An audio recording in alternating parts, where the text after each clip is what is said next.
Chapter 15, Dr. SCWARD's Diary, continued. For a while sheer anger mastered me. It was as if he had during her life struck Lucy on the face. I smote the table hard and rose up as I said to him, "Dr. Van Helsing, are you mad?" He raised his head and looked at me, and somehow the tenderness of his face calmed me at once. "Would I were," he said. "Madness were easy to bear compared with truth like this. Oh, my friend, why, think you, did I go so far round? Why take so long to tell you so simple a thing? Was it because I hate you and have hated you all my life? Was it because I wish to give you pain? Was it that I wanted, now so late, revenge for that time when you saved my life and from a fearful death? Ah, no. Forgive me, said I, he went on. My friend, it was because I wished to be gentle in the breaking to you, for I know you have loved that so sweet lady. But even yet, I do not expect you to believe. It is so hard to accept at once any abstract truth, that we may doubt such to be possible when we have always believed the no of it.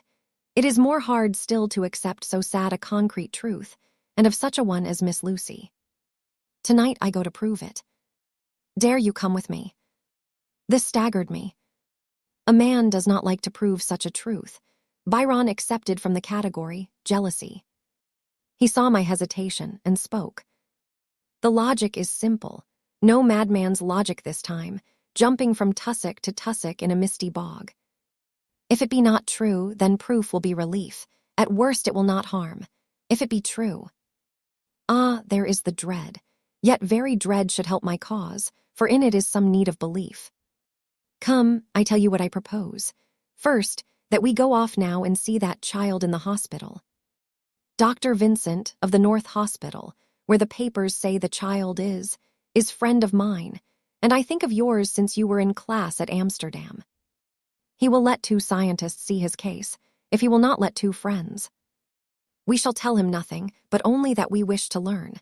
And then, he took a key from his pocket and held it up. And then we spend the night, you and I, in the churchyard where Lucy lies. This is the key that locked the tomb. I had it from the coffin man to give to Arthur. My heart sank within me, for I felt that there was some fearful ordeal before us. I could do nothing, however, so I plucked up what heart I could and said that we had better hasten, as the afternoon was passing. We found the child awake. It had had a sleep and taken some food, and altogether was going on well. Dr. Vincent took the bandage from its throat and showed us the punctures. There was no mistaking the similarity to those which had been on Lucy's throat. They were smaller and the edges looked fresher, that was all. We asked Vincent to what he attributed them, and he replied that it must have been a bite of some animal, perhaps a rat. But for his own part, he was inclined to think that it was one of the bats which are so numerous on the northern heights of London. Out of so many harmless ones, he said, there may be some wild specimen from the south of a more malignant species. Some sailor may have brought one home, and it managed to escape. Or even from the zoological gardens, a young one may have got loose, or one be bred there from a vampire. These things do occur, you know. Only 10 days ago a wolf got out, and was, I believe, traced up in this direction. For a week after, the children were playing nothing but Red Riding Hood on the heath and in every alley in the place, until this Bloofer lady scare came along, since when it has been quite a gala time with them. Even this poor little mite, when he woke up today, asked the nurse if he might go away. When she asked him why he wanted to go, he said he wanted to play with the Bloofer lady. I hope, said Van Helsing, that when you are sending the child home you will caution its parents to keep strict watch over it. These fancies to stray are most dangerous, and if the child were to remain out another night, it would probably be fatal. But in any case, I suppose you will not let it away for some days. Certainly not for a week at least, longer if the wound is not healed. Our visit to the hospital took more time than we had reckoned on, and the sun had dipped before we came out. When Van Helsing saw how dark it was, he said, "There is no hurry. It is more late than I thought. Come, let us seek somewhere that we may eat, and then we shall go on our way. We dined at Jack Straw's castle, along with a little crowd of bicyclists and others who were genially noisy. About 10 o'clock, we started from the inn. It was then very dark, and the scattered lamps made the darkness greater when we were once outside their individual radius. The professor had evidently noted the road we were to go, for he went on unhesitatingly. But, as for me, I was in quite a mix-up as to locality. As we went further, we met fewer and fewer people, till at last we were somewhat surprised when we met even the patrol of horse police going their usual suburban round. At last we reached the wall of the churchyard, which we climbed over. With some little difficulty, for it was very dark and the whole place seemed so strange to us, we found the Westenra tomb. The professor took the key, opened the creaky door, and standing back politely, but quite unconsciously, motioned me to precede him. There was a delicious irony in the offer, in the courtliness of giving preference on such a ghastly occasion. My companion followed me quickly and cautiously drew the door to, after carefully ascertaining that the lock was a falling and not a spring one. In the latter case, we should have been in a bad plight. Then he fumbled in his bag, and taking out a matchbox and a piece of candle, proceeded to make a light. The tomb in the daytime, and when wreathed with fresh flowers, had looked grim and gruesome enough. But now, some days afterwards, when the flowers hung lank and dead, their whites turning to rust and their greens to browns, when the spider and the beetle had resumed their accustomed dominance, when time-discolored stone, and dust-encrusted mortar, and rusty, dank iron, and tarnished brass, and clouded silver plating gave back the feeble glimmer of a candle, the effect was more miserable and sordid than could have been imagined. It conveyed irresistibly the idea that life, animal life, was not the only thing which could pass away. Van Helsing went about his work systematically, holding his candle so that he could read the coffin plates, and so holding it that the sperm dropped in white patches which congealed as they touched the metal. He made assurance of Lucy's coffin. Another search in his bag, and he took out a turnscrew. "What are you going to do?" I asked. "To open the coffin. You shall yet be convinced." Straightway he began taking out the screws, and finally lifted off the lid, showing the casing of lead beneath. The sight was almost too much for me. It seemed to be as much an affront to the dead as it would have been to have stripped off her clothing in her sleep whilst living. I actually took hold of his hand to stop him. He only said, "You shall see," and again fumbling in his bag, took out a tiny fret saw. Striking the turnscrew through the lead with a swift downward stab, which made me wince, he made a small hole, which was, however, big enough to admit the point of the saw. I had expected a rush of gas from the weak-old corpse. We doctors, who have had to study our dangers, have to become accustomed to such things, and I drew back towards the door. But the professor never stopped for a moment. He sawed down a couple of feet along one side of the lead coffin, and then across, and down the other side. Taking the edge of the loose flange, he bent it back towards the foot of the coffin, and holding up the candle into the aperture, motioned to me to look. I drew near and looked. The coffin was empty. It was certainly a surprise to me, and gave me a considerable shock, but Van Helsing was unmoved. He was now more sure than ever of his ground, and so emboldened to proceed in his task. "Are you satisfied now, friend John?" he asked. I felt all the dogged argumentativeness of my nature awake within me as I answered him. "I am satisfied that Lucy's body is not in that coffin, but that only proves one thing." "And what is that, friend John?" "That it is not there." "That is good logic," he said, "so far as it goes. But how can you account for it not being there?" "Perhaps a body snatcher," I suggested.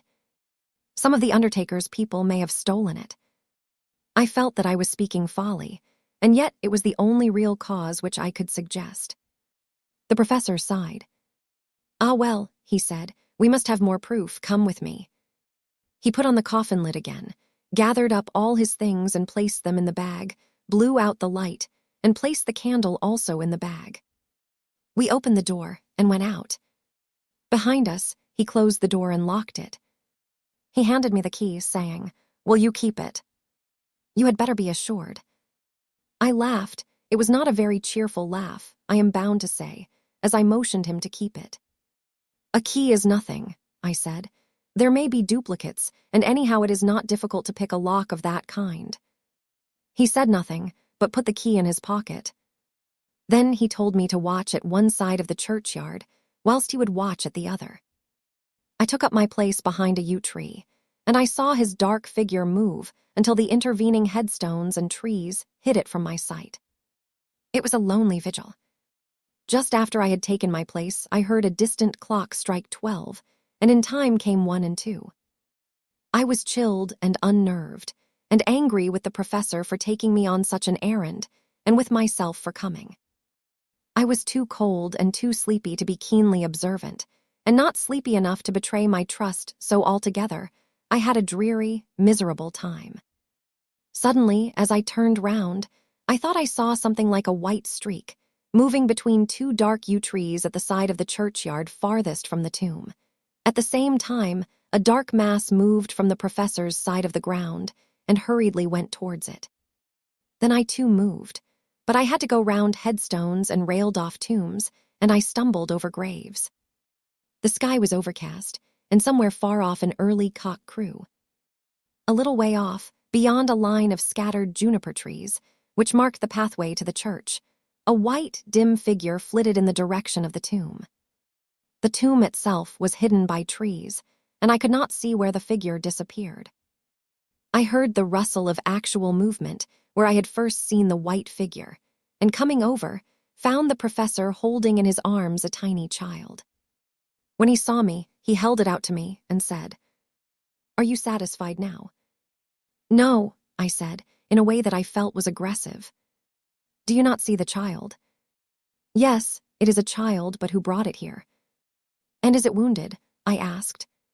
"We shall see," said the professor, and with one impulse we took our way out of the churchyard, he carrying the sleeping child. When we had got some little distance away, we went into a clump of trees and struck a match and looked at the child's throat. It was without a scratch or scar of any kind. "Was I right?" I asked triumphantly. "We were just in time," said the professor thankfully. We had now to decide what we were to do with the child, and so consulted about it. If we were to take it to a police station, we should have to give some account of our movements during the night.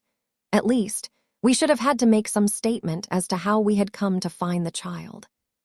So finally we decided that we would take it to the heath, and when we heard a policeman coming, would leave it where he could not fail to find it. We would then seek our way home as quickly as we could. All fell out well.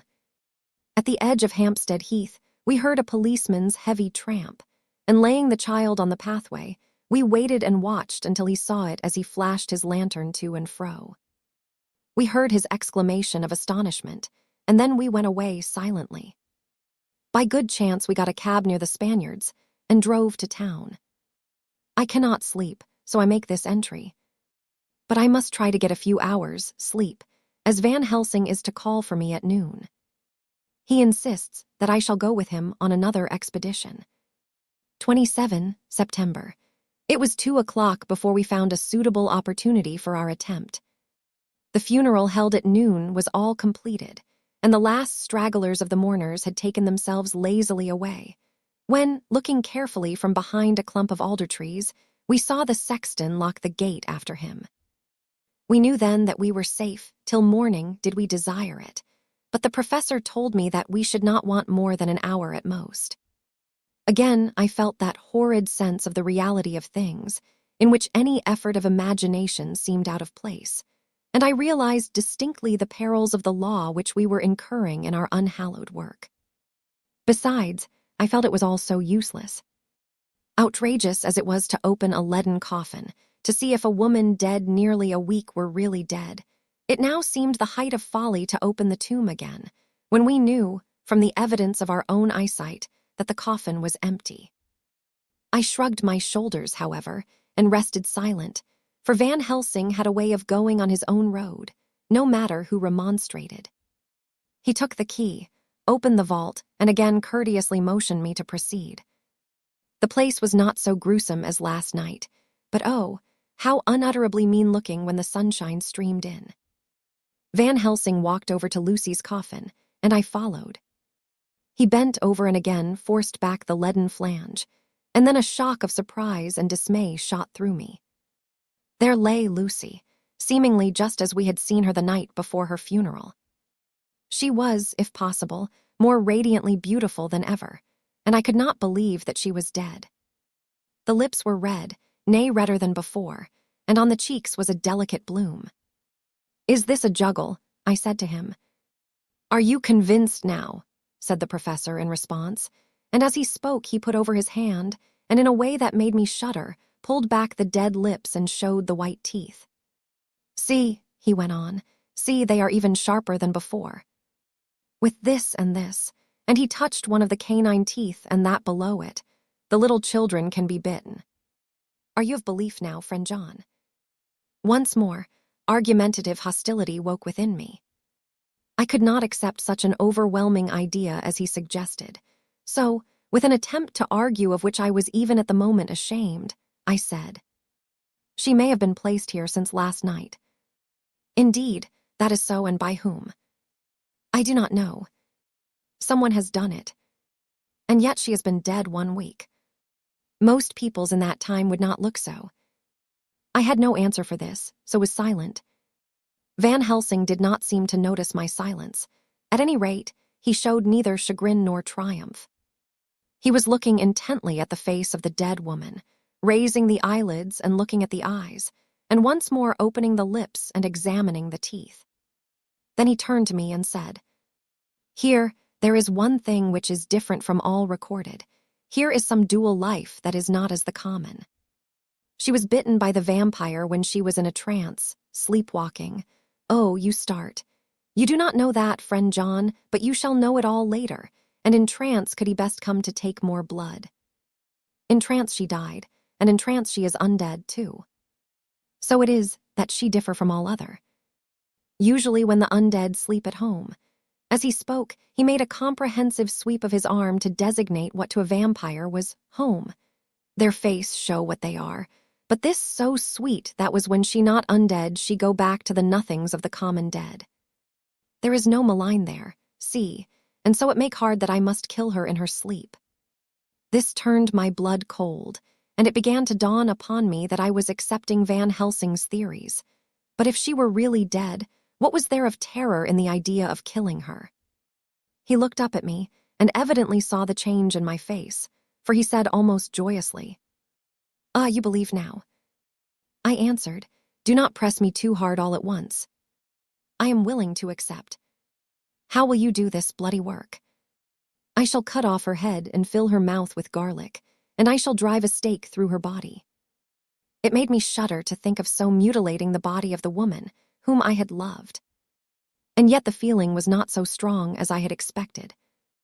I was, in fact, beginning to shudder at the presence of this being, this undead, as Van Helsing called it, and to loathe it. Is it possible that love is all subjective, or all objective? I waited a considerable time for Van Helsing to begin, but he stood as if wrapped in thought. Presently he closed the catch of his bag with a snap, and said, "I have been thinking, and have made up my mind as to what is best. If I did simply follow my inclining, I would do now, at this moment, what is to be done. But there are other things to follow, and things that are 1,000 times more difficult in that them we do not know. This is simple. She have yet no life taken, though that is of time, and to act now would be to take danger from her forever. But then we may have to want Arthur, and how shall we tell him of this? If you, who saw the wounds on Lucy's throat, and saw the wounds so similar on the child's at the hospital, if you, who saw the coffin empty last night and full today with a woman who have not changed only to be more rose and more beautiful in a whole week, after she die, if you know of this and know of the white figure last night that brought the child to the churchyard, and yet of your own senses you did not believe, how then can I expect Arthur, who know none of those things, to believe? He doubted me when I took him from her kiss when she was dying. I know he has forgiven me, because in some mistaken idea I have done things that prevent him say goodbye as he ought. And he may think that in some more mistaken idea this woman was buried alive, and that in most mistake of all we have killed her. He will then argue back that it is we mistaken ones that have killed her by our ideas, and so he will be much unhappy always. Yet he never can be sure, and that is the worst of all. And he will sometimes think that she he loved was buried alive, and that will paint his dreams with horrors of what she must have suffered. And again, he will think that we may be right, and that his so beloved was, after all, an undead. No, I told him once, and since then I learn much. Now, since I know it is all true, 100,000 times more do I know that he must pass through the bitter waters to reach the sweet. He, poor fellow, must have 1 hour that will make the very face of heaven grow black to him. Then we can act for good all round and send him peace. My mind is made up. Let us go. You return home for tonight to your asylum, and see that all be well. As for me, I shall spend the night here in this churchyard in my own way. Tomorrow night, you will come to me to the Berkeley Hotel at 10 of the clock. I shall send for Arthur to come too, and also that so fine young man of America that gave his blood. Later, we shall all have work to do. I come with you so far as Piccadilly and there dine, for I must be back here before the sun set. So we locked the tomb and came away, and got over the wall of the churchyard, which was not much of a task, and drove back to Piccadilly. Note left by Van Helsing in his portmanteau, Berkeley Hotel directed to John Seward, M.D. Not delivered. 27 September. Friend John. I write this in case anything should happen. I go alone to watch in that churchyard. It pleases me that the undead, Miss Lucy, shall not leave tonight, that so on the morrow night she may be more eager. Therefore I shall fix some things she like not, garlic and a crucifix, and so seal up the door of the tomb. She is young as undead, and will heed. Moreover, these are only to prevent her coming out. They may not prevail on her wanting to get in, for then the undead is desperate, and must find the line of least resistance, whatsoever it may be. I shall be at hand all the night from sunset till after the sunrise, and if there be aught that may be learned, I shall learn it. For Miss Lucy or from her, I have no fear, but that other to whom is there that she is undead, he have now the power to seek her tomb and find shelter. He is cunning, as I know from Mr. Jonathan, and from the way that all along he have fooled us when he played with us for Miss Lucy's life, and we lost. And in many ways the undead are strong. He have always the strength in his hand of 20 men. Even we 4 who gave our strength to Miss Lucy, it also is all to him. Besides, he can summon his wolf and I know not what. So if it be that he come thither on this night, he shall find me, but none other shall, until it be too late. But it may be that he will not attempt the place. There is no reason why he should. His hunting ground is more full of game than the churchyard, where the undead women sleep, and the one old man watch. Therefore I write this in case. Take the papers that are with this, the diaries of Harker and the rest, and read them, and then find this great undead, and cut off his head and burn his heart or drive a stake through it, so that the world may rest from him. If it be so, farewell. Van Helsing. Dr. Seward's Diary. 28 September. It is wonderful what a good night's sleep will do for one. Yesterday I was almost willing to accept Van Helsing's monstrous ideas, but now they seem to start out lurid before me as outrages on common sense. I have no doubt that he believes it all. I wonder if his mind can have become in any way unhinged. Surely there must be some rational explanation of all these mysterious things. Is it possible that the professor can have done it himself? He is so abnormally clever that if he went off his head, he would carry out his intent with regard to some fixed idea in a wonderful way. I am loath to think it, and indeed it would be almost as great a marvel as the other to find that Van Helsing was mad, but anyhow I shall watch him carefully. I may get some light on the mystery. 29 September morning. Last night, at a little before 10 o'clock, Arthur and Quincy came into Van Helsing's room. He told us all that he wanted us to do, but especially addressing himself to Arthur, as if all our wills were centered in his. He began by saying that he hoped we would all come with him too, for, he said, there is a grave duty to be done there. You were doubtless surprised at my letter. This query was directly addressed to Lord Godalming. I was. It rather upset me for a bit. There has been so much trouble around my house of late that I could do without any more. I have been curious, too, as to what you mean. Quincy and I talked it over, but the more we talked, the more puzzled we got, till now I can say for myself that I'm about up a tree as to any meaning about anything. Me too, said Quincy Morris laconically. Oh, said the professor, then you are nearer the beginning, both of you, than friend John here, who has to go a long way back before he can even get so far as to begin. It was evident that he recognized my return to my old doubting frame of mind, without my saying a word. Then, turning to the other two, he said with intense gravity, I want your permission to do what I think good this night. It is, I know, much to ask, and when you know what it is I propose to do you will know, and only then, how much. Therefore may I ask that you promise me in the dark, so that afterwards, though you may be angry with me for a time, I must not disguise from myself the possibility that such may be. You shall not blame yourselves for anything. That's frank anyhow, broke in Quincy. I'll answer for the professor. I don't quite see his drift, but I swear he's honest, and that's good enough for me. I thank you, sir, said Van Helsing proudly. I have done myself the honor of counting you one trusting friend, and such endorsement is dear to me. He held out a hand, which Quincy took. Then Arthur spoke out. Dr. Van Helsing, I don't quite like to buy a pig in a poke, as they say in Scotland, and if it be anything in which my honor as a gentleman or my faith as a Christian is concerned, I cannot make such a promise. If you can assure me that what you intend does not violate either of these two, then I give my consent at once, though for the life of me, I cannot understand what you are driving at. I accept your limitation, said Van Helsing, and all I ask of you is that if you feel it necessary to condemn any act of mine, you will first consider it well and be satisfied that it does not violate your reservations. Agreed, said Arthur, that is only fair. And now that the pourparlers are over, may I ask what it is we are to do?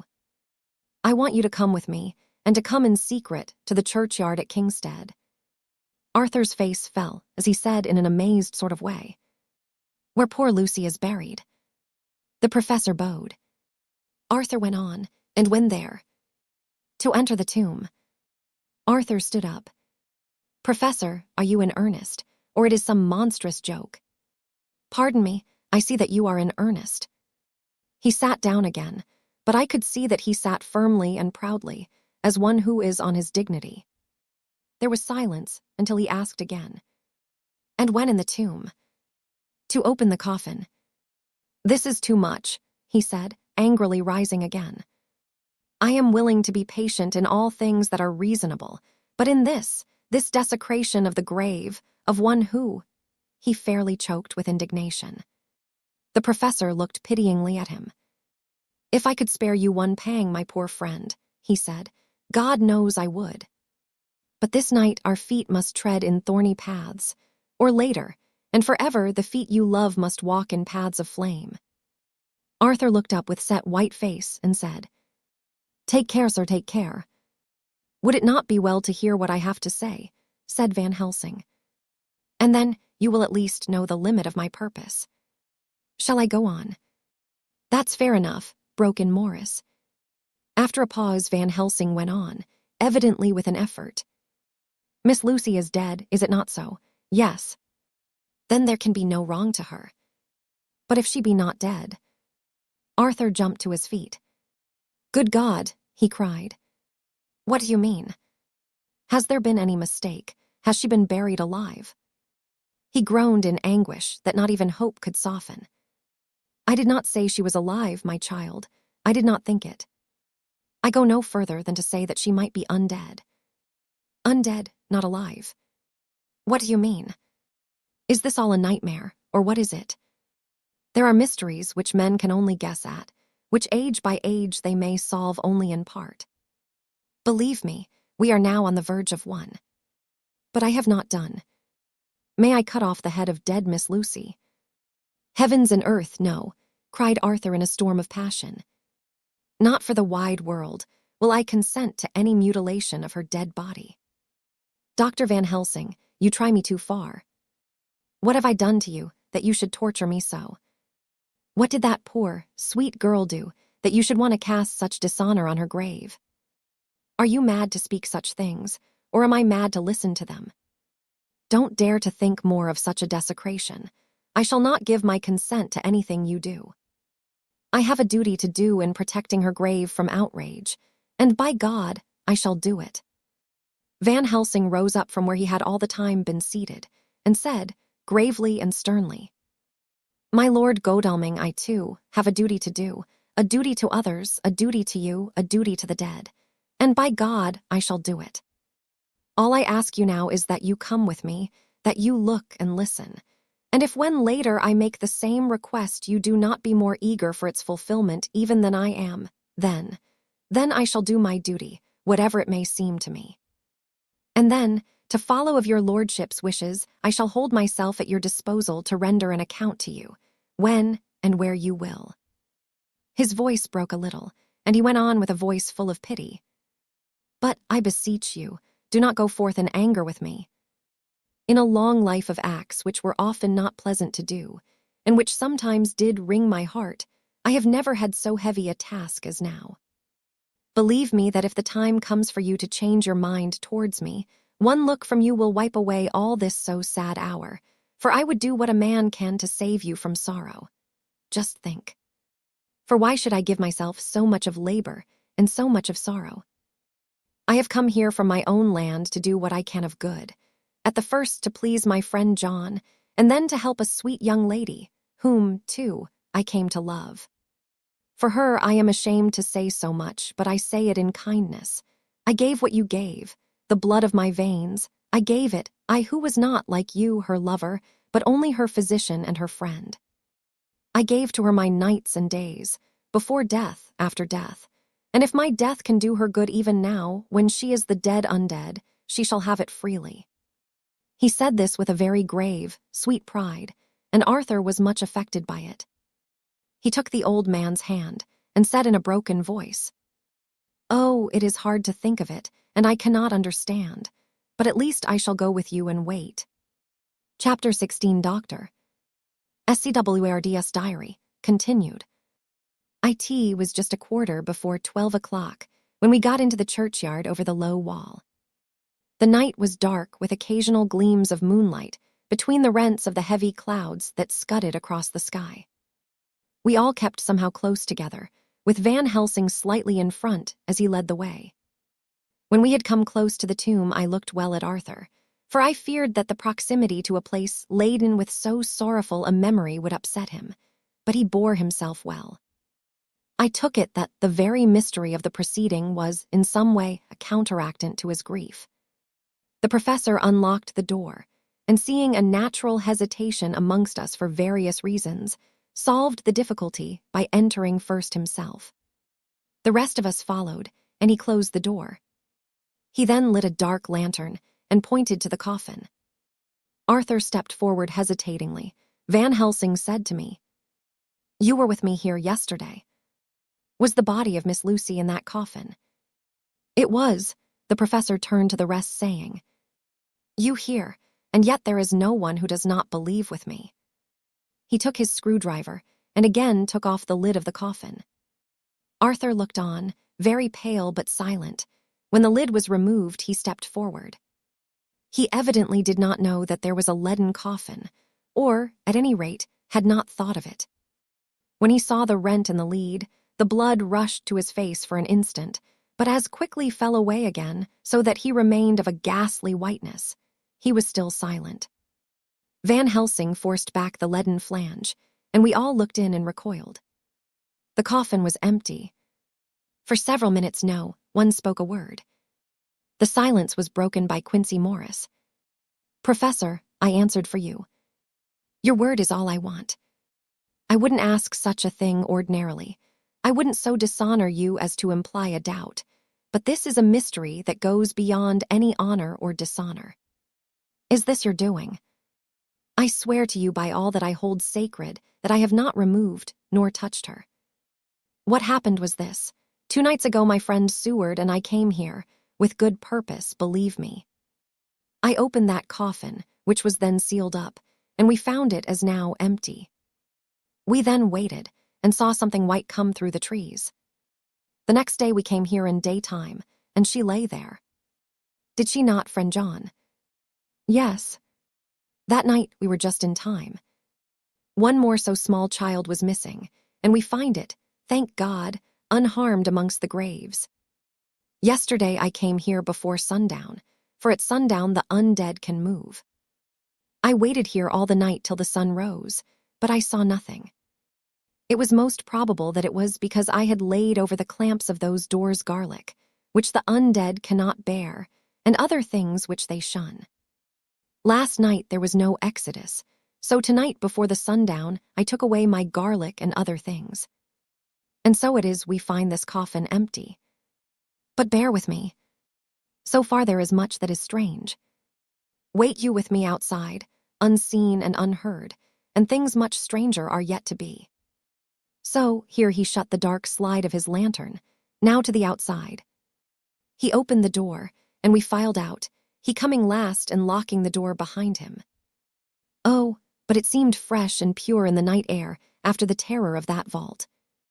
How sweet it was to see the clouds race by, and the passing gleams of the moonlight between the scudding clouds crossing and passing, like the gladness and sorrow of a man's life. How sweet it was to breathe the fresh air, that had no taint of death and decay. How humanizing to see the red lighting of the sky beyond the hill, and to hear far away the muffled roar that marks the life of a great city. Each in his own way was solemn and overcome. Arthur was silent, and was, I could see, striving to grasp the purpose and the inner meaning of the mystery. I was myself tolerably patient, and half inclined again to throw aside doubt and to accept Van Helsing's conclusions. Quincy Morris was phlegmatic in the way of a man who accepts all things, and accepts them in the spirit of cool bravery, with hazard of all he has to stake. Not being able to smoke, he cut himself a good-sized plug of tobacco and began to chew. As to Van Helsing, he was employed in a definite way. First he took from his bag a mass of what looked like thin, wafer-like biscuit, which was carefully rolled up in a white napkin. Next he took out a double handful of some whitish stuff, like dough or putty. He crumbled the wafer up fine and worked it into the mass between his hands. This he then took, and rolling it into thin strips, began to lay them into the crevices between the door and its setting in the tomb. I was somewhat puzzled at this, and being close, asked him what it was that he was doing. Arthur and Quincy drew near also, as they too were curious. He answered, "I am closing the tomb, so that the undead may not enter." "And is that stuff you have put there going to do it?" asked Quincy. "Great Scott! Is this a game?" "It is." "What is that which you are using?" This time the question was by Arthur. Van Helsing reverently lifted his hat as he answered, "The host, I brought it from Amsterdam. I have an indulgence." It was an answer that appalled the most skeptical of us, and we felt individually that in the presence of such earnest purpose as the Professor's, a purpose which could thus use the to him most sacred of things, it was impossible to distrust. In respectful silence, we took the places assigned to us close round the tomb, but hidden from the sight of anyone approaching. I pitied the others, especially Arthur. I had myself been apprenticed by my former visits to this watching horror, and yet I, who had up to an hour ago repudiated the proofs, felt my heart sink within me. Never did tombs look so ghastly white. Never did cypress, or yew, or juniper so seem the embodiment of funereal gloom. Never did tree or grass wave or rustle so ominously. Never did bough creak so mysteriously. And never did the faraway howling of dogs send such a woeful presage through the night.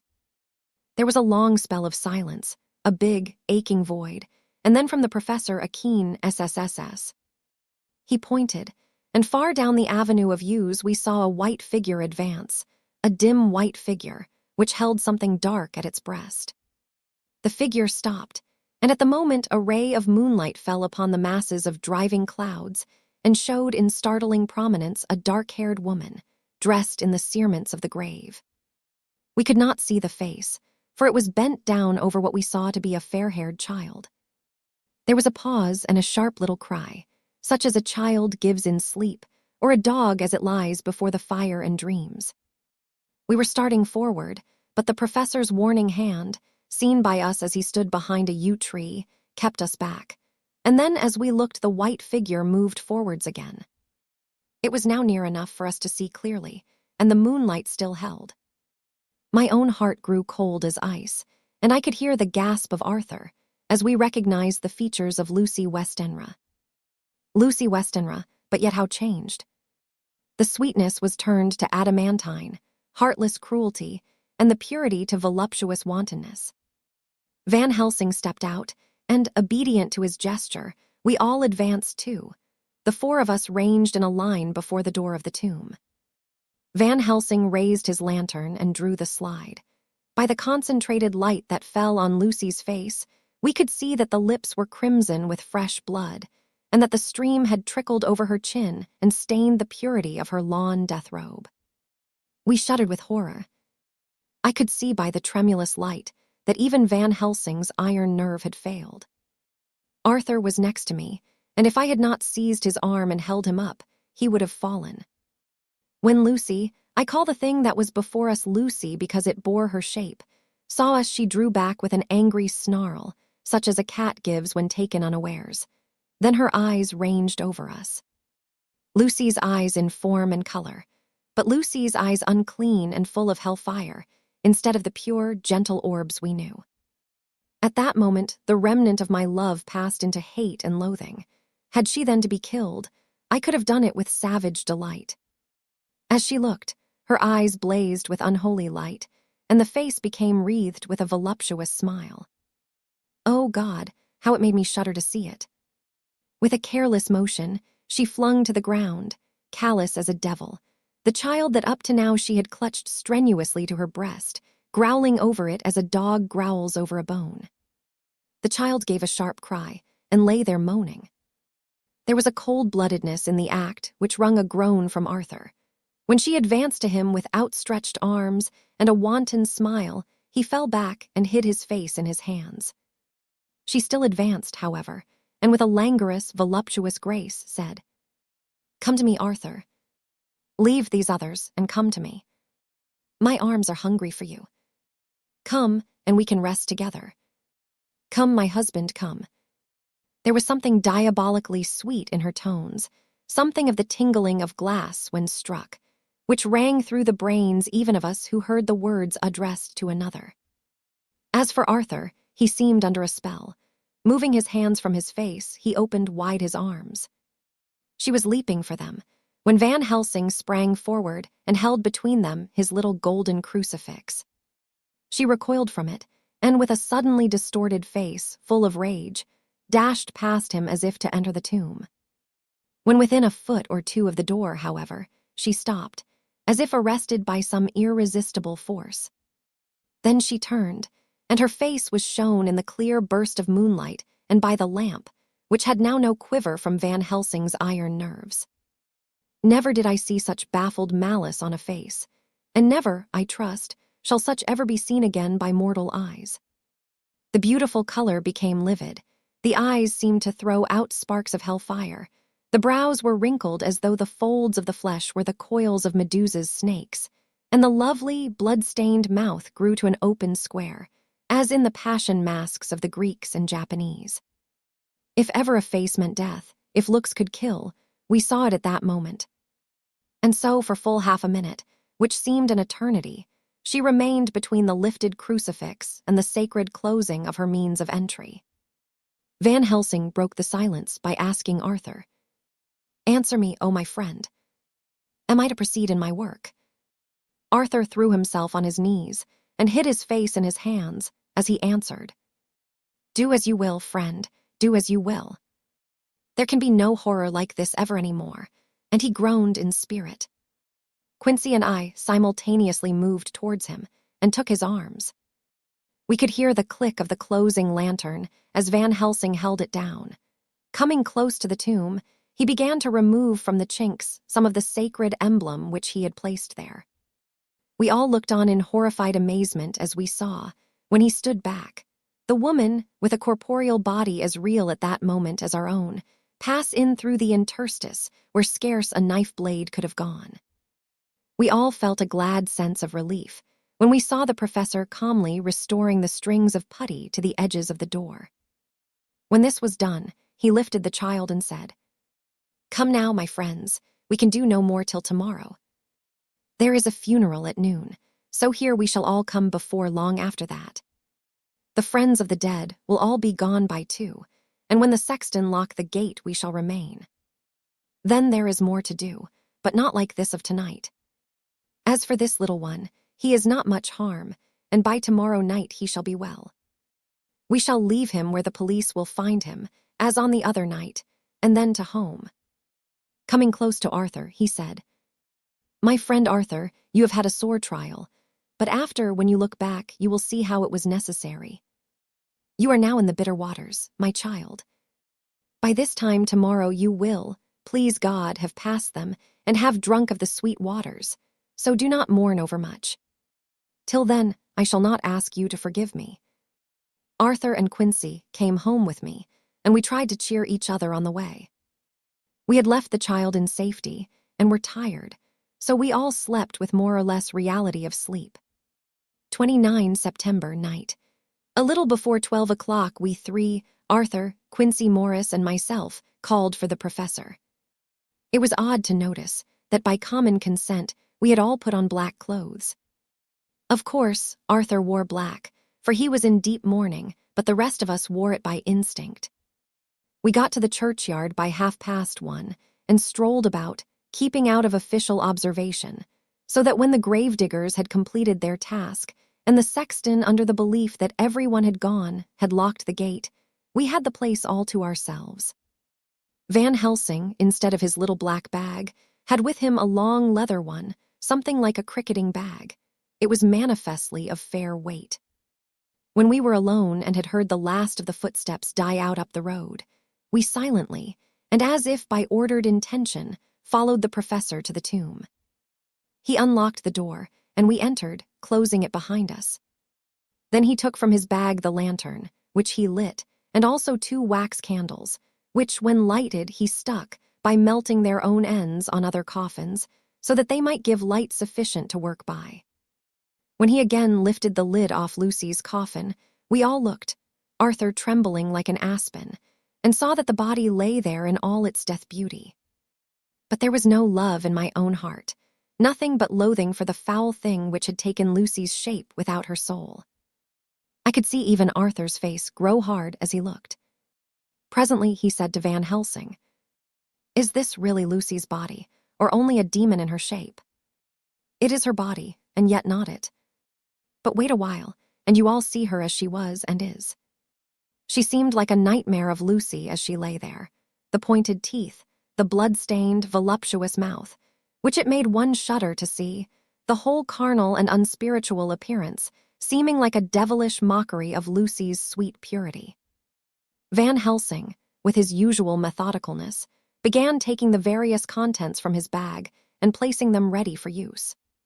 First he took out a soldering iron and some plumbing solder, and then a small oil lamp which gave out, when lit in a corner of the tomb, gas which burned at fierce heat with a blue flame. Then his operating knives, which he placed to hand, and last a round wooden stake, some 2½ or 3 inches thick and about 3 feet long. One end of it was hardened by charring in the fire, and was sharpened to a fine point. With this stake came a heavy hammer, such as in households is used in the coal cellar for breaking the lumps. To me, a doctor's preparations for work of any kind are stimulating and bracing, but the effect of these things on both Arthur and Quincy was to cause them a sort of consternation. They both, however, kept their courage and remained silent and quiet. When all was ready, Van Helsing said, "Before we do anything, Let me tell you this. It is out of the lore and experience of the ancients and of all those who have studied the powers of the undead. When they become such, there comes with the change the curse of immortality. They cannot die, but must go on age after age, adding new victims and multiplying the evils of the world. For all that die from the preying of the undead becomes themselves undead and prey on their kind. And so the circle goes on ever widening, like as the ripples from a stone thrown in the water. Friend Arthur, if you had met that kiss which you know of before poor Lucy die, or again, last night when you open your arms to her, you would in time, when you had died, have become Nosferatu, as they call it in Eastern Europe, and would all time make more of those undeads that so have filled us with horror. The career of this so unhappy dear lady is but just begun. Those children whose blood she suck are not as yet so much the worse, but if she live on, undead, more and more they lose their blood, and by her power over them they come to her. And so she draw their blood with that so wicked mouth. But if she die in truth, then all cease. The tiny wounds of the throats disappear, and they go back to their plays unknowing ever of what has been. But of the most blessed of all, when this now undead be made to rest as true dead, then the soul of the poor lady whom we love shall again be free. Instead of working wickedness by night and growing more debased in the assimilating of it by day, she shall take her place with the other angels. So that, my friend, it will be a blessed hand for her that shall strike the blow that sets her free. To this I am willing, but is there none amongst us who has a better right? Will it be no joy to think of hereafter in the silence of the night when sleep is not? It was my hand that sent her to the stars. It was the hand of him that loved her best, the hand that of all she would herself have chosen, had it been to her to choose. Tell me if there be such a one amongst us. We all looked at Arthur. He saw, too, what we all did, the infinite kindness which suggested that his should be the hand which would restore Lucy to us as a holy, and not an unholy, memory. He stepped forward and said bravely, though his hand trembled, and his face was as pale as snow, "My true friend, from the bottom of my broken heart I thank you. Tell me what I am to do, and I shall not falter." Van Helsing laid a hand on his shoulder and said, "Brave lad, a moment's courage and it is done. This stake must be driven through her. It will be a fearful ordeal. Be not deceived in that, but it will be only a short time, and you will then rejoice more than your pain was great. From this grim tomb you will emerge as though you tread on air. But you must not falter when once you have begun. Only think that we, your true friends, are round you, and that we pray for you all the time." "Go on," said Arthur hoarsely. "Tell me what I am to do." "Take this stake in your left hand, ready to place the point over the heart, and the hammer in your right. Then when we begin our prayer for the dead, I shall read him. I have here the book, and the others shall follow. Strike in God's name, that so all may be well with the dead that we love, and that the undead pass away."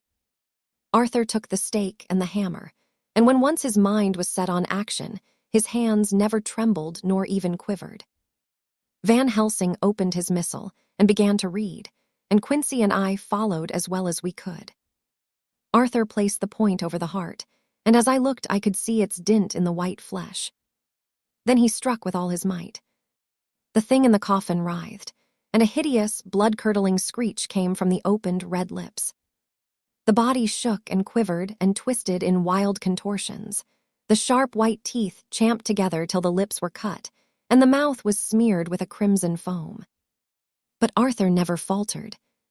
He looked like a figure of Thor as his untrembling arm rose and fell, driving deeper and deeper the mercy-bearing stake, whilst the blood from the pierced heart welled and spurted up around it. His face was set, and high duty seemed to shine through it. The sight of it gave us courage, so that our voices seemed to ring through the little vault. And then the writhing and quivering of the body became less, and the teeth seemed to champ, and the face to quiver. Finally it lay still. The terrible task was over. The hammer fell from Arthur's hand. He reeled, and would have fallen had we not caught him.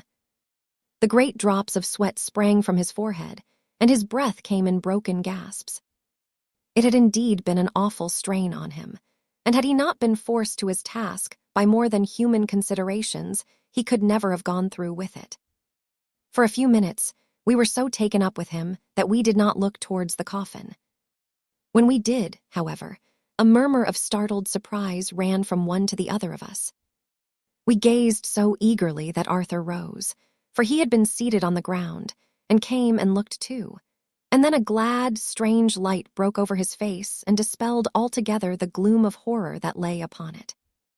There, in the coffin, lay no longer the foul thing that we had so dreaded and grown to hate, that the work of her destruction was yielded as a privilege to the one best entitled to it, but Lucy as we had seen her in her life, with her face of unequaled sweetness and purity. True that there were there, as we had seen them in life, the traces of care and pain and waste, but these were all dear to us, for they marked her truth to what we knew. One and all we felt that the holy calm that lay like sunshine over the wasted face and form was only an earthly token and symbol of the calm that was to reign forever. Van Helsing came and laid his hand on Arthur's shoulder and said to him, "And now, Arthur, my friend, dear lad, am I not forgiven?" The reaction of the terrible strain came as he took the old man's hand in his, and raising it to his lips, pressed it and said, "Forgiven! God bless you that you have given my dear one her soul again, and me peace." He put his hands on the professor's shoulder, and laying his head on his breast, cried for a while silently, whilst we stood unmoving. When he raised his head, Van Helsing said to him, "And now, my child, you may kiss her. Kiss her dead lips if you will, as she would have you to, if for her to choose. For she is not a grinning devil now, not any more a foul thing for all eternity. No longer she is the devil's undead. She is God's true dead, whose soul is with him." Arthur bent and kissed her, and then we sent him and Quincy out of the tomb. The professor and I sawed the top off the stake, leaving the point of it in the body.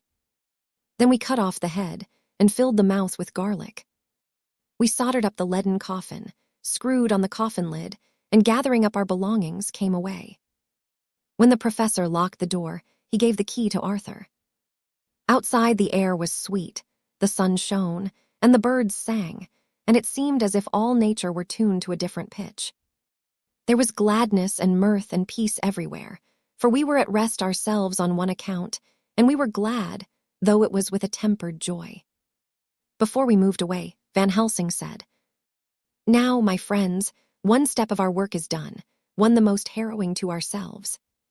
But there remains a greater task, to find out the author of all this our sorrow and to stamp him out.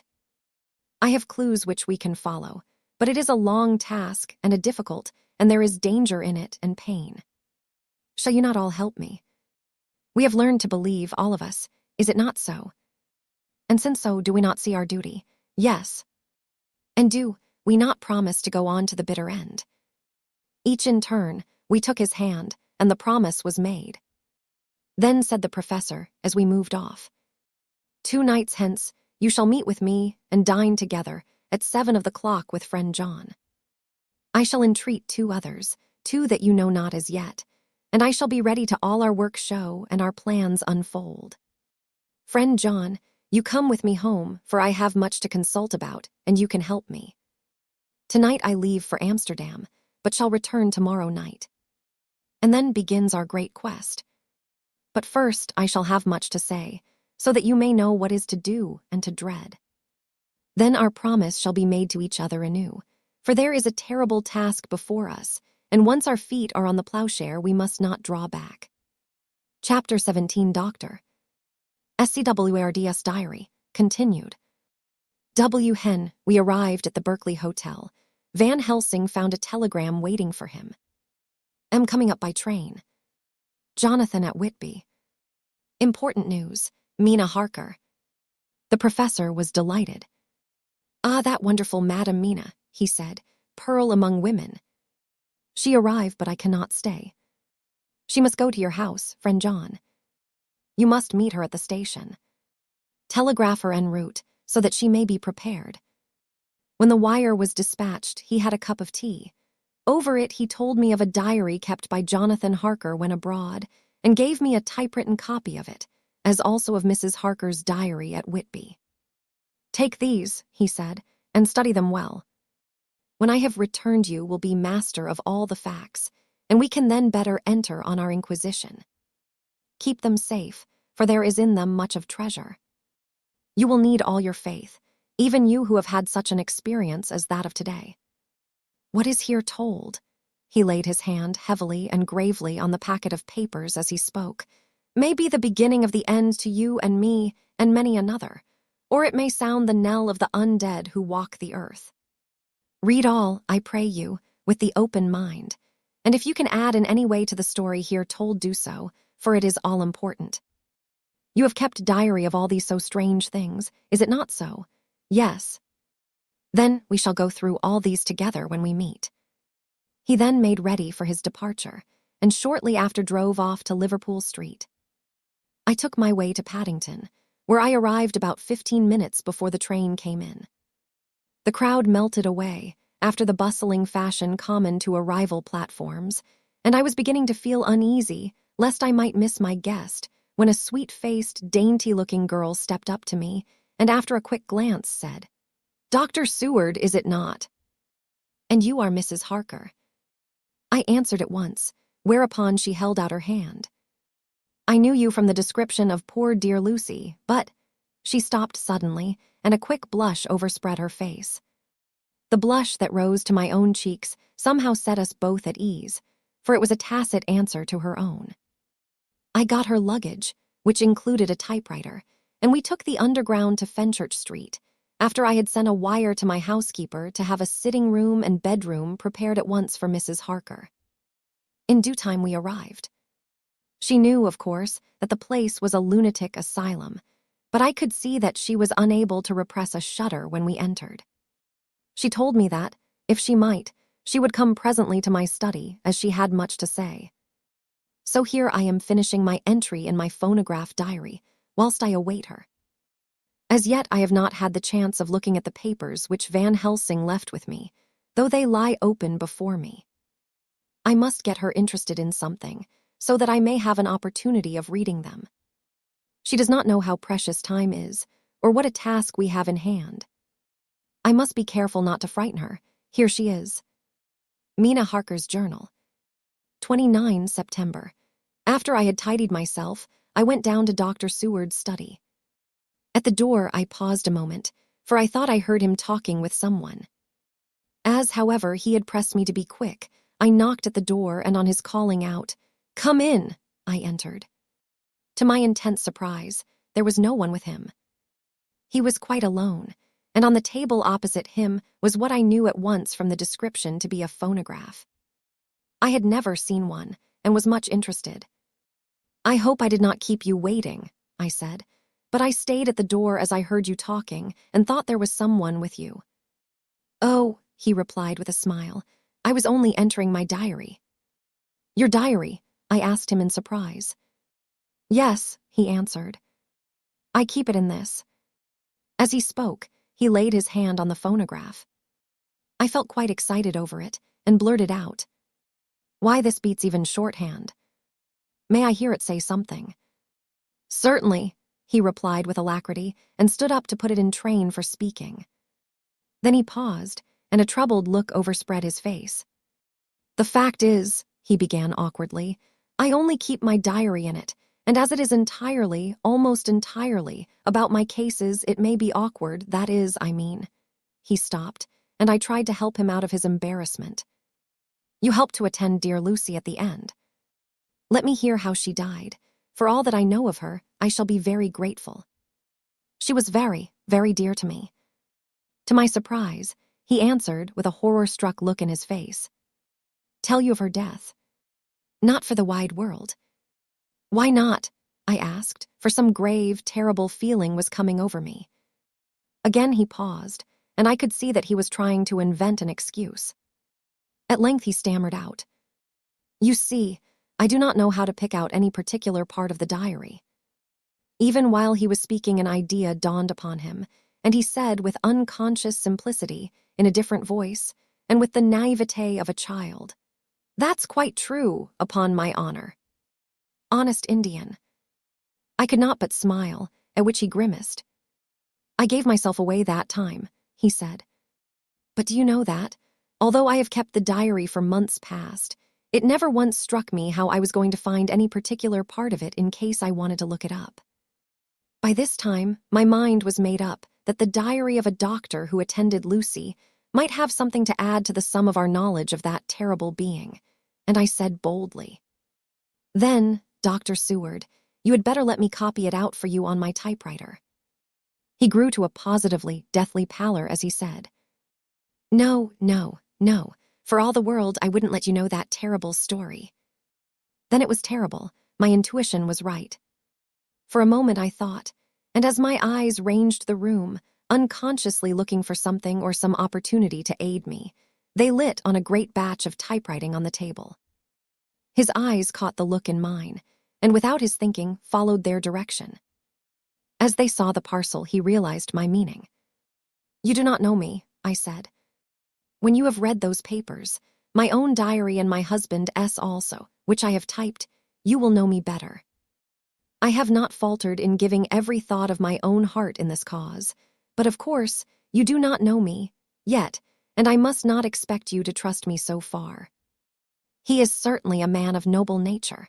Poor dear Lucy was right about him.' He stood up and opened a large drawer, in which were arranged in order a number of hollow cylinders of metal covered with dark wax, and said, 'You are quite right. I did not trust you because I did not know you. But I know you now, and let me say that I should have known you long ago. I know that Lucy told you of me. She told me of you too. May I make the only atonement in my power? Take the cylinders and hear them. The first half-dozen of them are personal to me, and they will not horrify you. Then you will know me better. Dinner will by then be ready. In the meantime, I shall read over some of these documents, and shall be better able to understand certain things.' He carried the phonograph himself up to my sitting room and adjusted it for me. Now I shall learn something pleasant, I am sure, for it will tell me the other side of a true love episode of which I know one side already. Dr. Seward's Diary, 29 September. I was so absorbed in that wonderful diary of Jonathan Harker and that other of his wife that I let the time run on without thinking. Mrs. Harker was not down when the maid came to announce dinner, so I said, 'She is possibly tired. Let dinner wait an hour,' and I went on with my work. I had just finished Mrs. Harker's diary when she came in. She looked sweetly pretty, but very sad, and her eyes were flushed with crying. This somehow moved me much. Of late I have had cause for tears, God knows, but the relief of them was denied me, and now the sight of those sweet eyes, brightened with recent tears, went straight to my heart. So I said as gently as I could, 'I greatly fear I have distressed you.' 'Oh no, not distressed me,' she replied, 'but I have been more touched than I can say by your grief.' That is a wonderful machine, but it is cruelly true.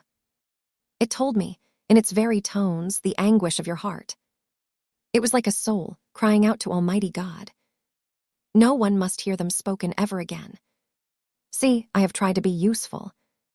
I have copied out the words on my typewriter, and none other need now hear your heart beat, as I did. No one need ever know, shall ever know, I said in a low voice. She laid her hand on mine, and said very gravely, 'Ah, but they must.' 'Must, but why?' I asked. 'Because it is a part of the terrible story, a part of poor dear Lucy's death and all that led to it.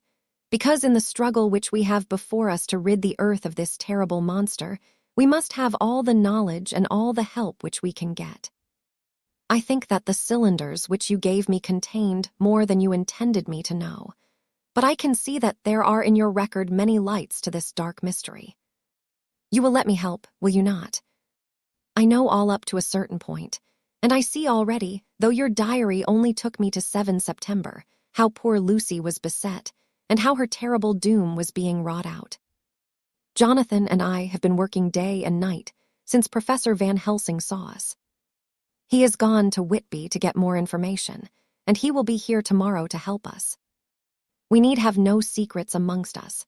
Working together and with absolute trust, We can surely be stronger than if some of us were in the dark." She looked at me so appealingly, and at the same time manifested such courage and resolution in her bearing, that I gave in at once to her wishes.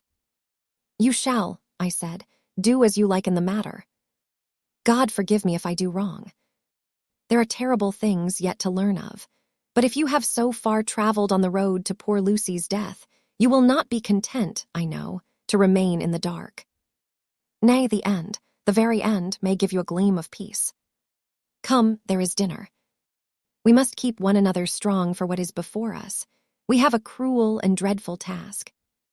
When you have eaten, you shall learn the rest, and I shall answer any questions you ask. If there be anything which you do not understand, though it was apparent to us who were present." 29 September. After dinner, I came with Dr. Seward to his study. He brought back the phonograph from my room, and I took my typewriter. He placed me in a comfortable chair and arranged the phonograph so that I could touch it without getting up, and showed me how to stop it in case I should want a pause. Then he very thoughtfully took a chair, with his back to me, so that I might be as free as possible, and began to read. I put the forked metal to my ears and listened. When the terrible story of Lucy's death, and all that followed, was done, I lay back in my chair powerless. Fortunately, I am not of a fainting disposition. When Dr. Seward saw me, he jumped up with a horrified exclamation, and hurriedly taking a case bottle from a cupboard, gave me some brandy, which in a few minutes somewhat restored me. My brain was all in a whirl, and only that there came through all the multitude of horrors the holy ray of light that my dear, dear Lucy was at last at peace. I do not think I could have borne it without making a scene. It is all so wild and mysterious and strange that if I had not known Jonathan's experience in Transylvania, I could not have believed. As it was, I didn't know what to believe, and so got out of my difficulty by attending to something else. I took the cover off my typewriter and said to Dr. Seward, "Let me write this all out now. We must be ready for Dr. Van Helsing when he comes. I have sent a telegram to Jonathan to come on here when he arrives in London from Whitby. In this matter dates are everything, and I think that if we get all our material ready and have every item put in chronological order, we shall have done much. You tell me that Lord Godalming and Mr. Morris are coming too. Let us be able to tell him when they come." He accordingly set the phonograph at a slow pace, and I began to typewrite from the beginning of the 7th cylinder. I used manifold, and so took 3 copies of the diary, just as I had done with all the rest. It was late when I got through, but Dr. Seward went about his work of going his round of the patients. When he had finished, he came back and sat near me, reading, so that I did not feel too lonely whilst I worked. How good and thoughtful he is. The world seems full of good men, even if there are monsters in it. Before I left him, I remembered what Jonathan put in his diary of the professor's perturbation at reading something in an evening paper at the station at Exeter. So, seeing that Dr. Seward keeps his newspapers, I borrowed the files of the Westminster Gazette and the Pall Mall Gazette, and took them to my room.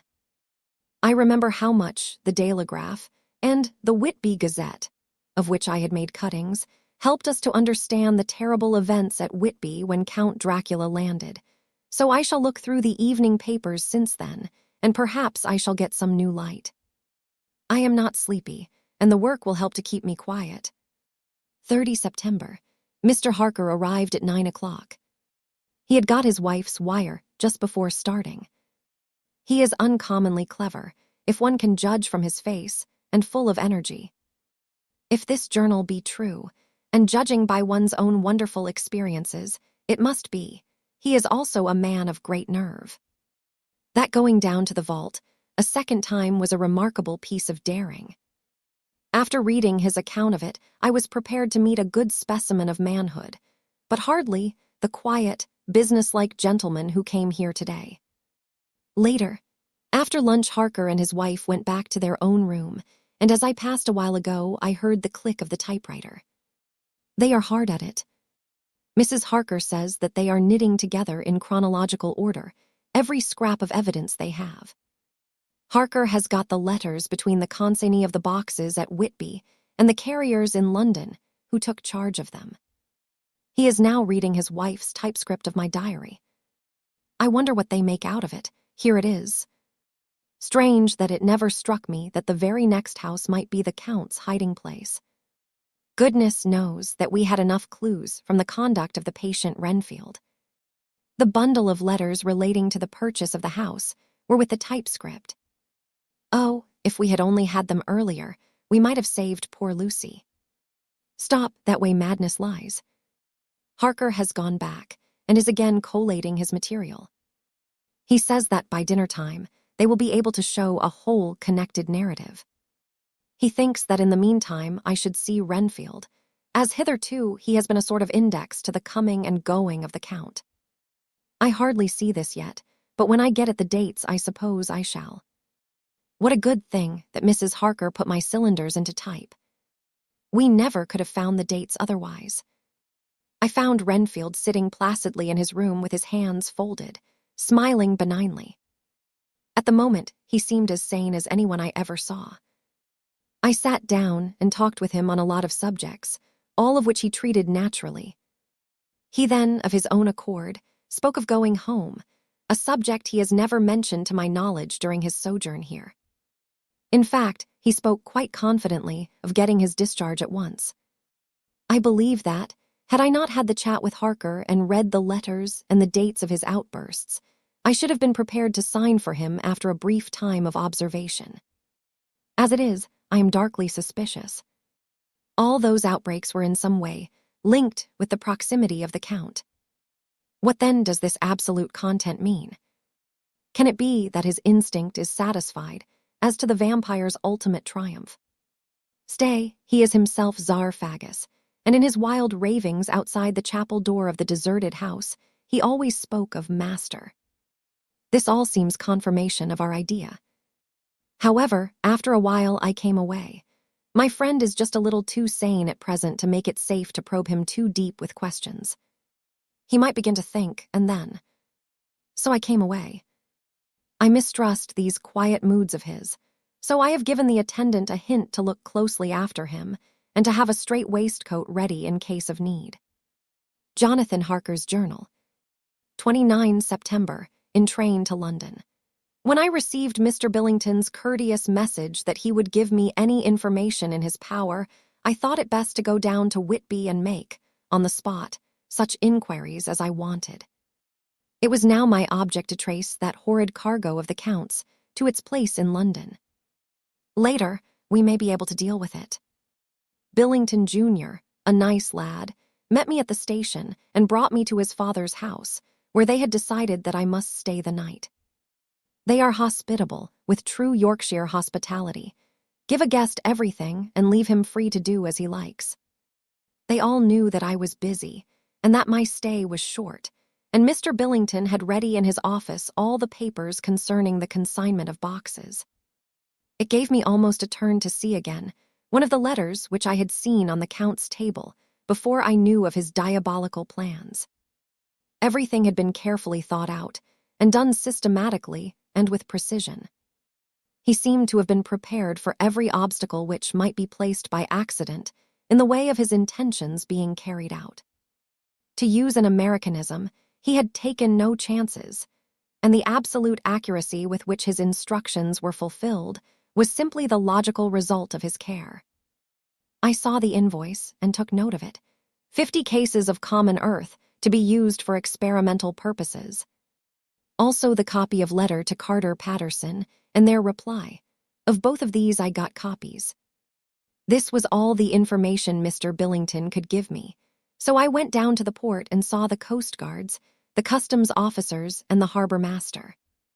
They had all something to say of the strange entry of the ship, which is already taking its place in local tradition, but no one could add to the simple description 50 cases of common earth.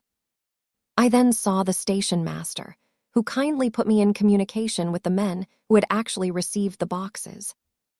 Their tally was exact with the list, and they had nothing to add except that the boxes were main and mortal heavy, and that shifting them was dry work. One of them added that it was hard lines, that there wasn't any gentleman, such like as yourself, squire, to show some sort of appreciation of their efforts in a liquid form. Another put in a writer that the thirst then generated was such that even the time which had elapsed had not completely allayed it. Needless to add, I took care before leaving to lift, forever and adequately, this source of reproach. 30 September. The station master was good enough to give me a line to his old companion, the station master, at King's Cross, so that when I arrived there in the morning, I was able to ask him about the arrival of the boxes. He, too, put me at once in communication with the proper officials, and I saw that their tally was correct with the original invoice. The opportunities of acquiring an abnormal thirst had been here limited. A noble use of them had, however, been made, and again I was compelled to deal with the result in an ex post facto manner. From thence, I went on to Carter Patterson's central office, where I met with the utmost courtesy. They looked up the transaction in their daybook and letterbook, and at once telephoned to their King's Cross office for more details. By good fortune, the men who did the teaming were waiting for work, and the official at once sent them over, sending also by one of them the way bill and all the papers connected with the delivery of the boxes at Carfax. Here again, I found the tally agreeing exactly. The carrier's men were able to supplement the paucity of the written words with a few details. These were, I shortly found, connected almost solely with the dusty nature of the job and of the consequent thirst engendered in the operators. On my affording an opportunity, through the medium of the currency of the realm, of the allaying, at a later period, this beneficial evil, one of the men remarked, "That air ooze, governor, is the rummiest I ever was in. Blime, but it ain't been touched since 100 years. There was dust that thick in the place that you might have slep on it without 'urtin' of your bones, and the place was that neglected that yer might ave smelled old Jerusalem in it. But the old chapel, that took the psyche, that did. Me and my mate, we thought we wouldn't never get out quick enough. Lor, I wouldn't take less nor a quid a moment to stay there arter dark. Having been in the house, I could well believe him, but if he knew what I know, he would, I think, have raised his terms. Of one thing I am now satisfied, that all the boxes which arrived at Whitby from Varna in the Demeter were safely deposited in the old chapel at Carfax. There should be 50 of them there, unless any have since been removed, as from Dr. Seward's diary I fear. I shall try to see the carter who took away the boxes from Carfax when Renfield attacked them. By following up this clue, we may learn a good deal. Later, Mina and I have worked all day, and we have put all the papers into order. Mina Harker's journal. 30 September. I am so glad that I hardly know how to contain myself. It is, I suppose, the reaction from the haunting fear which I have had, that this terrible affair and the reopening of his old wound might act detrimentally on Jonathan. I saw him leave for Whitby with as brave a face as I could, but I was sick with apprehension. The effort has, however, done him good. He was never so resolute, never so strong, never so full of volcanic energy as at present. It is just as that dear, good Professor Van Helsing said, he is true grit, and he improves under strain that would kill a weaker nature. He came back full of life and hope and determination. We have got everything in order for tonight. I feel myself quite wild with excitement. I suppose one ought to pity anything so hunted, as is the Count. That is just it. This thing is not human, not even beast. To read Dr. Seward's account of poor Lucy's death, and what followed, is enough to dry up the springs of pity in one's heart. Later, Lord Godalming and Mr. Morris arrived earlier than we expected.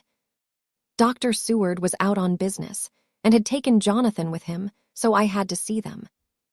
It was to me a painful meeting, for it brought back all poor dear Lucy's hopes of only a few months ago.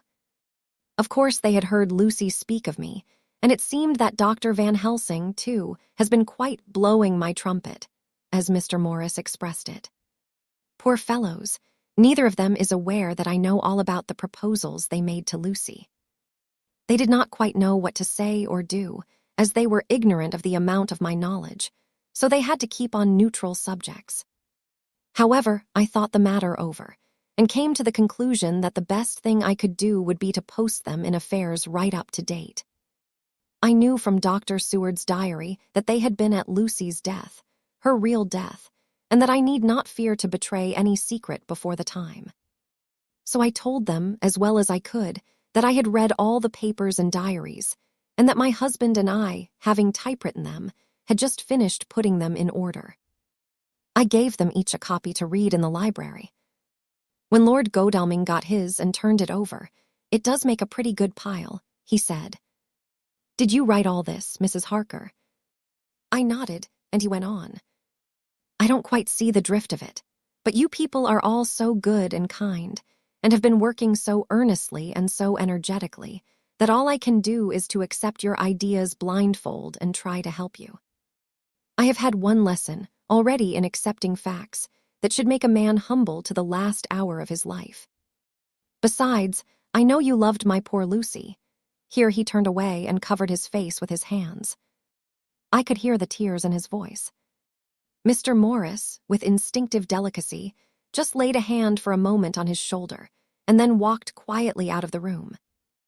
I suppose there is something in woman's nature that makes a man free to break down before her and express his feelings on the tender or emotional side without feeling it derogatory to his manhood.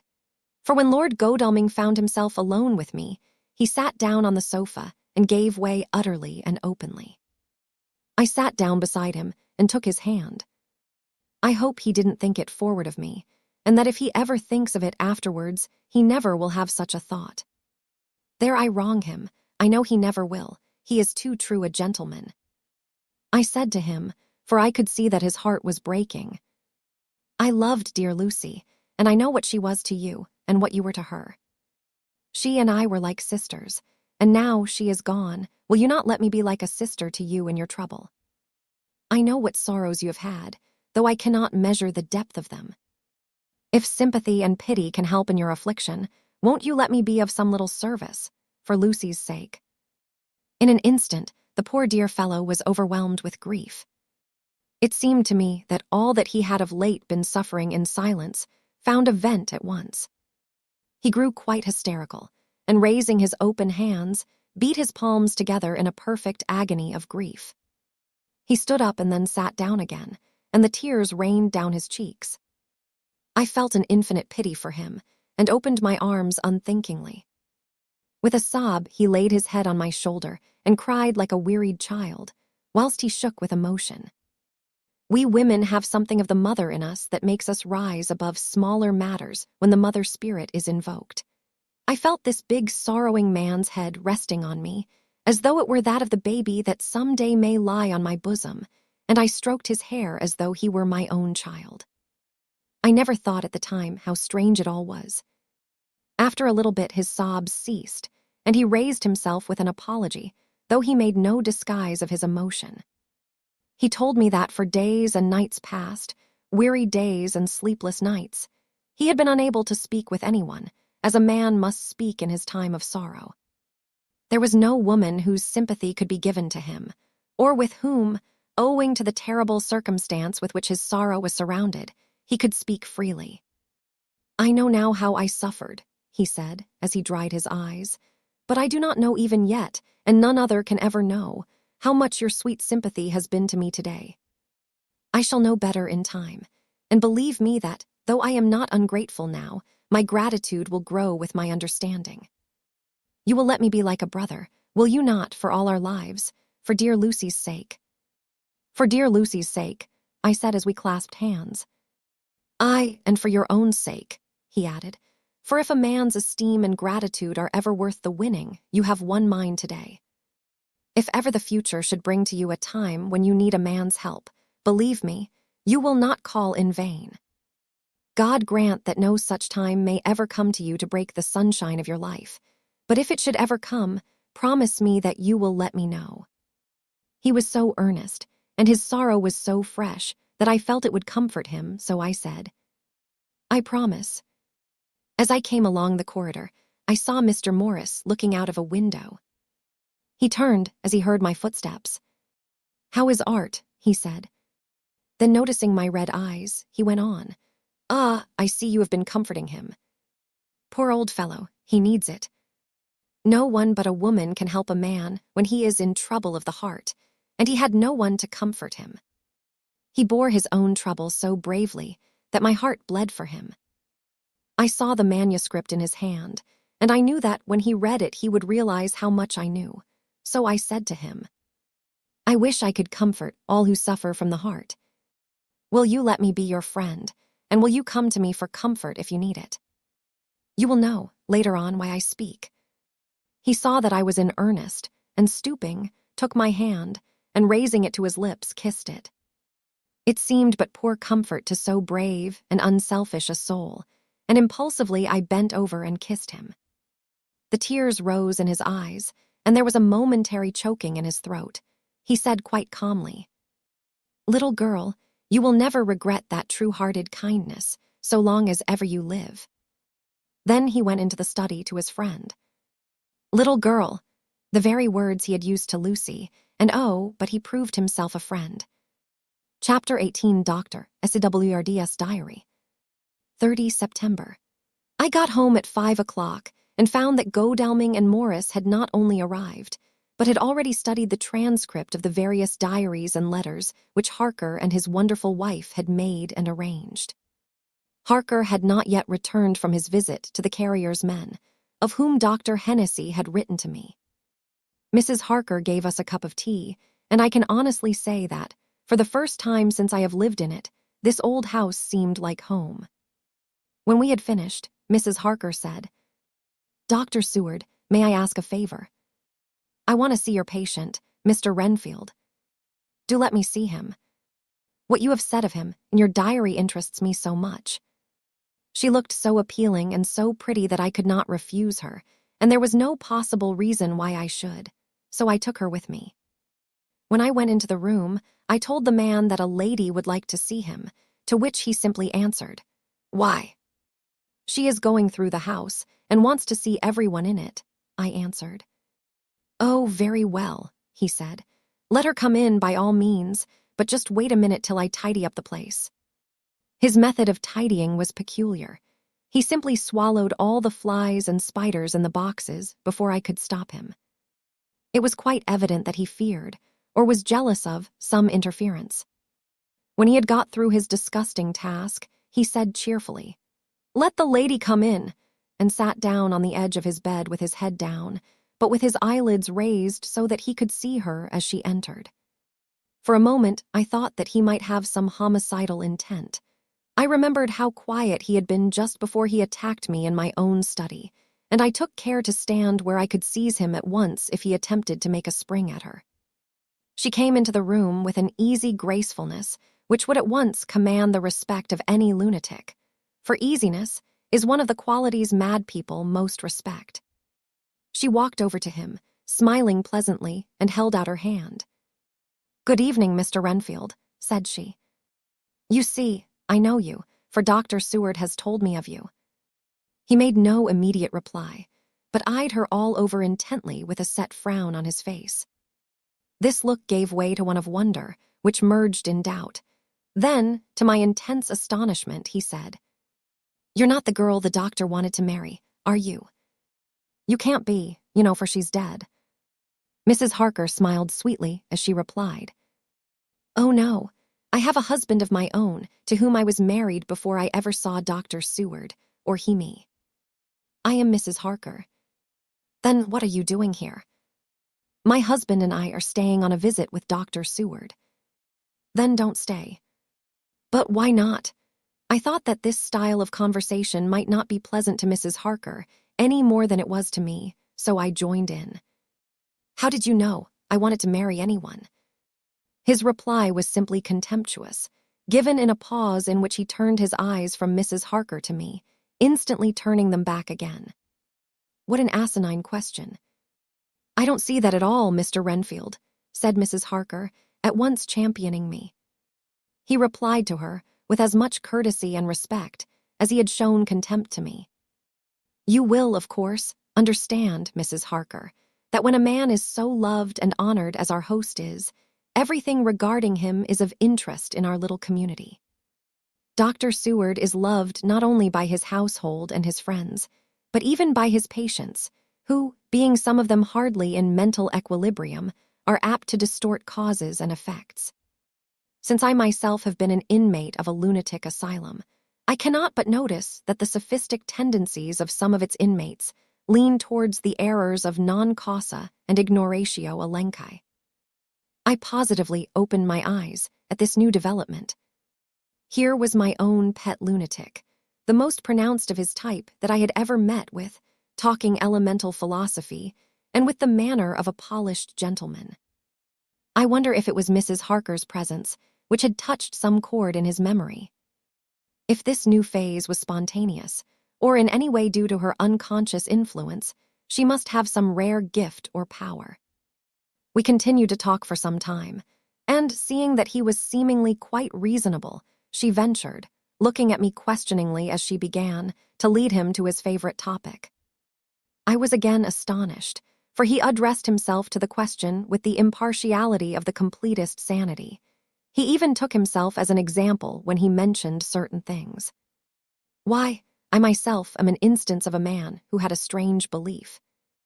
Indeed, it was no wonder that my friends were alarmed and insisted on my being put under control. I used to fancy that life was a positive and perpetual entity, and that by consuming a multitude of live things, no matter how low in the scale of creation, one might indefinitely prolong life. At times, I held the belief so strongly that I actually tried to take human life. The doctor here will bear me out that on one occasion I tried to kill him for the purpose of strengthening my vital powers by the assimilation with my own body of his life through the medium of his blood, relying, of course, upon the scriptural phrase, "For the blood is the life." Though, indeed, the vendor of a certain nostrum has vulgarized the truism to the very point of contempt. Isn't that true, doctor? I nodded assent, for I was so amazed that I hardly knew what to either think or say. It was hard to imagine that I had seen him eat up his spiders and flies not 5 minutes before. Looking at my watch, I saw that I should go to the station to meet Van Helsing, so I told Mrs. Harker that it was time to leave. She came at once, after saying pleasantly to Mr. Renfield, "Goodbye, and I hope I may see you often under auspices pleasanter to yourself," to which, to my astonishment, he replied, "Goodbye, my dear. I pray God I may never see your sweet face again. May he bless and keep you." When I went to the station to meet Van Helsing, I left the boys behind me. Poor Art seemed more cheerful than he has been since Lucy first took ill, and Quincy is more like his own bright self than he has been for many a long day. Van Helsing stepped from the carriage with the eager nimbleness of a boy. He saw me at once and rushed up to me, saying, "Ah, friend John, how goes all? Well." "So, I have been busy, for I come here to stay if need be. All affairs are settled with me, and I have much to tell. Madam Mina is with you, yes, and her so fine husband. And Arthur and my friend Quincy, they are with you too. Good." As I drove to the house, I told him of what had passed, and of how my own diary had come to be of some use through Mrs. Harker's suggestion, at which the professor interrupted me. "Ah, that wonderful Madam Mina. She has man's brain, a brain that a man should have were he much gifted, and a woman's heart.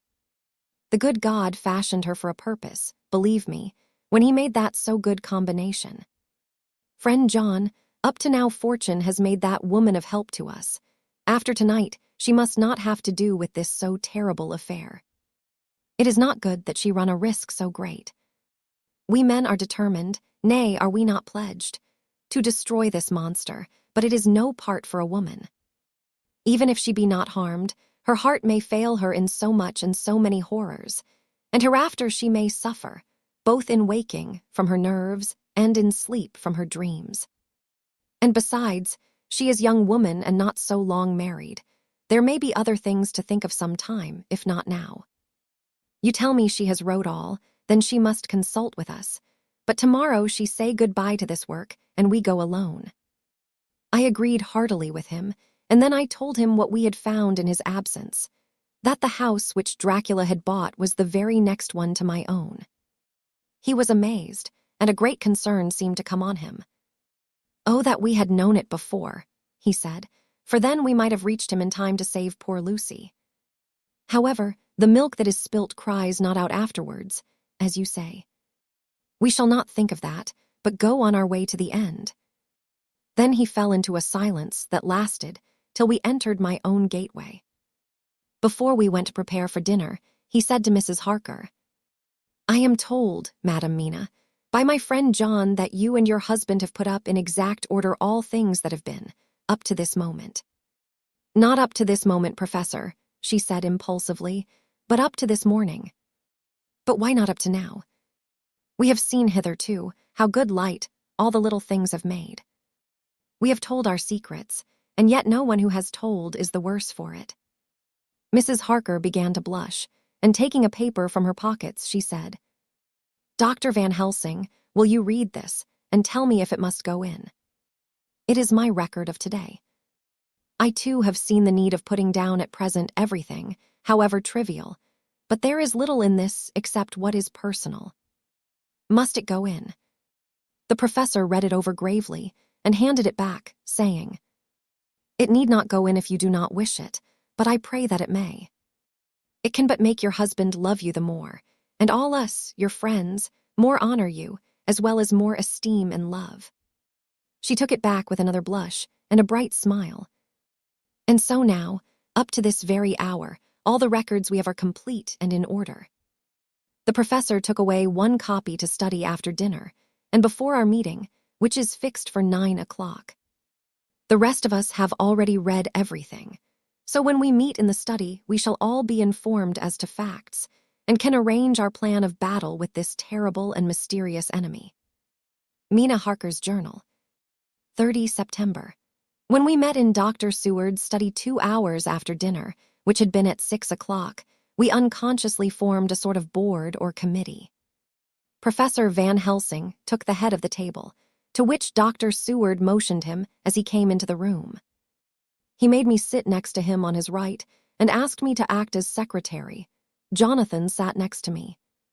Opposite us were Lord Godalming, Dr. Seward, and Mr. Morris, Lord Godalming being next the professor, and Dr. Seward in the center. The professor said, "I may, I suppose, take it that we are all acquainted with the facts that are in these papers." We all expressed assent, and he went on.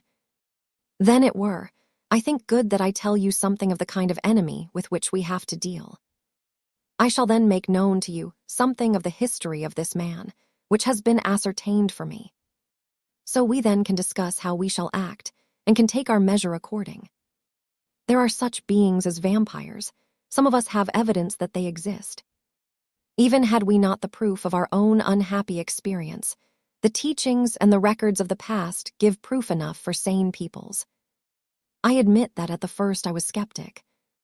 Were it not that through long years I have trained myself to keep an open mind, I could not have believed until such time as that fact thunder on my ear. See. I prove. Alas, had I known at the first what now I know, nay, had I even guessed at him, one so precious life had been spared to many of us who did love her. But that is gone, and we must so work that other poor souls perish not, whilst we can save. The Nosferatu do not die like the bee when he sting once. He is only stronger, and being stronger, have yet more power to work evil. This vampire which is amongst us is of himself so strong in person as 20 men. He is of cunning more than mortal, for his cunning be the growth of ages. He have still the aids of necromancy, which is, as his etymology imply, the divination by the dead, and all the dead that he can come nigh to are for him at command. He is brute, and more than brute. He is devil in callous, and the heart of him is not. He can, within limitations, appear at will when, and where, and in any of the forms that are to him.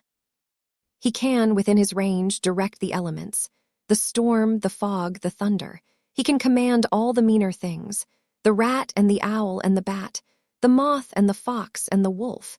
He can grow and become small, and he can at times vanish and come unknown. How then are we to begin our strike to destroy him? How shall we find his where, and having found it, how can we destroy? My friends, this is much.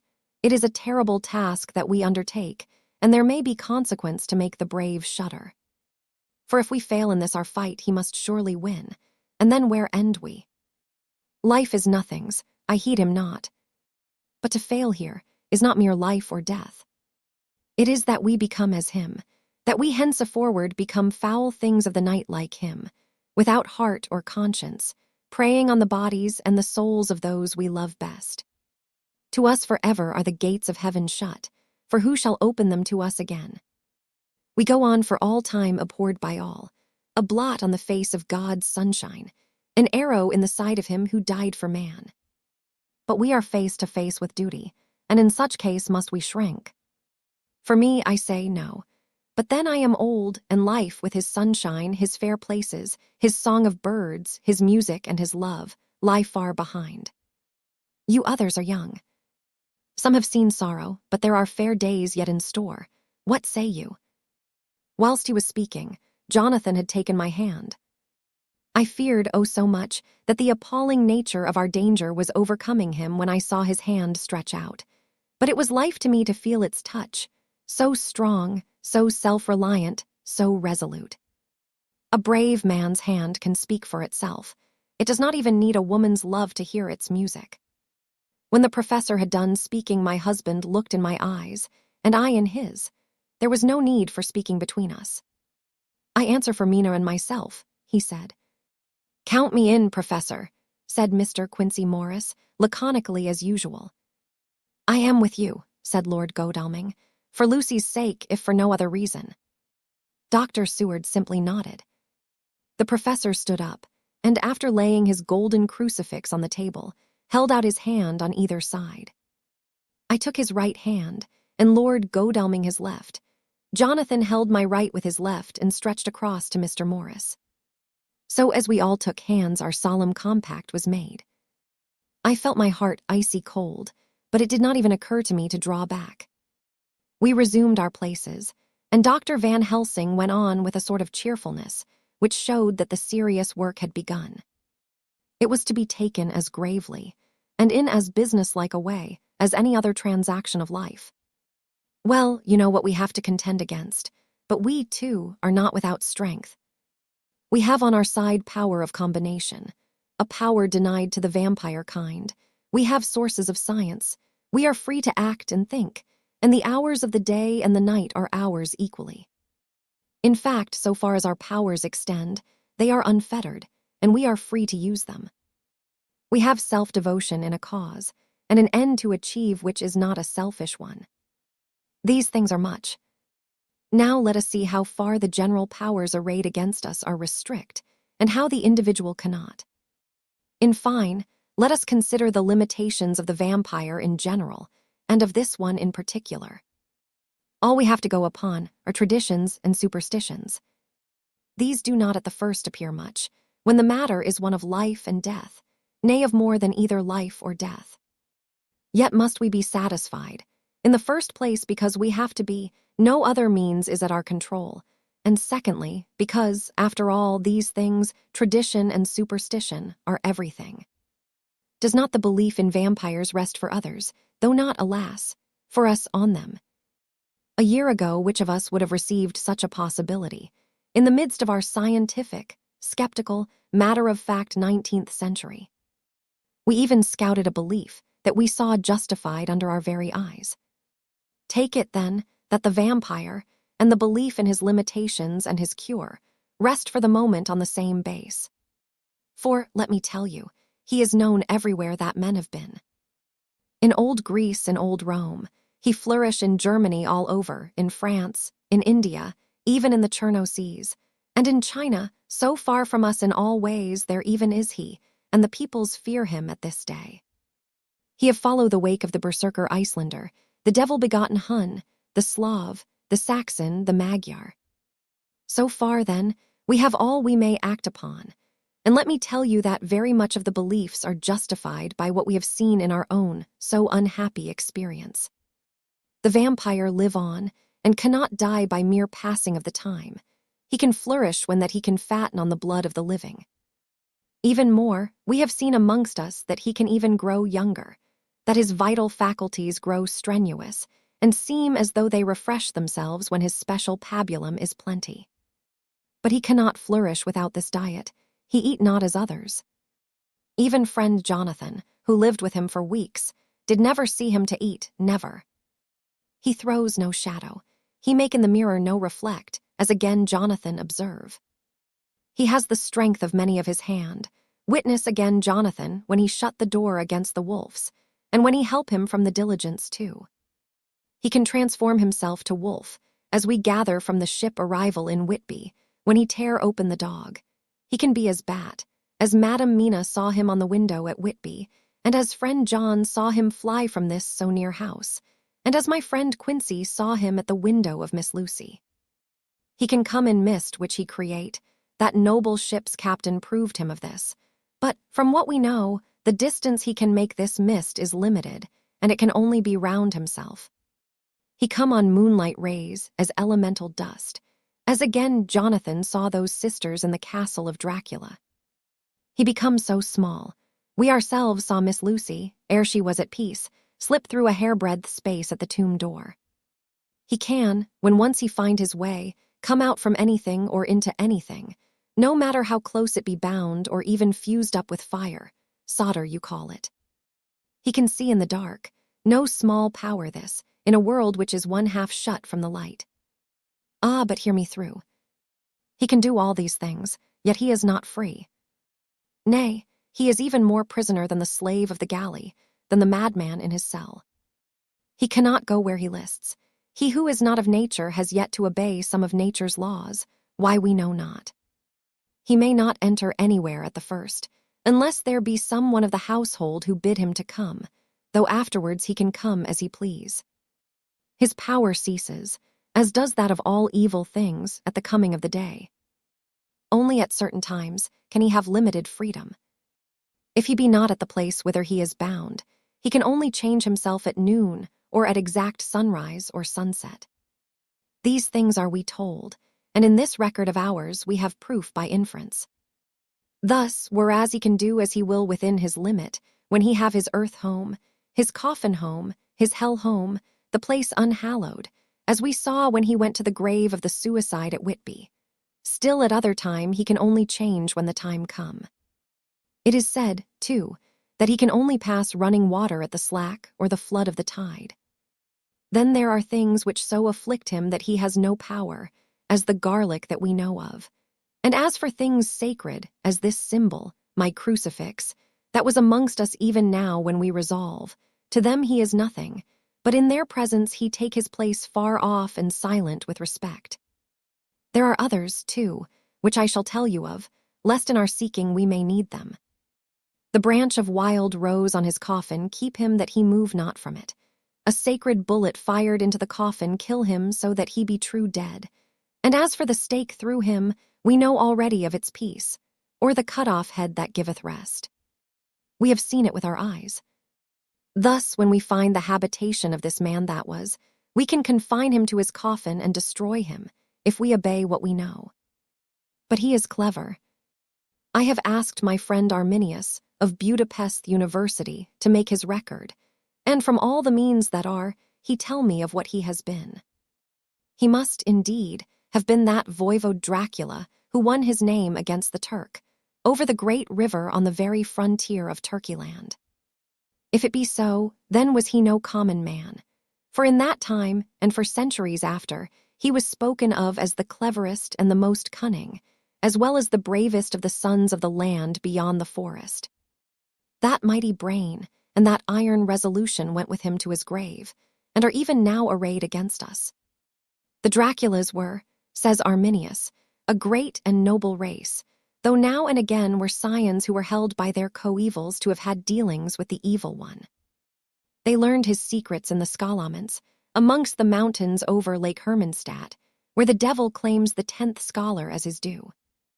In the records are such words as Stregwica, witch, Ordog, and Pakal, Satan and hell, and in one manuscript this very Dracula is spoken of as Wamper, which we all understand too well. There have been from the loins of this very one great men and good women, and their graves make sacred the earth where alone this foulness can dwell. For it is not the least of its terrors that this evil thing is rooted deep in all good. In soil barren of holy memories, it cannot rest. Whilst they were talking, Mr. Morris was looking steadily at the window, and he now got up quietly and went out of the room. There was a little pause, and then the professor went on.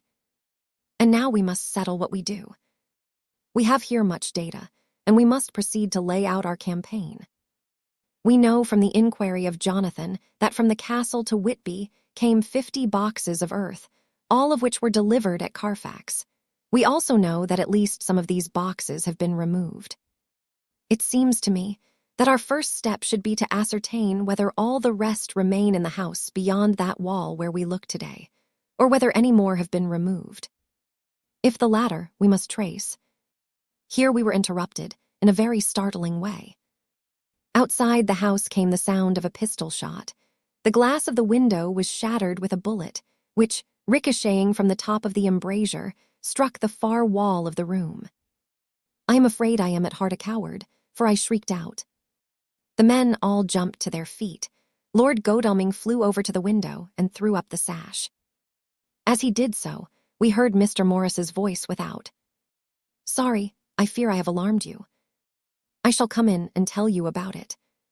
A minute later, he came in and said, "It was an idiotic thing of me to do, and I ask your pardon, Mrs. Harker, most sincerely. I fear I must have frightened you terribly. But the fact is that, whilst the professor was talking, there came a big bat and sat on the windowsill.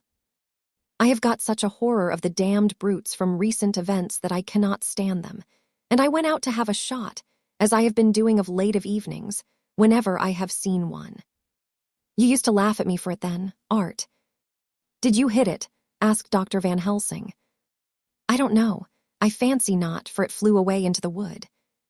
Without saying any more, he took his seat, and the professor began to resume his statement.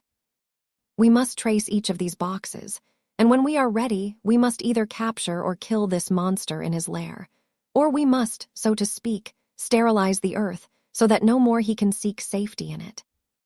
Thus, in the end, we may find him in his form of man between the hours of noon and sunset, and so engage with him when he is at his most weak. And now for you, Madam Mina, this night is the end until all be well. You are too precious to us to have such risk. When we part tonight, you no more must question. We shall tell you all in good time.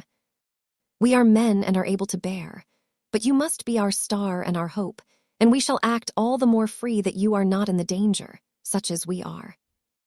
All the men, even Jonathan, seemed relieved, but it did not seem to me good that they should brave danger and perhaps lessen their safety, strength being the best safety, through care of me.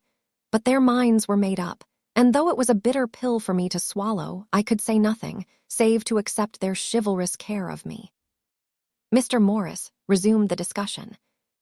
"As there is no time to lose, I vote we have a look at his house right now. Time is everything with him, and swift action on our part may save another victim. I own that my heart began to fail me when the time for action came so close, but I did not say anything, for I had a greater fear that if I appeared as a drag or a hindrance to their work, they might even leave me out of their counsels altogether.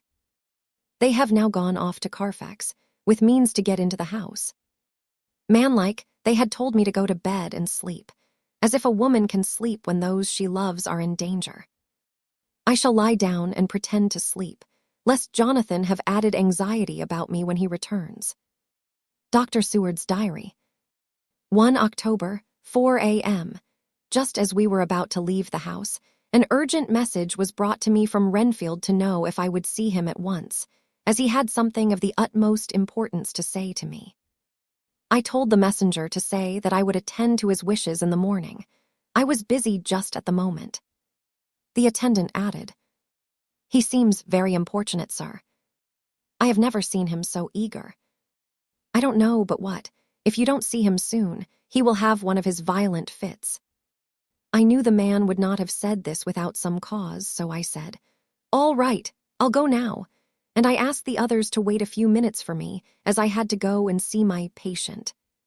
"Take me with you, friend John," said the professor. "His case in your diary interests me much, and it had bearing, too, now and again on our case. I should much like to see him, and especially when his mind is disturbed." "May I come also?" asked Lord Godalming. "Me too," said Quincy Morris. "May I come?" said Harker. I nodded, and we all went down the passage together.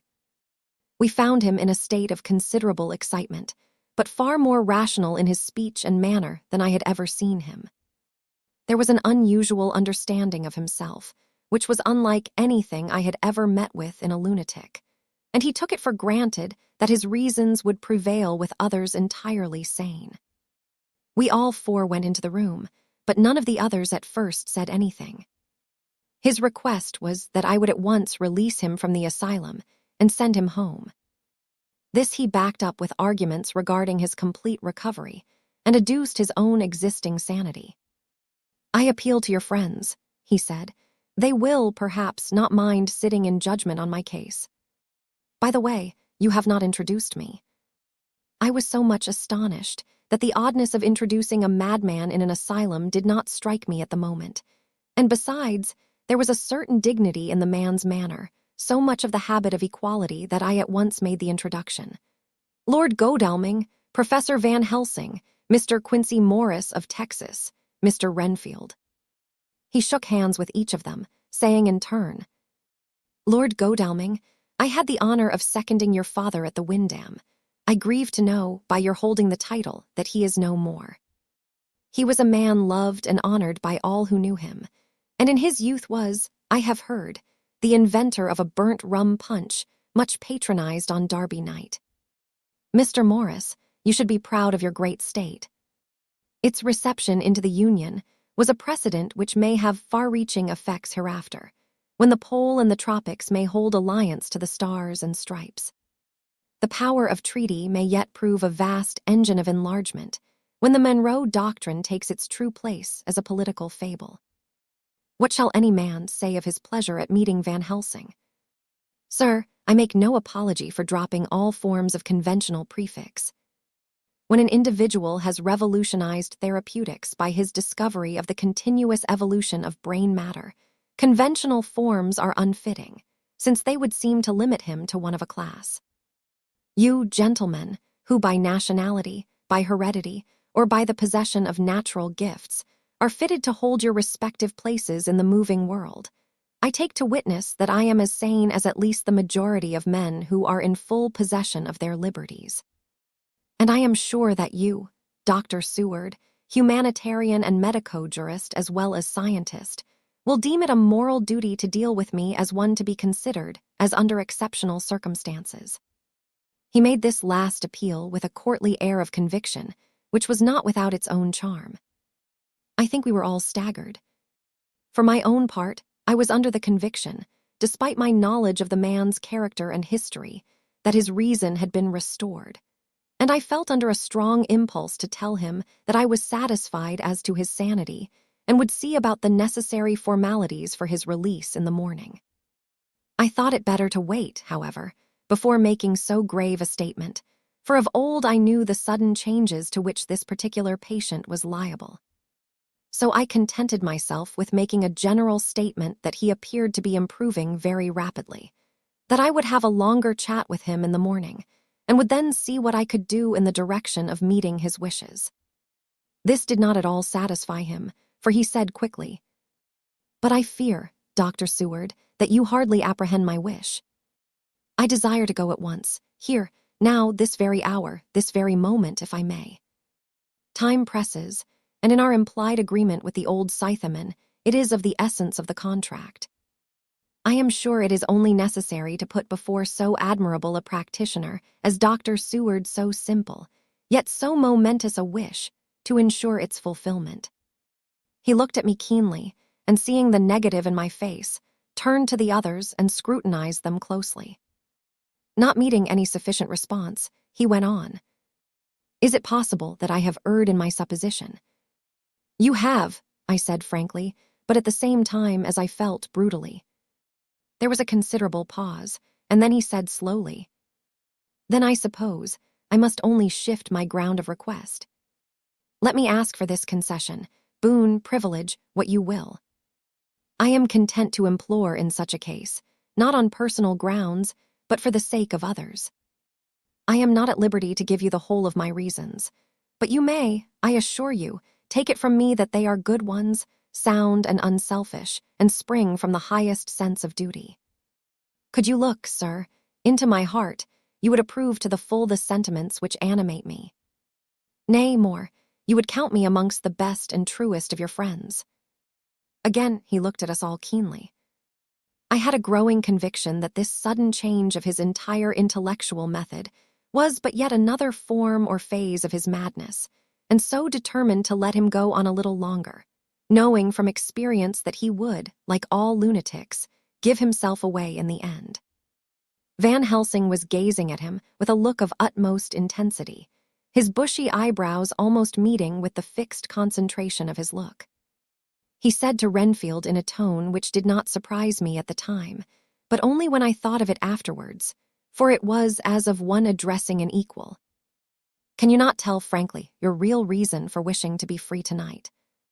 I will undertake that if you will satisfy even me, a stranger without prejudice and with the habit of keeping an open mind, Dr. Seward will give you, at his own risk and on his own responsibility, the privilege you seek." He shook his head sadly, and with a look of poignant regret on his face. The professor went on, "Come, sir, bethink yourself. You claim the privilege of reason in the highest degree, since you seek to impress us with your complete reasonableness.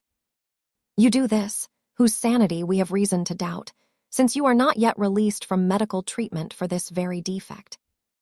If you will not help us in our effort to choose the wisest course, how can we perform the duty which you yourself put upon us? Be wise and help us, and if we can, we shall aid you to achieve your wish." He still shook his head as he said, "Dr. Van Helsing, I have nothing to say. Your argument is complete, and if I were free to speak, I should not hesitate a moment, but I am not my own master in the matter. I can only ask you to trust me. If I am refused, the responsibility does not rest with me." I thought it was now time to end the scene, which was becoming too comically grave, so I went towards the door, simply saying, "Come, my friends, we have work to do. Good night." As, however, I got near the door, a new change came over the patient. He moved towards me so quickly that for the moment I feared that he was about to make another homicidal attack. My fears, however, were groundless, for he held up his two hands imploringly and made his petition in a moving manner. As he saw that the very excess of his emotion was militating against him, by restoring us more to our old relations, he became still more demonstrative. I glanced at Van Helsing and saw my conviction reflected in his eyes, so I became a little more fixed in my manner, if not more stern, and motioned to him that his efforts were unavailing. I had previously seen something of the same constantly growing excitement in him when he had to make some request of which at the time he had thought much, such, for instance, as when he wanted a cat, and I was prepared to see the collapse into the same sullen acquiescence on this occasion. My expectation was not realized, for, when he found that his appeal would not be successful, he got into quite a frantic condition. He threw himself on his knees and held up his hands, wringing them in plaintive supplication, and poured forth a torrent of entreaty, with the tears rolling down his cheeks, and his whole face and form expressive of the deepest emotion. "Let me entreat you, Dr. Seward, oh, let me implore you, to let me out of this house at once. Send me away how you will and where you will. Send keepers with me with whips and chains. Let them take me in a strait waistcoat, manacled and leg-ironed, even to a jail. But let me go out of this. You don't know what you do by keeping me here. I am speaking from the depths of my heart, of my very soul. You don't know whom you wrong or how, and I may not tell. Woe is me. I may not tell. By all you hold sacred, by all you hold dear, by your love that is lost, by your hope that lives, for the sake of the Almighty, take me out of this and save my soul from guilt. Can't you hear me, man? Can't you understand? Will you never learn? Don't you know that I am sane and earnest now? That I am no lunatic in a mad fit, but a sane man fighting for his soul? Oh, hear me, hear me. Let me go, let me go, let me go. I thought that the longer this went on the wilder he would get, and so would bring on a fit. So I took him by the hand and raised him up. Come, I said sternly, no more of this. We have had quite enough already. Get to your bed and try to behave more discreetly. He suddenly stopped and looked at me intently for several moments. Then, without a word, he rose and, moving over, sat down on the side of the bed. The collapse had come, as on former occasion, just as I had expected. When I was leaving the room, last of our party, he said to me in a quiet, well-bred voice, "You will, I trust, Dr. Seward, do me the justice to bear in mind later on that I did what I could to convince you tonight." Chapter 19, Jonathan Harkers Journal. 1 October, 5 a.m. I went with the party to the search with an easy mind, for I think I never saw Mina so absolutely strong and well. I am so glad that she consented to hold back and let us men do the work. Somehow, it was a dread to me that she was in this fearful business at all.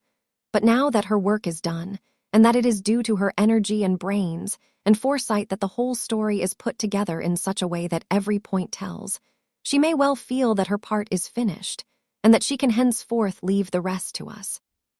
We were, I think, all a little upset by the scene with Mr. Renfield. When we came away from his room, we were silent till we got back to the study. Then Mr. Morris said to Dr. Seward, "Say, Jack, if that man wasn't attempting a bluff, he is about the sanest lunatic I ever saw. I'm not sure, but I believe that he had some serious purpose, and if he had, it was pretty rough on him not to get a chance."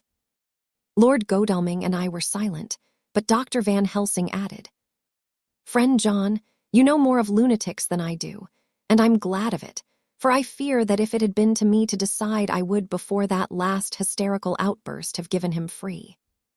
But we live and learn, and in our present task we must take no chance, as my friend Quincy would say. All is best as they are." Dr. Seward seemed to answer them both in a dreamy kind of way. "I don't know but that I agree with you. If that man had been an ordinary lunatic, I would have taken my chance of trusting him. But he seems so mixed up with the Count in an indexy kind of way that I am afraid of doing anything wrong by helping his fads. I can't forget how he prayed with almost equal fervor for a cat, and then tried to tear my throat out with his teeth. Besides, he called the Count Lord and Master, and he may want to get out to help him in some diabolical way. That horrid thing has the wolves and the rats and his own kind to help him, so I suppose he isn't above trying to use a respectable lunatic. He certainly did seem earnest, though. I only hope we have done what is best. These things, in conjunction with the wild work we have in hand, help to unnerve a man." The professor stepped over, and laying his hand on his shoulder, said in his grave, kindly way, "Friend John, have no fear. We are trying to do our duty in a very sad and terrible case. We can only do as we deem best. What else have we to hope for, except the pity of the good God?" Lord Godalming had slipped away for a few minutes, but now he returned. He held up a little silver whistle as he remarked, "That old place may be full of rats, and if so, I've got an antidote on call." Having passed the wall, we took our way to the house, taking care to keep in the shadows of the trees on the lawn when the moonlight shone out. When we got to the porch, the professor opened his bag and took out a lot of things, which he laid on the step, sorting them into 4 little groups, evidently one for each. Then he spoke. "My friends, we are going into a terrible danger, and we need arms of many kinds. Our enemy is not merely spiritual. Remember that he has the strength of 20 men, and that, though our necks or our windpipes are of the common kind, and therefore breakable or crushable, his are not amenable to mere strength. A stronger man, or a body of men more strong in all than him, can at certain times hold him, but they cannot hurt him as we can be hurt by him. We must, therefore, guard ourselves from his touch. Keep this near your heart. As he spoke, he lifted a little silver crucifix and held it out to me, I being nearest to him. "Put these flowers round your neck." Here he handed to me a wreath of withered garlic blossoms. For other enemies more mundane, this revolver and this knife. And for aid in all, these so small electric lamps which you can fasten to your breast. And for all, and above all at the last, this, which we must not desecrate needless. This was a portion of sacred wafer, which he put in an envelope and handed to me. Each of the others was similarly equipped. "Now," he said, "Friend John, where are the skeleton keys? If so that we can open the door, we need not break house by the window, as before at Miss Lucy's." Dr. Seward tried 1 or 2 skeleton keys, his mechanical dexterity as a surgeon standing him in good stead. Presently he got one to suit. After a little play back and forward, the bolt yielded, and with a rusty clang shot back. We pressed on the door, the rusty hinges creaked, and it slowly opened. It was startlingly like the image conveyed to me in Dr. Seward's diary of the opening of Miss Westenra's tomb. I fancy that the same idea seemed to strike the others, for with one accord they shrank back. The professor was the first to move forward and stepped into the open door. "In manus tuas, Domine," he said, crossing himself as he passed over the threshold. We closed the door behind us, lest when we should have lit our lamps, we should possibly attract attention from the road. The professor carefully tried the lock, lest we might not be able to open it from within should we be in a hurry making our exit. Then we all lit our lamps and proceeded on our search. The light from the tiny lamps fell in all sorts of odd forms as the rays crossed each other, or the opacity of our bodies threw great shadows. I could not for my life get away from the feeling that there was someone else amongst us. I suppose it was the recollection, so powerfully brought home to me by the grim surroundings, of that terrible experience in Transylvania. I think the feeling was common to us all, for I noticed that the others kept looking over their shoulders at every sound and every new shadow, just as I felt myself doing. The whole place was thick with dust. The floor was seemingly inches deep, except where there were recent footsteps, in which on holding down my lamp I could see marks of hobnails where the dust was cracked. The walls were fluffy and heavy with dust, and in the corners were masses of spiders' webs, whereon the dust had gathered till they looked like old tattered rags as the weight had torn them partly down. On a table in the hall was a great bunch of keys, with a time-yellowed label on each. They had been used several times, for on the table were several similar rents in the blanket of dust, similar to that exposed when the professor lifted them. He turned to me and said, "You know this place, Jonathan. You have copied maps of it, and you know it at least more than we do. Which is the way to the chapel?" I had an idea of its direction, though on my former visit I had not been able to get admission to it. So I led the way, and after a few wrong turnings found myself opposite a low, arched oaken door, ribbed with iron bands. "This is the spot," said the professor, as he turned his lamp on a small map of the house, copied from the file of my original correspondence regarding the purchase. With a little trouble, we found the key on the bunch and opened the door. We were prepared for some unpleasantness, for as we were opening the door, a faint, malodorous air seemed to exhale through the gaps, but none of us ever expected such an odor as we encountered. None of the others had met the Count at all at close quarters, and when I had seen him, he was either in the fasting stage of his existence in his rooms, or, when he was gloated with fresh blood, in a ruined building open to the air. But here the place was small and close, and the long disuse had made the air stagnant and foul.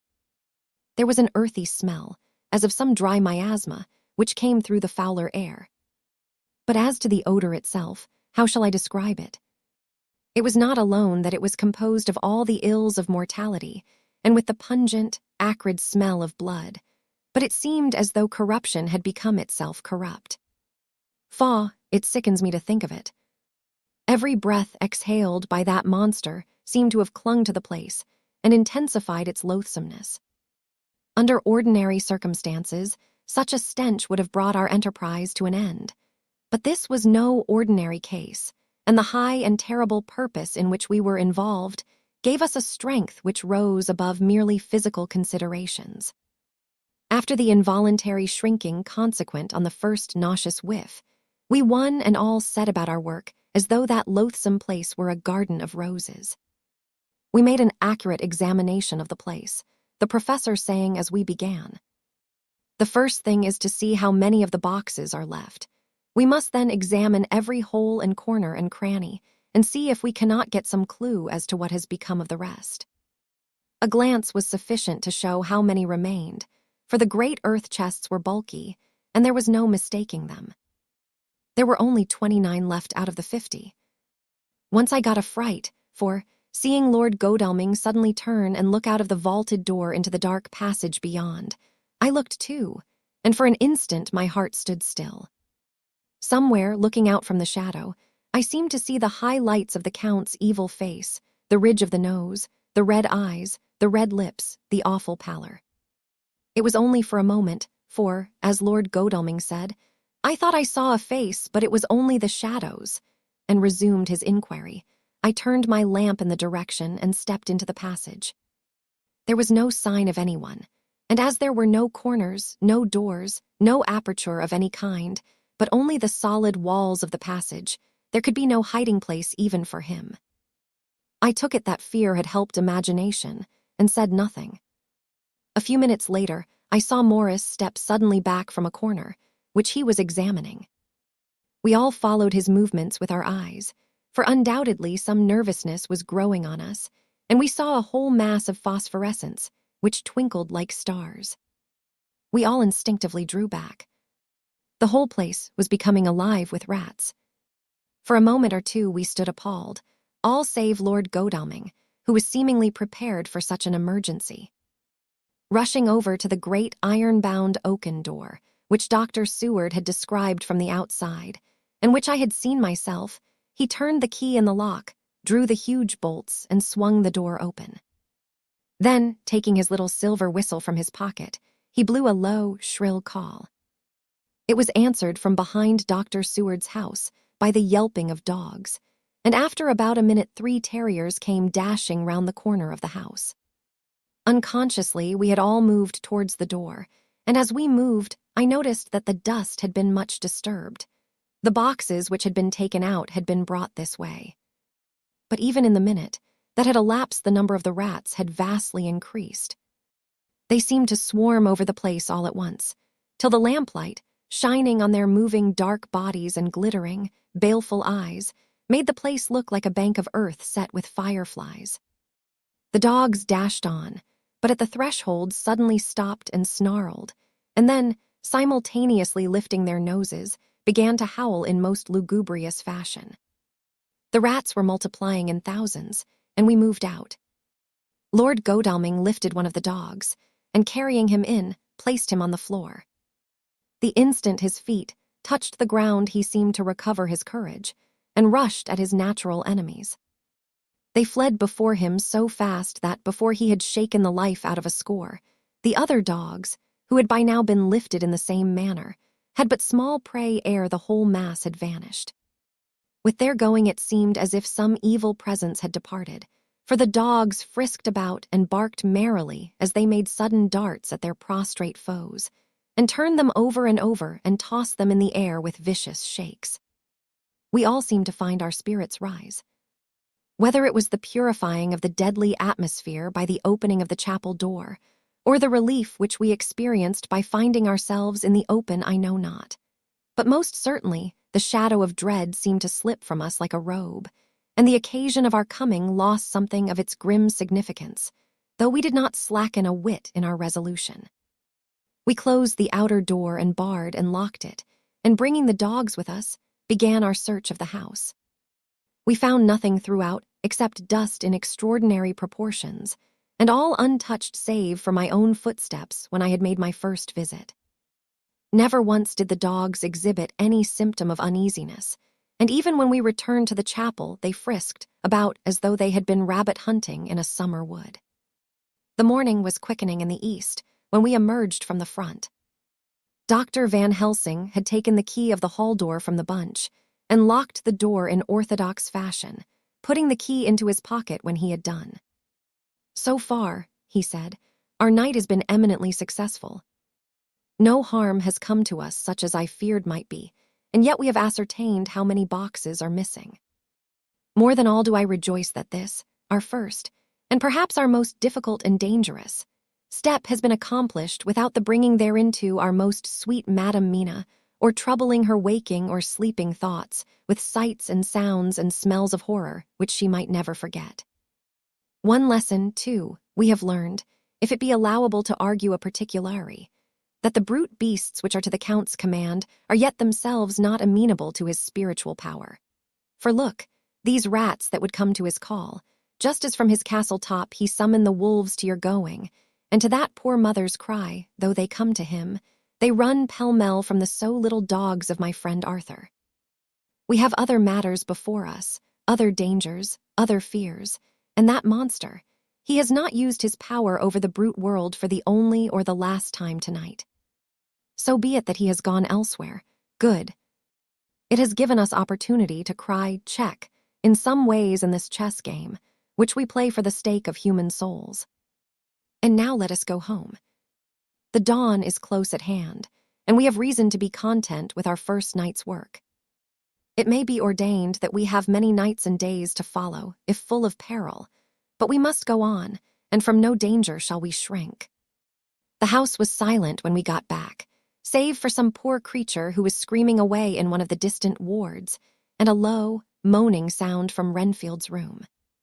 The poor wretch was doubtless torturing himself, after the manner of the insane, with needless thoughts of pain.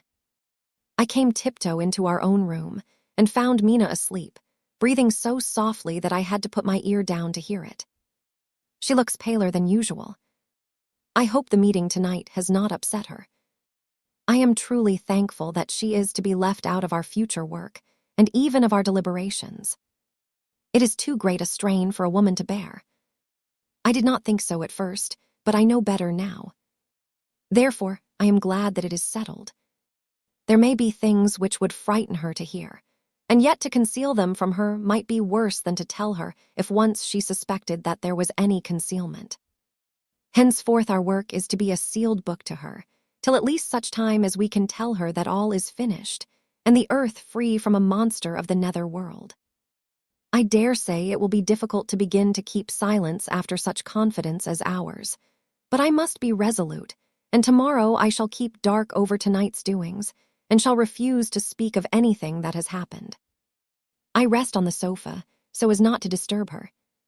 1 October later. I suppose it was natural that we should have all overslept ourselves, for the day was a busy one, and the night had no rest at all.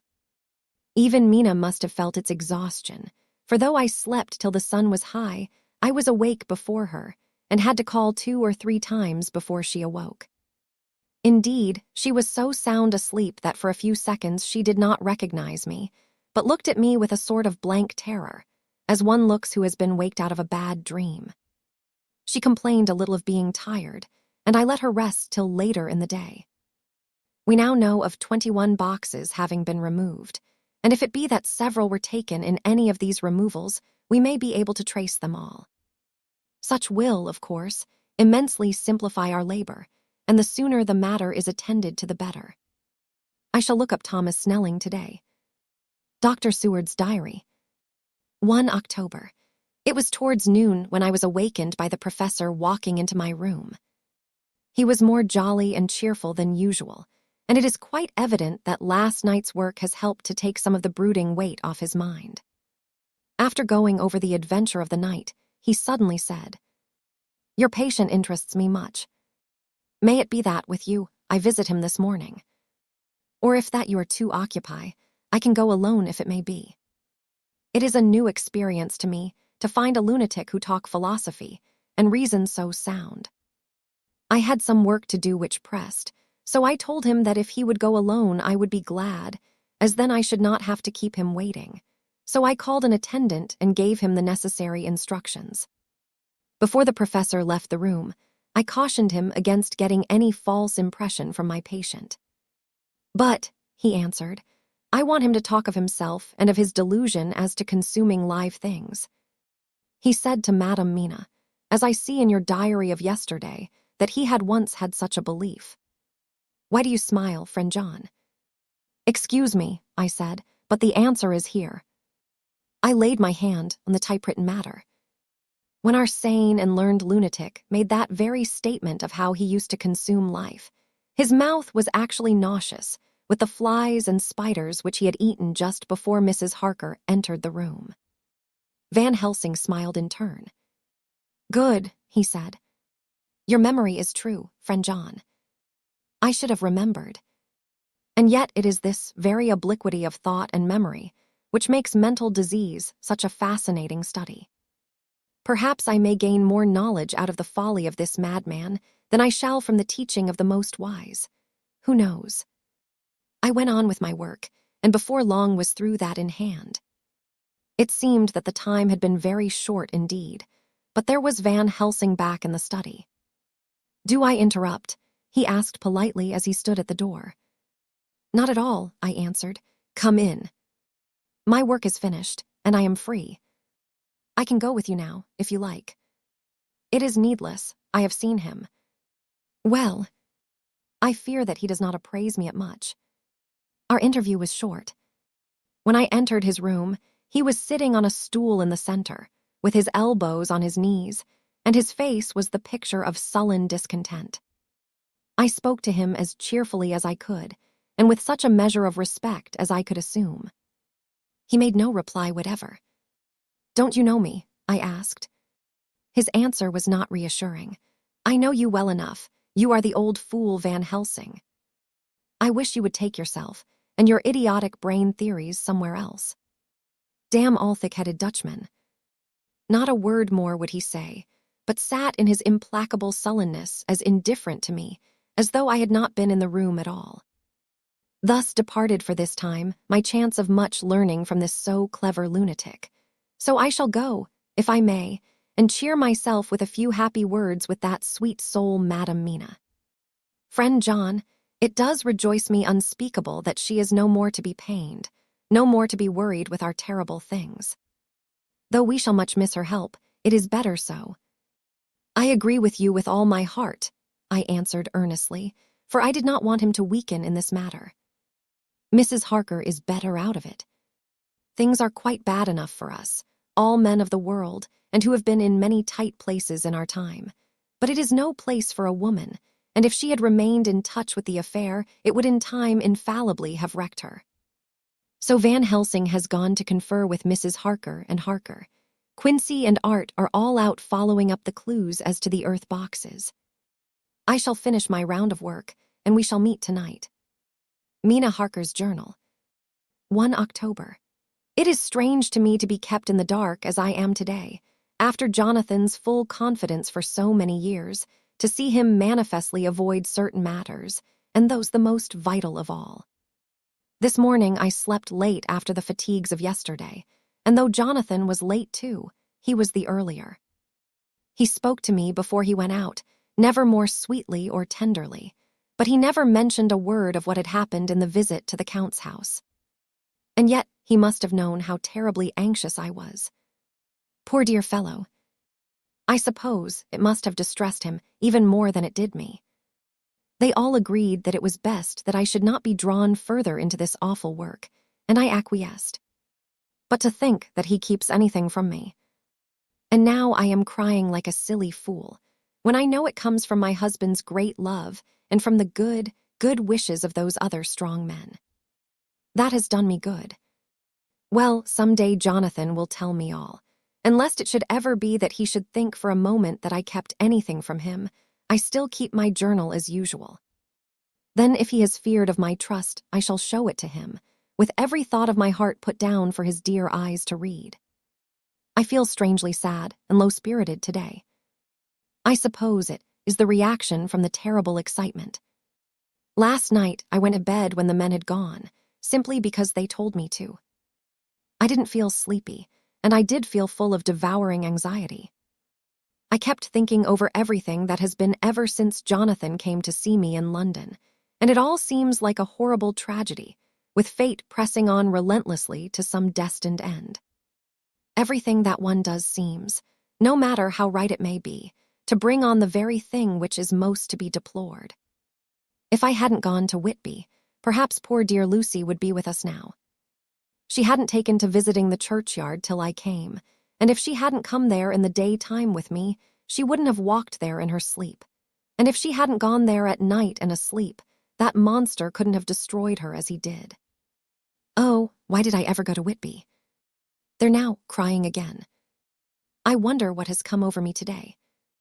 I must hide it from Jonathan, for if he knew that I had been crying twice in one morning, I, who never cried on my own account, and whom he has never caused to shed a tear, the dear fellow would fret his heart out.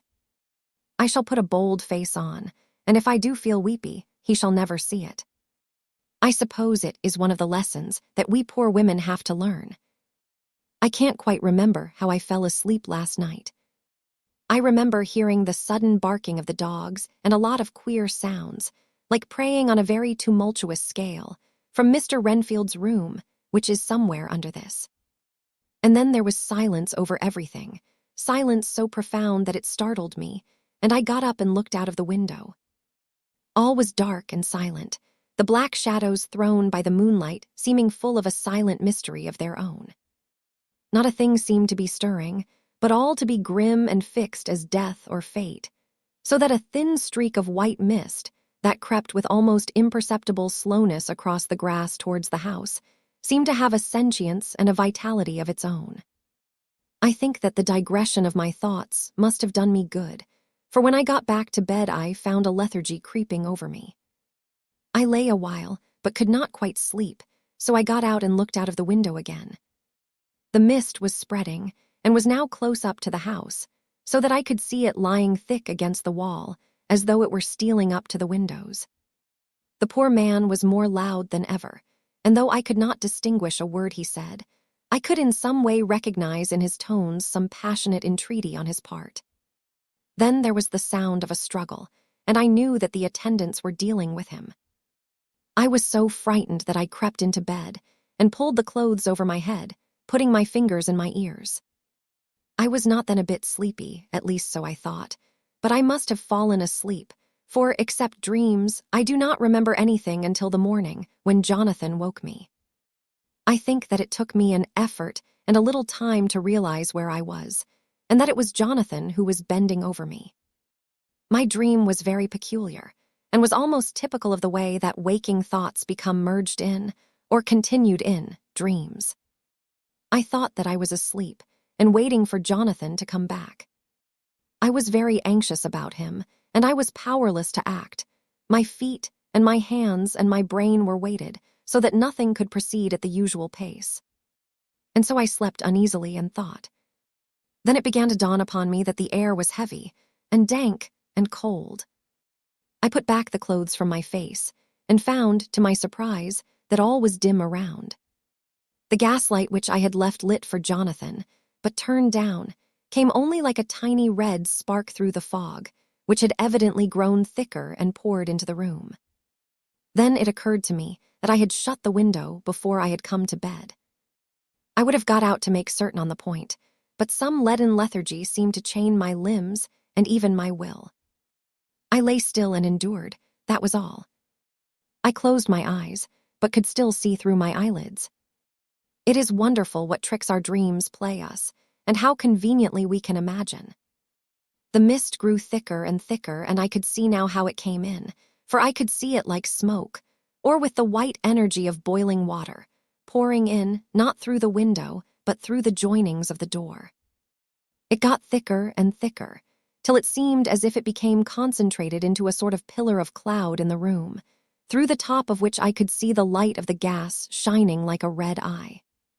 Things began to whirl through my brain just as the cloudy column was now whirling in the room, and through it all came the scriptural words, a pillar of cloud by day and of fire by night. Was it indeed some such spiritual guidance that was coming to me in my sleep? But the pillar was composed of both the day and the night guiding, for the fire was in the red eye, which at the thought got a new fascination for me, till, as I looked, the fire divided, and seemed to shine on me through the fog like two red eyes, such as Lucy told me of in her momentary mental wandering when, on the cliff, The dying sunlight struck the windows of St. Mary's Church. Suddenly, the horror burst upon me that it was thus that Jonathan had seen those awful women growing into reality through the whirling mist in the moonlight, and in my dream I must have fainted, for all became black darkness. The last conscious effort which imagination made was to show me a livid white face bending over me out of the mist. I must be careful of such dreams, for they would unseat one's reason if there were too much of them. I would get Dr. Van Helsing or Dr. Seward to prescribe something for me which would make me sleep, only that I fear to alarm them. Such a dream at the present time would become woven into their fears for me. Tonight I shall strive hard to sleep naturally. If I do not, I shall tomorrow night get them to give me a dose of chloral. That cannot hurt me for once, and it will give me a good night's sleep. Last night tired me more than if I had not slept at all. 2 October 10 p.m. Last night I slept, but did not dream. I must have slept soundly, for I was not waked by Jonathan coming to bed. But the sleep has not refreshed me, for today I feel terribly weak and spiritless. I spent all yesterday trying to read, or lying down dozing. In the afternoon, Mr. Renfield asked if he might see me. Poor man, he was very gentle, and when I came away he kissed my hand and bade God bless me. Some way it affected me much. I am crying when I think of him. This is a new weakness, of which I must be careful. Jonathan would be miserable if he knew I had been crying. He and the others were out till dinner time, and they all came in tired. I did what I could to brighten them up, and I suppose that the effort did me good, for I forgot how tired I was. After dinner, they sent me to bed, and all went off to smoke together, as they said, but I knew that they wanted to tell each other of what had occurred to each during the day. I could see from Jonathan's manner that he had something important to communicate. I was not so sleepy as I should have been, so before they went I asked Dr. Seward to give me a little opiate of some kind, as I had not slept well the night before.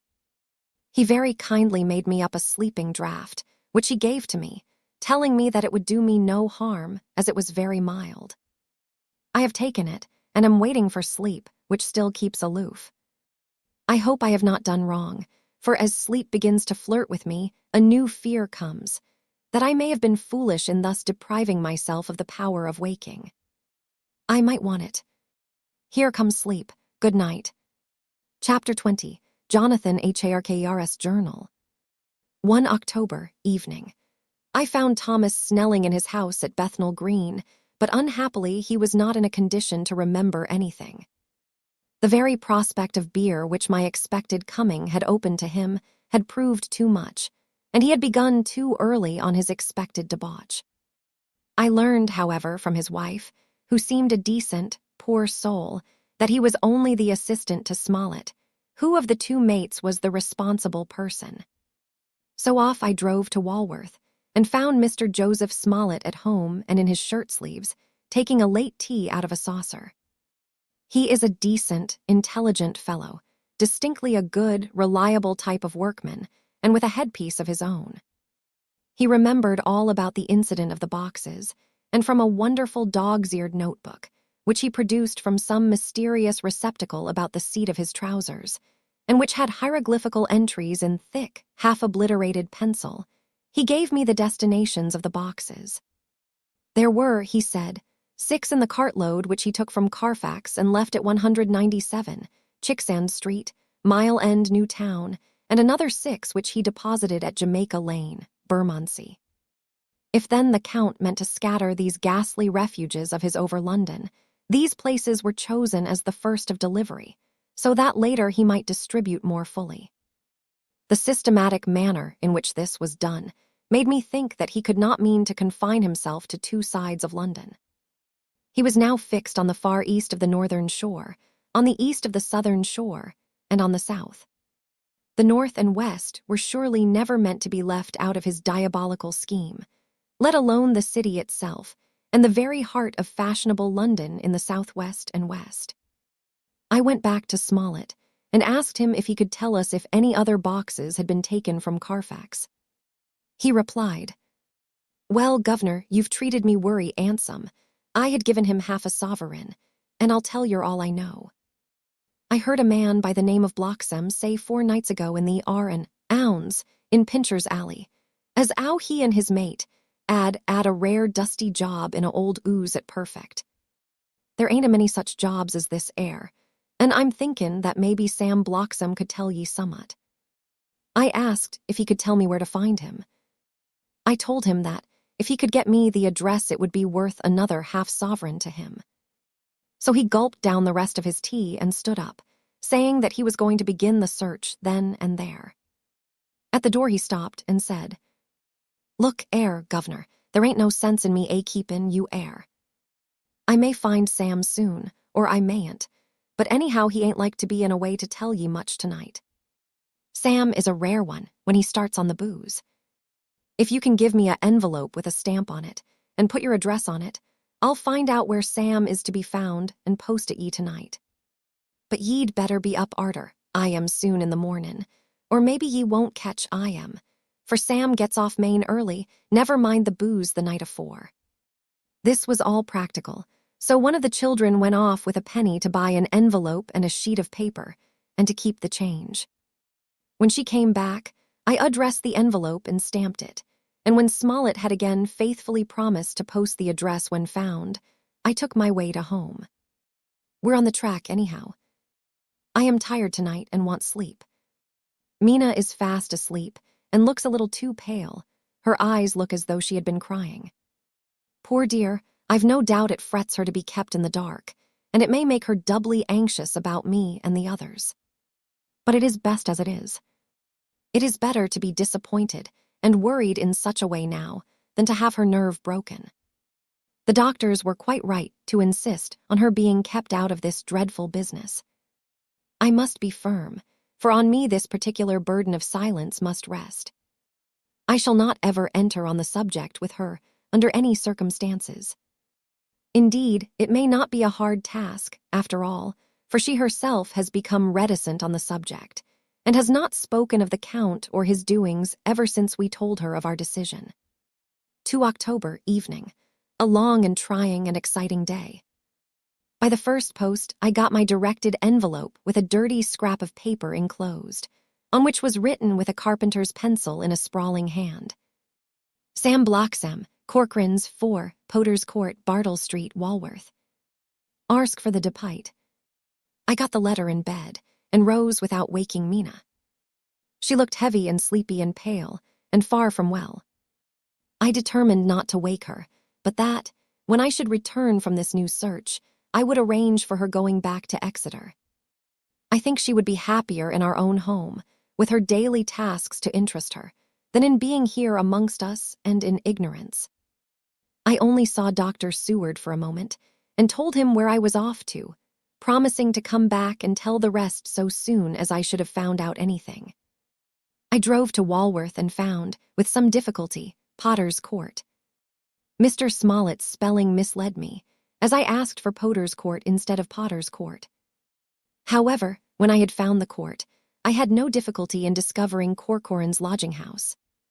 When I asked the man who came to the door for the Depite, he shook his head and said, "I dunno I am. There ain't no such a person, I never 'eard of I am in all my bloomin' days. Don't believe there ain't nobody of that kind livin', or anywheres." I took out Smollett's letter, and as I read it seemed to me that the lesson of the spelling of the name of the court might guide me. "What are you?" I asked. "I'm the Deputy," he answered. I saw at once that I was on the right track. Phonetic spelling had again misled me. A half-crown tip put the deputy's knowledge at my disposal, and I learned that Mr. Bloxham, who had slept off the remains of his beer on the previous night at Corcoran's, had left for his work at Poplar at 5 o'clock that morning. He could not tell me where the place of work was situated, but he had a vague idea that it was some kind of a newfangled warehouse, and with this slender clue I had to start for Poplar. It was 12 o'clock before I got any satisfactory hint of such a building, and this I got at a coffee shop, where some workmen were having their dinner. One of these suggested that there was being erected at Cross Angel Street a new cold storage building, And as this suited the condition of a newfangled Werris, I at once drove to it. An interview with a surly gatekeeper and a surlier foreman, both of whom were appeased with the coin of the realm, put me on the track of Block Sam. He was sent for on my suggesting that I was willing to pay his day's wages to his foreman for the privilege of asking him a few questions on a private matter. He was a smart enough fellow, though rough of speech and bearing. When I had promised to pay for his information and given him an earnest, he told me that he had made 2 journeys between Carfax and a house in Piccadilly, and had taken from this house to the latter 9 great boxes, main heavy ones, with a horse and cart hired by him for this purpose. I asked him if he could tell me the number of the house in Piccadilly, to which he replied, "Well, governor, I forgets the number, but it was only a few doors from a big white church or something of the kind, not long built. It was a dusty old ooze, too, though nothing to the dustiness of the ooze we took the bloomin' boxes from. How did you get into the houses if they were both empty?" "There was the old party what engaged me a waitin' in the ooze at Purfleet. He helped me to lift the boxes and put them in the dray. Curse me, but he was the strongest chap I ever struck, and him a old feller with a white mustache, one that thin you would think he couldn't throw a shatter." How this phrase thrilled through me. Why, he took up his end o' the boxes like they was pounds of tea, and me a puffin' and a blowin' afore I could append mine anyhow, and I'm no chicken, neither. "How did you get into the house in Piccadilly?" I asked. He was there too. He must a started off and got there afore me, for when I rung of the bell he kem and opened the door isself and helped me to carry the boxes into the all. "The whole 9, I asked. "Use. There was 5 in the first load and 4 in the second. It was main dry work, and I don't so well remember how I got home."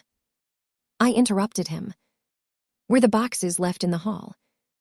"Use. It was a big all, and there was nothing else in it." I made one more attempt to further matters. "You didn't have any key?" "Never used no key nor nothink." The old gent, he opened the door hisself and shut it again when I druv off. I don't remember the last time, but that was the beer. "And you can't remember the number of the house?" "No, sir, but you needn't have no difficulty about that.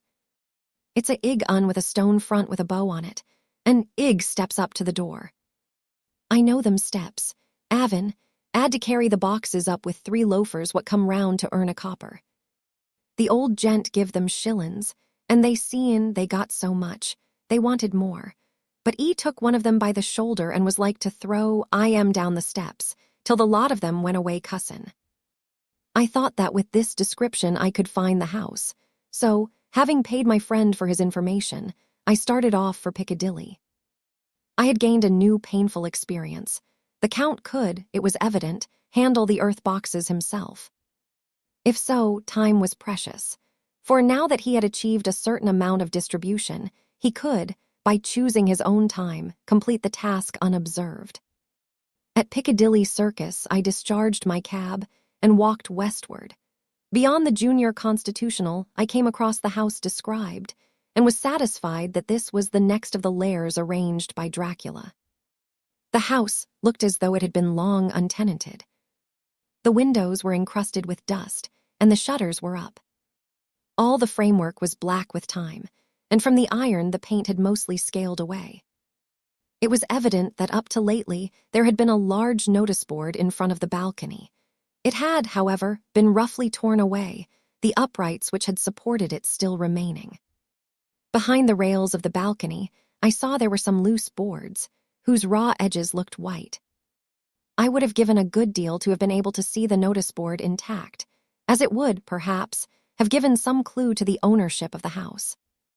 I remembered my experience of the investigation and purchase of Carfax, and I could not but feel that, if I could find the former owner, there might be some means discovered of gaining access to the house.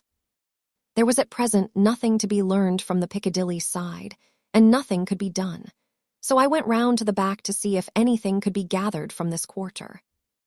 The mews were active, the Piccadilly houses being mostly in occupation. I asked 1 or 2 of the grooms, and helpers whom I saw around if they could tell me anything about the empty house. One of them said that he heard it had lately been taken, but he couldn't say from whom.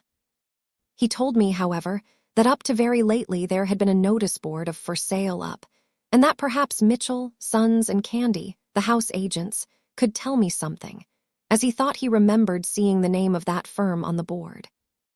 I did not wish to seem too eager, or to let my informant know or guess too much, so, thanking him in the usual manner, I strolled away. It was now growing dusk, and the autumn night was closing in, so I did not lose any time. Having learned the address of Mitchell, Sons, and Candy from a directory at the Berkeley, I was soon at their office in Sackville Street. The gentleman who saw me was particularly suave in manner, but uncommunicative in equal proportion.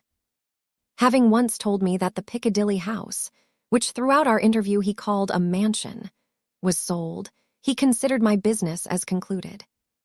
When I asked who had purchased it, he opened his eyes a thought wider and paused a few seconds before replying. "It is sold, sir." "Pardon me," I said with equal politeness, "but I have a special reason for wishing to know who purchased it." Again he paused longer and raised his eyebrows still more. "It is sold, sir," was again his laconic reply.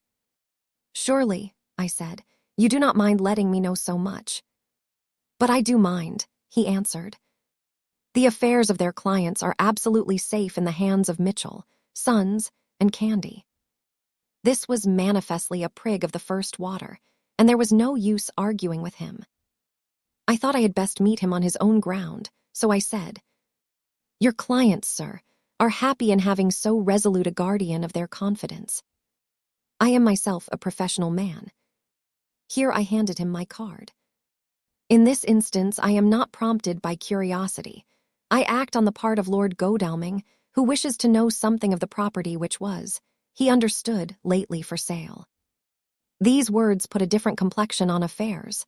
He said, "I would like to oblige you if I could, Mr. Harker, and especially would I like to oblige his lordship. We once carried out a small matter of renting some chambers for him when he was the Honorable Arthur Homewood. If you will let me have his lordship's address, I will consult the house on the subject, and will, in any case, communicate with his lordship by tonight's post. It will be a pleasure if we can so far deviate from our rules as to give the required information to his lordship." I wanted to secure a friend, and not to make an enemy, so I thanked him, gave the address at Dr. Seward, S., and came away. It was now dark, and I was tired and hungry. I got a cup of tea at the Aerated Bread Company and came down to Purfleet by the next train. I found all the others at home. Mina was looking tired and pale, but she made a gallant effort to be bright and cheerful. It wrung my heart to think that I had had to keep anything from her, and so caused her inquietude. Thank God, this will be the last night of her looking on at our conferences and feeling the sting of our not showing our confidence.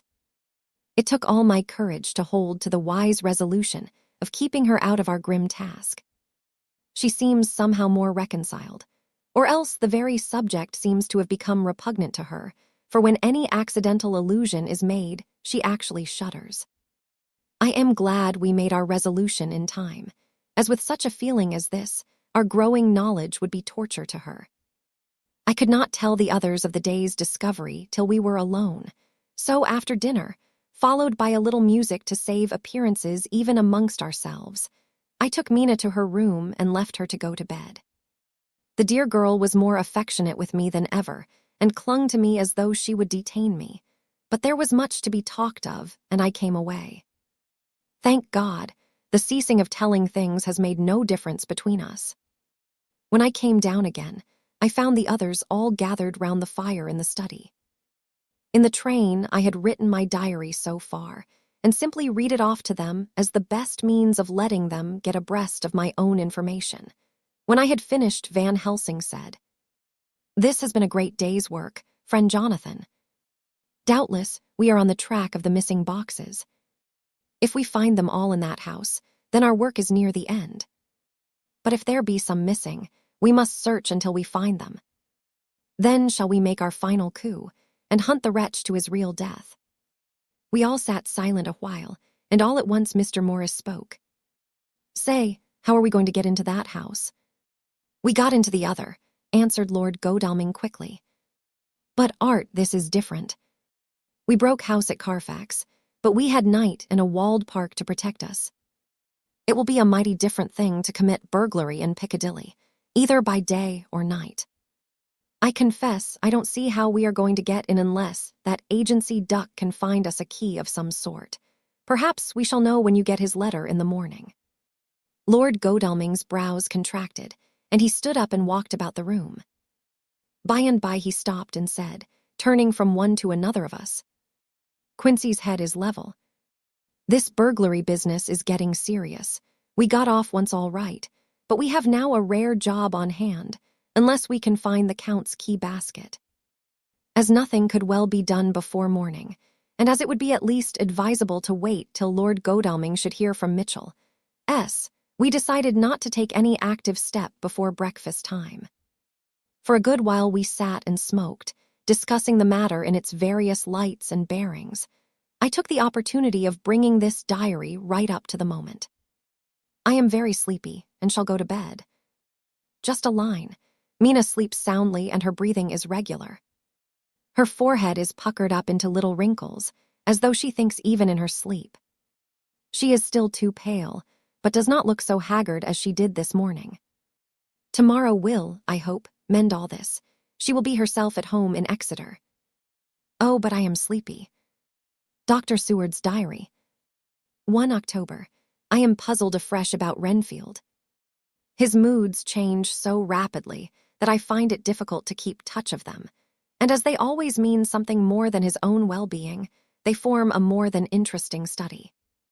This morning, when I went to see him after his repulse of Van Helsing, his manner was that of a man commanding destiny.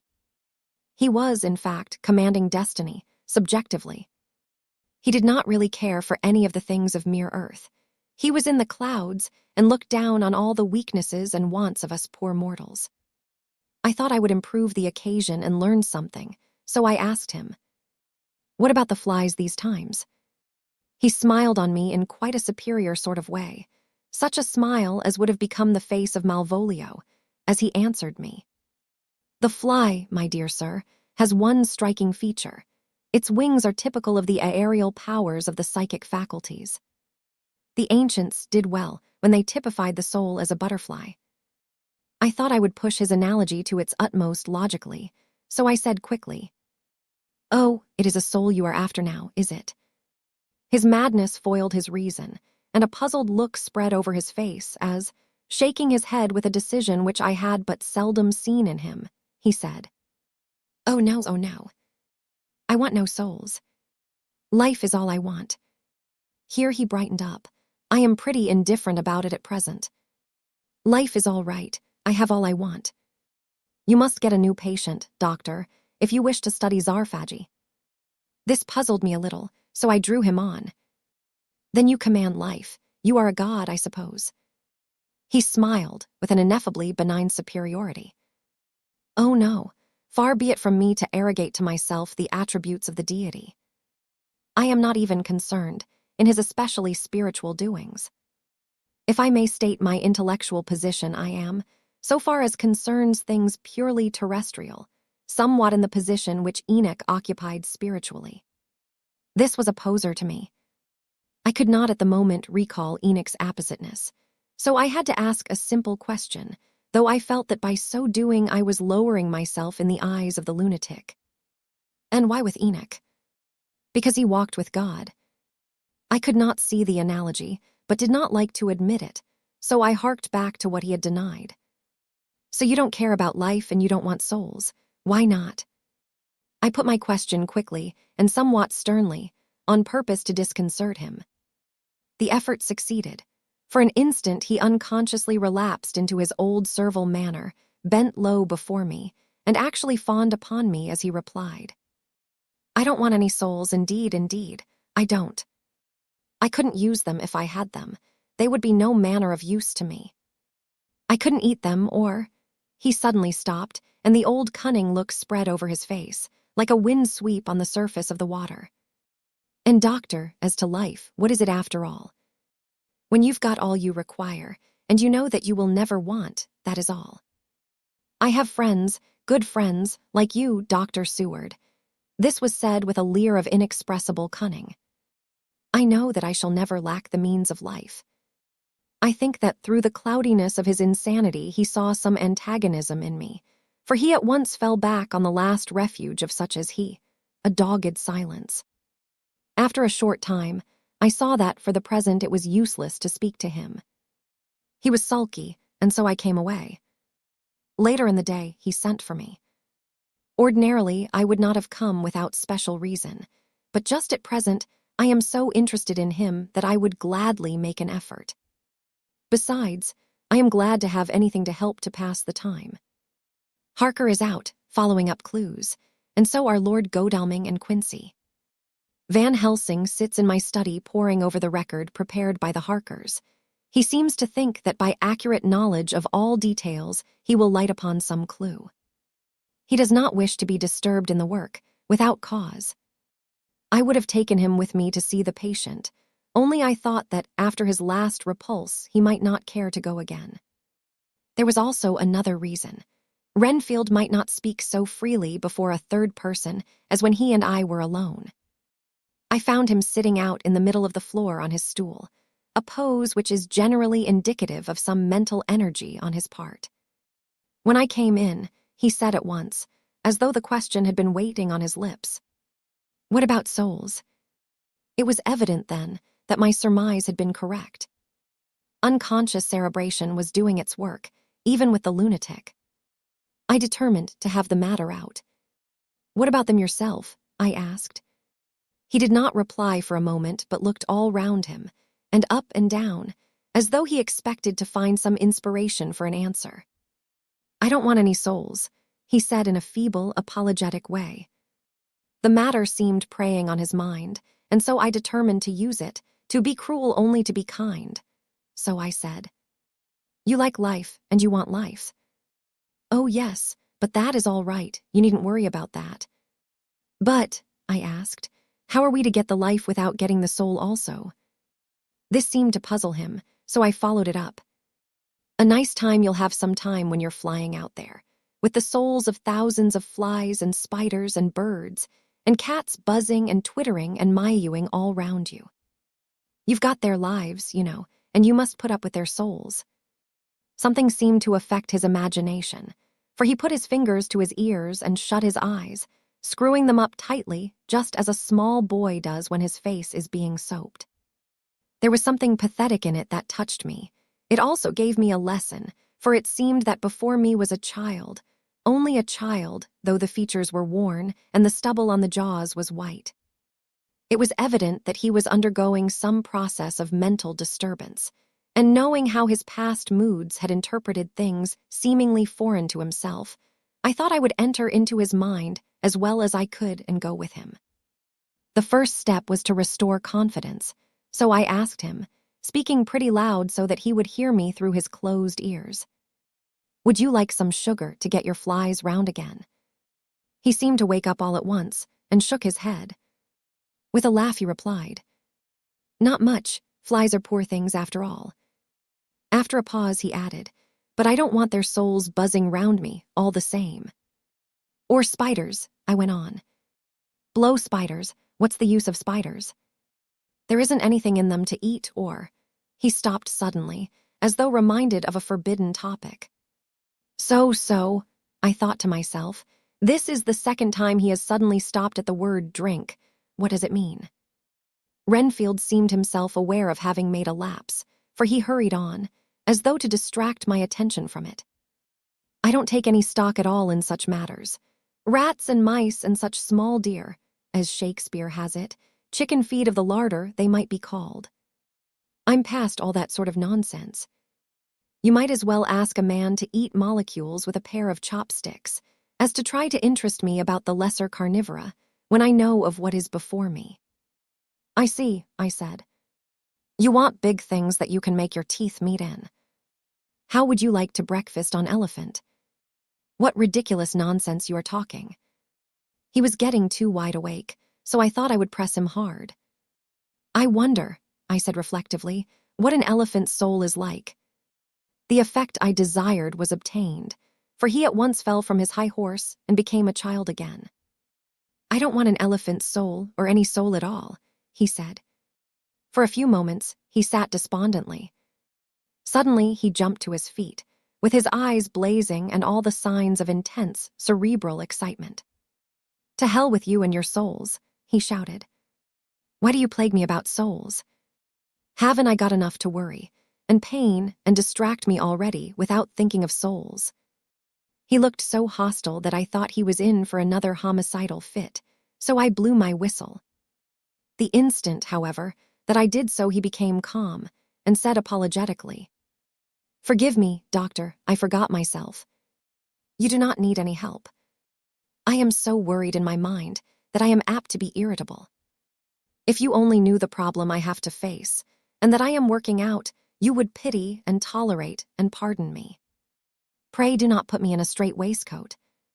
I want to think, and I cannot think freely when my body is confined. I am sure you will understand.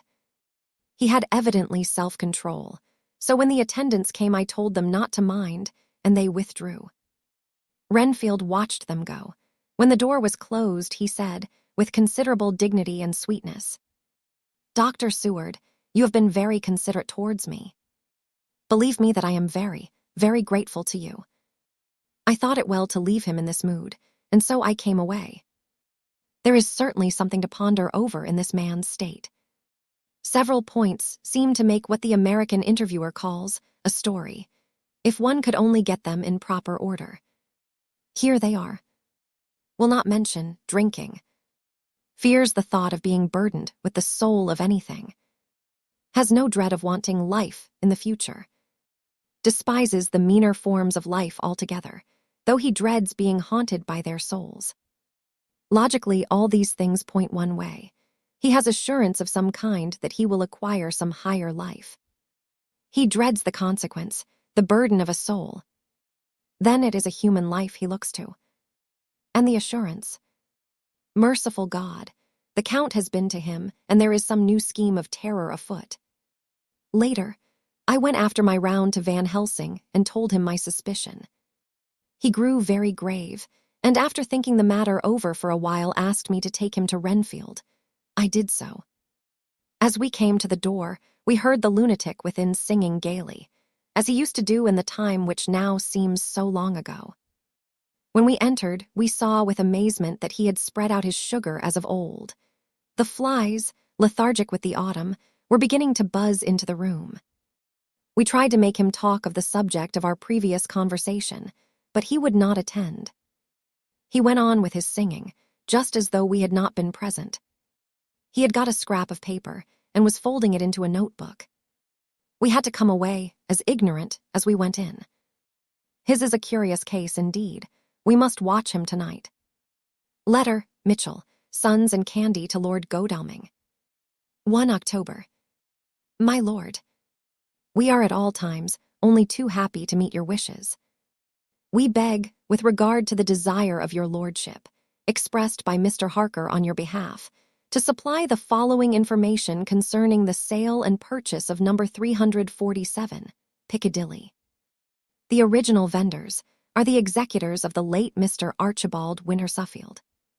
The purchaser is a foreign nobleman, Count de Ville, who effected the purchase himself, paying the purchase money in notes over the counter, if your lordship will pardon us using so vulgar an expression. Beyond this, we know nothing whatever of him. We are, my lord, your lordship's humble servants, Mitchell, Sons and Candy. 2 October. I placed a man in the corridor last night and told him to make an accurate note of any sound he might hear from Renfield's room, and gave him instructions that if there should be anything strange, he was to call me. After dinner, when we had all gathered round the fire in the study, Mrs. Harker having gone to bed, we discussed the attempts and discoveries of the day. Harker was the only one who had any result, and we are in great hopes that his clue may be an important one. Before going to bed, I went round to the patient's room and looked in through the observation trap. He was sleeping soundly, and his heart rose and fell with regular respiration. This morning, the man on duty reported to me that a little after midnight, he was restless and kept saying his prayers somewhat loudly. I asked him if that was all. He replied that it was all he heard. There was something about his manner so suspicious that I asked him point blank if he had been asleep. He denied sleep, but admitted to having dozed for a while. It is too bad that men cannot be trusted unless they are watched. Today Harker is out following up his clue, and Art and Quincy are looking after horses. Godalming thinks that it will be well to have horses always in readiness, for when we get the information which we seek there will be no time to lose. We must sterilize all the imported earth between sunrise and sunset. We shall thus catch the Count at his weakest, and without a refuge to fly to. Van Helsing is off to the British Museum, looking up some authorities on ancient medicine. The old physicians took account of things which their followers do not accept, and the professor is searching for witch and demon cures, which may be useful to us later. I sometimes think we must be all mad, and that we shall wake to sanity in strait waistcoats. Later, we have met again. We seem at last to be on the track, and our work of tomorrow may be the beginning of the end. I wonder if Renfield's quiet has anything to do with this. His moods have so followed the doings of the Count that the coming destruction of the monster may be carried to him in some subtle way. If we could only get some hint as to what passed in his mind between the time of my argument with him today and his resumption of fly-catching, it might afford us a valuable clue. He is now seemingly quiet for a spell. Is he? That wild yell seemed to come from his room.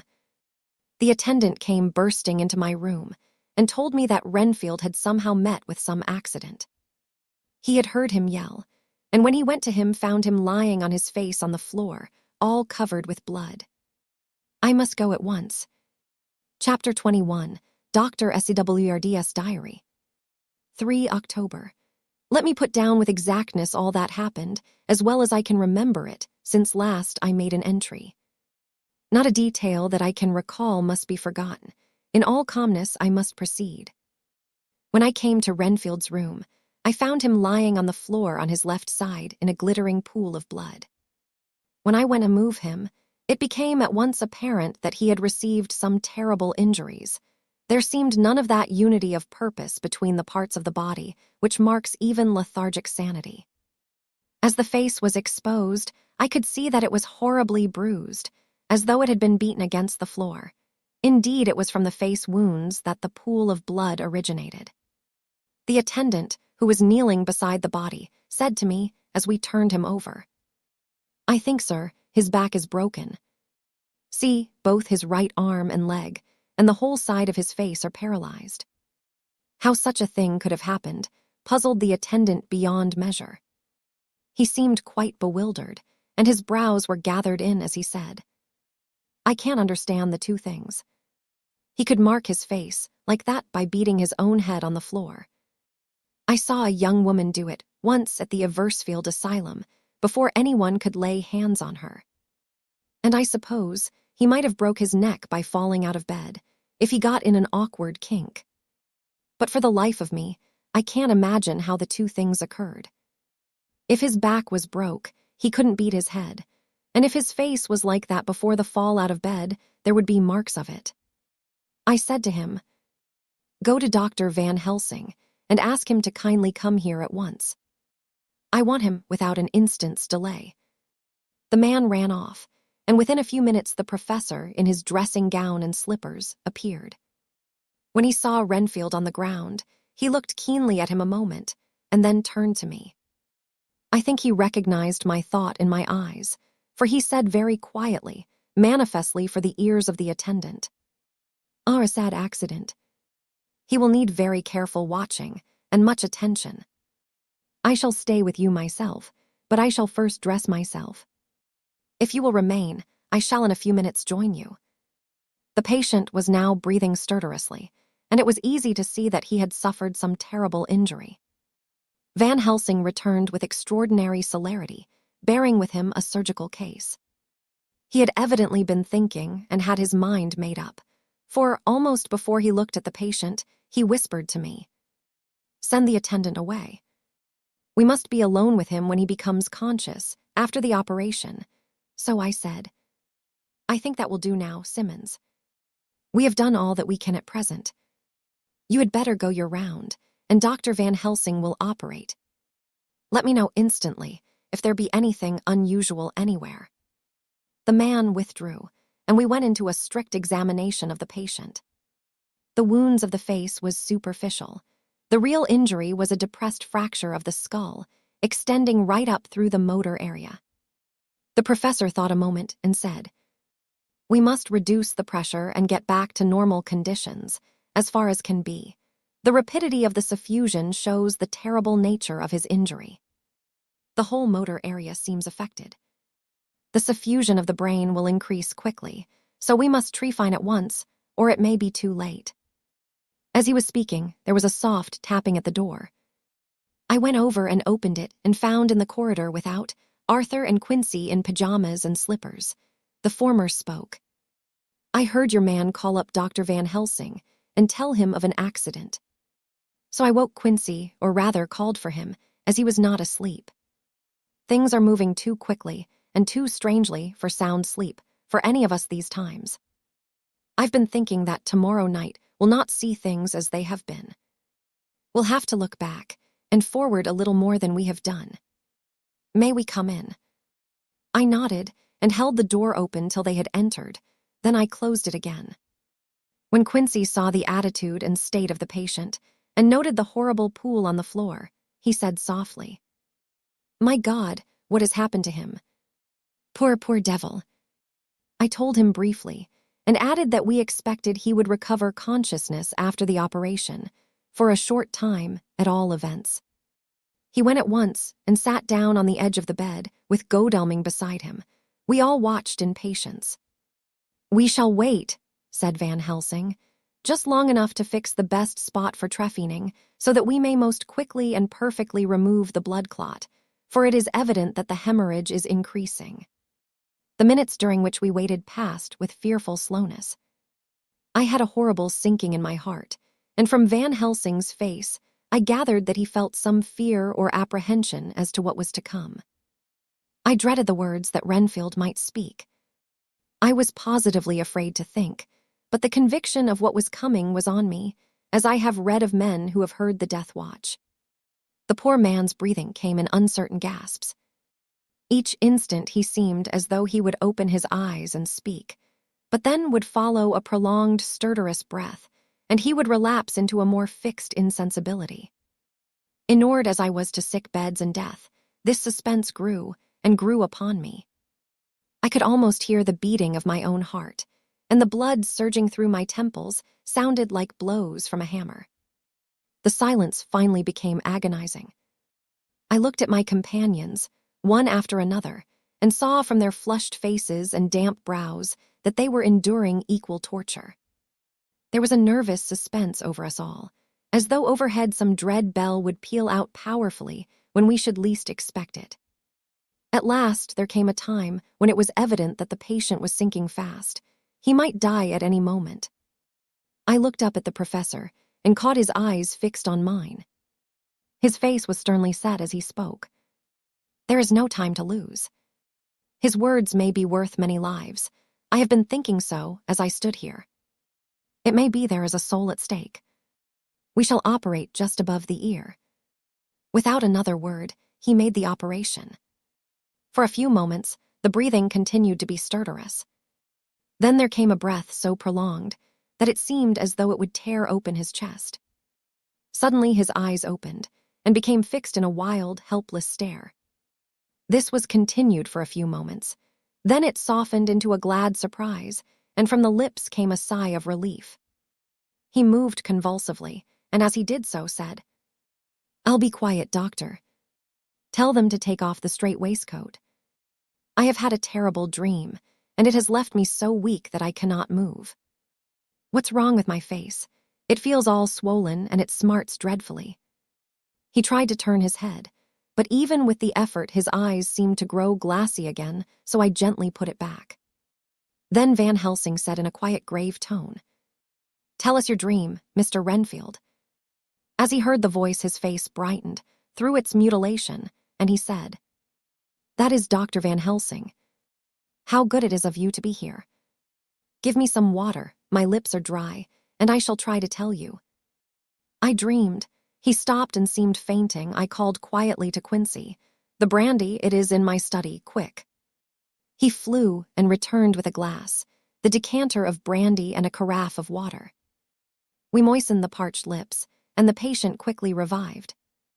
It seemed, however, that his poor injured brain had been working in the interval, for, when he was quite conscious, he looked at me piercingly with an agonized confusion which I shall never forget, and said, "I must not deceive myself. It was no dream, but all a grim reality." Then his eyes roved round the room. As they caught sight of the two figures sitting patiently on the edge of the bed, he went on, "If I were not sure already, I would know from them." For an instant his eyes closed, not with pain or sleep, but voluntarily, as though he were bringing all his faculties to bear. When he opened them, he said, hurriedly, and with more energy than he had yet displayed, "Quick, doctor, quick, I am dying. I feel that I have but a few minutes, and then I must go back to death, or worse. Wet my lips with brandy again. I have something that I must say before I die, or before my poor crushed brain dies anyhow. Thank you. It was that night after you left me, when I implored you to let me go away. I couldn't speak then, for I felt my tongue was tied, but I was as sane then, except in that way, as I am now. I was in an agony of despair for a long time after you left me. It seemed hours. Then there came a sudden peace to me. My brain seemed to become cool again, and I realized where I was. I heard the dogs bark behind our house, but not where he was. As he spoke, Van Helsing's eyes never blinked, but his hand came out and met mine and gripped it hard. He did not, however, betray himself. He nodded slightly and said, "Go on," in a low voice. Renfield proceeded. He came up to the window in the mist, as I had seen him often before, but he was solid then, not a ghost, and his eyes were fierce like a man's when angry. He was laughing with his red mouth. The sharp white teeth glinted in the moonlight when he turned to look back over the belt of trees to where the dogs were barking. I wouldn't ask him to come in at first, though I knew he wanted to, just as he had wanted all along.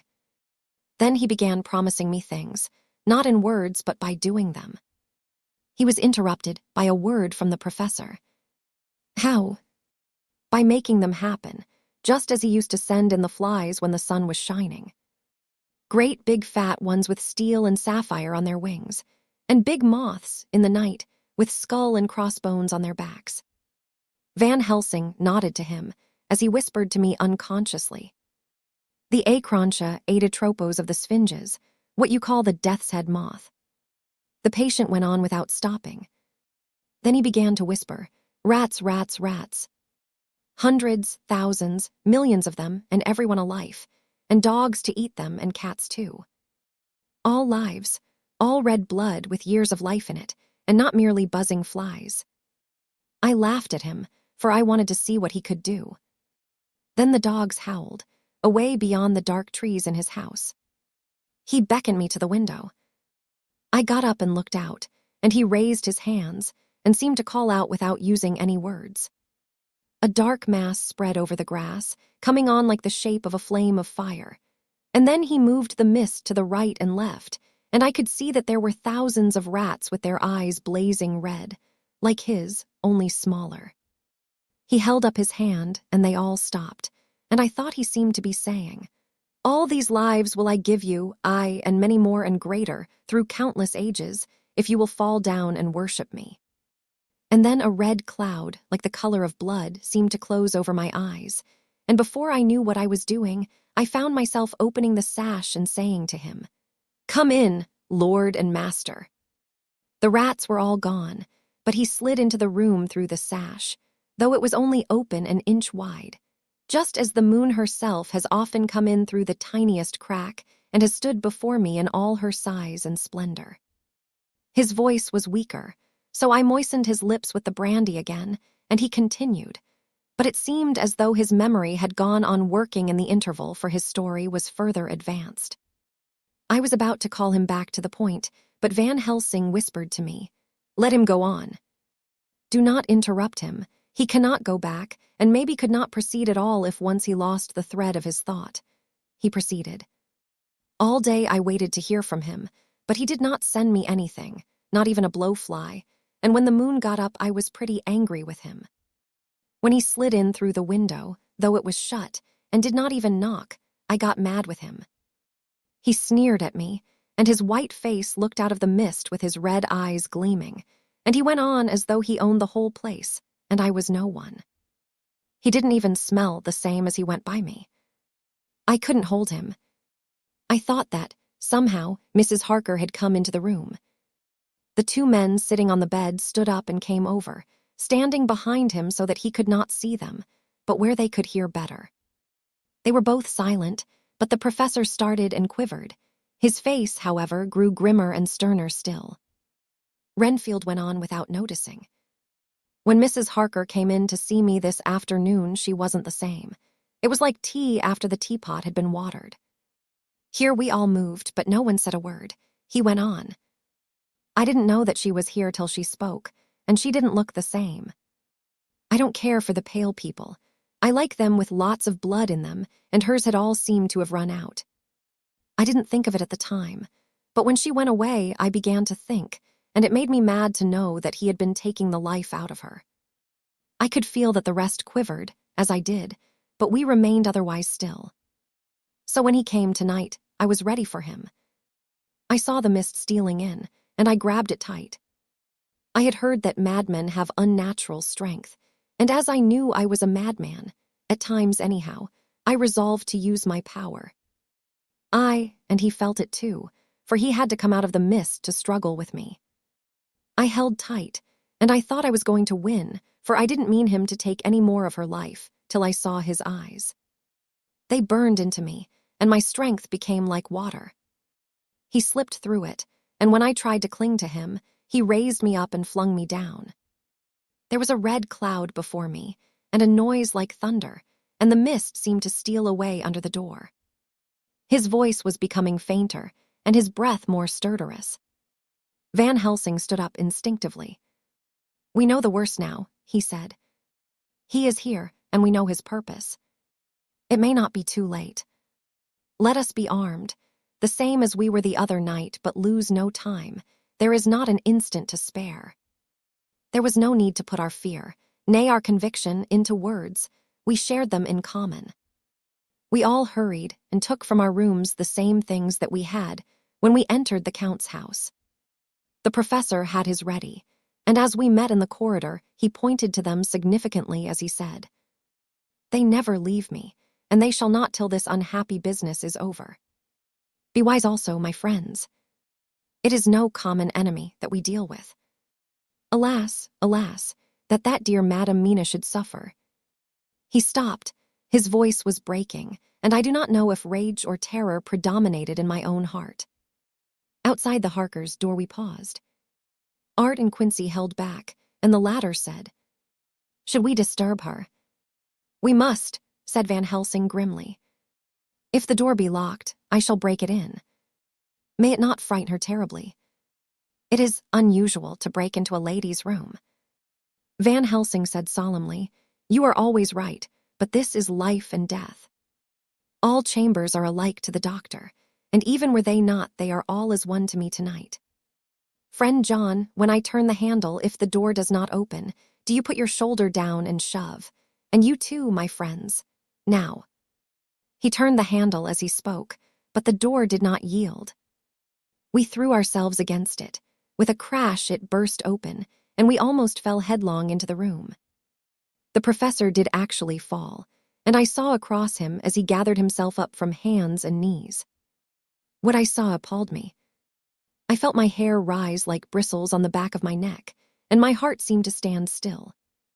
The moonlight was so bright that through the thick yellow blind the room was light enough to see. On the bed beside the window lay Jonathan Harker, his face flushed and breathing heavily as though in a stupor. Kneeling on the near edge of the bed facing outwards was the white-clad figure of his wife. By her side stood a tall, thin man, clad in black. His face was turned from us, but the instant we saw, we all recognized the Count, in every way, even to the scar on his forehead. With his left hand, he held both Mrs. Harker's hands, keeping them away with her arms at full tension. His right hand gripped her by the back of the neck, forcing her face down on his bosom. Her white nightdress was smeared with blood, and a thin stream trickled down the man's bare breast, which was shown by his torn-open dress. The attitude of the two had a terrible resemblance to a child forcing a kitten's nose into a saucer of milk to compel it to drink. As we burst into the room, the Count turned his face, and the hellish look that I had heard described seemed to leap into it. His eyes flamed red with devilish passion. The great nostrils of the white aquiline nose opened wide and quivered at the edge, and the white sharp teeth, behind the full lips of the blood-dripping mouth, champed together like those of a wild beast. With a wrench, which threw his victim back upon the bed as though hurled from a height, he turned and sprang at us.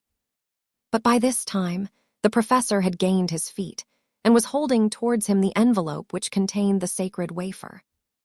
The Count suddenly stopped, just as poor Lucy had done outside the tomb, and cowered back. Further and further back he cowered, as we, lifting our crucifixes, advanced. The moonlight suddenly failed, as a great black cloud sailed across the sky, and when the gaslight sprang up under Quincy's match, we saw nothing but a faint vapor. This, as we looked, trailed under the door, which with the recoil from its bursting open, had swung back to its old position. Van Helsing, Art, and I moved forward to Mrs. Harker, who by this time had drawn her breath, and with it had given a scream so wild, so ear-piercing, so despairing that it seems to me now that it will ring in my ears till my dying day. For a few seconds, she lay in her helpless attitude and disarray. Her face was ghastly, with a pallor which was accentuated by the blood which smeared her lips and cheeks and chin. From her throat trickled a thin stream of blood. Her eyes were mad with terror. Then she put before her face her poor crushed hands, which bore on their whiteness the red mark of the Count's terrible grip, and from behind them came a low, desolate wail, which made the terrible scream seem only the quick expression of an endless grief. Van Helsing stepped forward and drew the coverlet gently over her body, whilst Art, after looking at her face for an instant despairingly, ran out of the room. Van Helsing whispered to me, "Jonathan is in a stupor, such as we know the vampire can produce. We can do nothing with poor Madame Mina for a few moments till she recovers herself. I must wake him."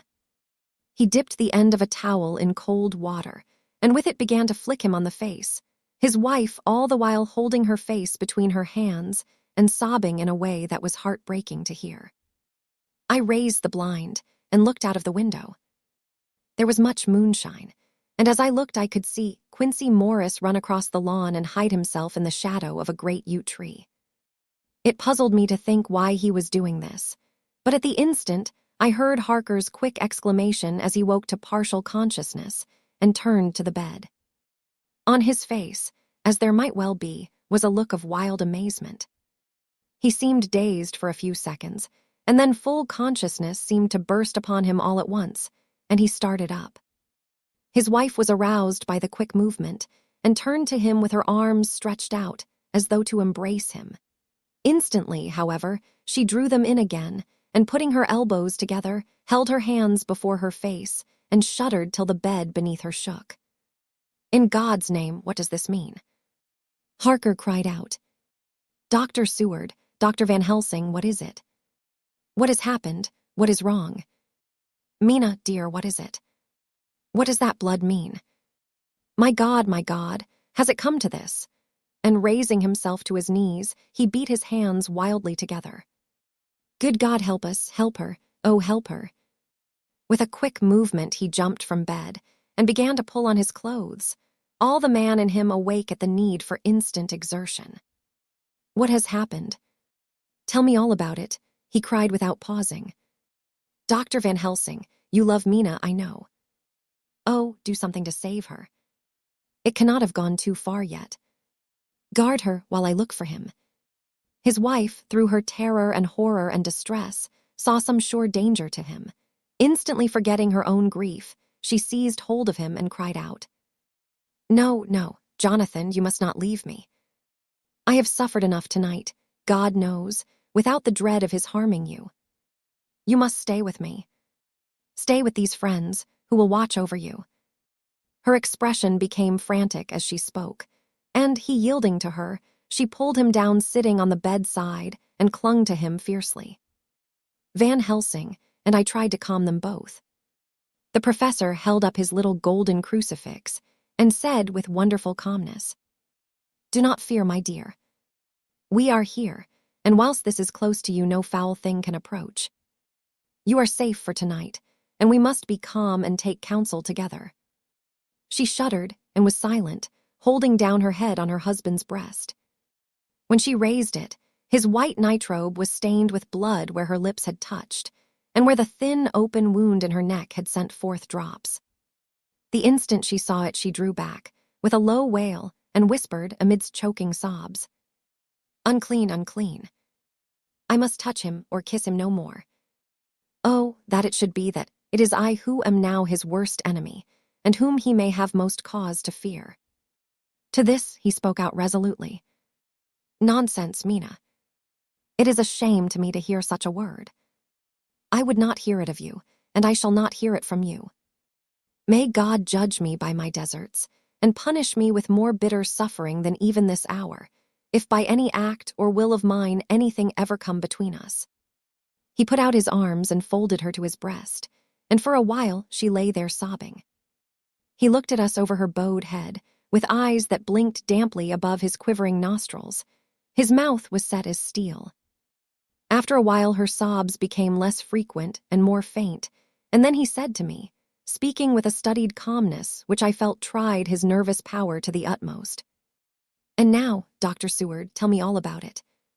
Too well I know the broad fact. Tell me all that has been." I told him exactly what had happened, and he listened with seeming impassiveness, but his nostrils twitched and his eyes blazed as I told how the ruthless hands of the Count had held his wife in that terrible and horrid position, with her mouth to the open wound in his breast. It interested me, even at that moment, to see that, whilst the face of white-set passion worked convulsively over the bowed head, the hands tenderly and lovingly stroked the ruffled hair. Just as I had finished, Quincy and Godalming knocked at the door. They entered in obedience to our summons. Van Helsing looked at me questioningly. I understood him to mean if we were to take advantage of their coming to divert, if possible, the thoughts of the unhappy husband and wife from each other and from themselves.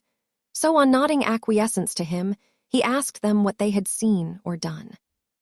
To which Lord Godalming answered, "I could not see him anywhere in the passage or in any of our rooms. I looked in the study, but though he had been there, he had gone. He had, however," he stopped suddenly, looking at the poor drooping figure on the bed. Van Helsing said gravely, "Go on, friend Arthur. We want here no more concealments. Our hope now is in knowing all. Tell freely." So Art went on.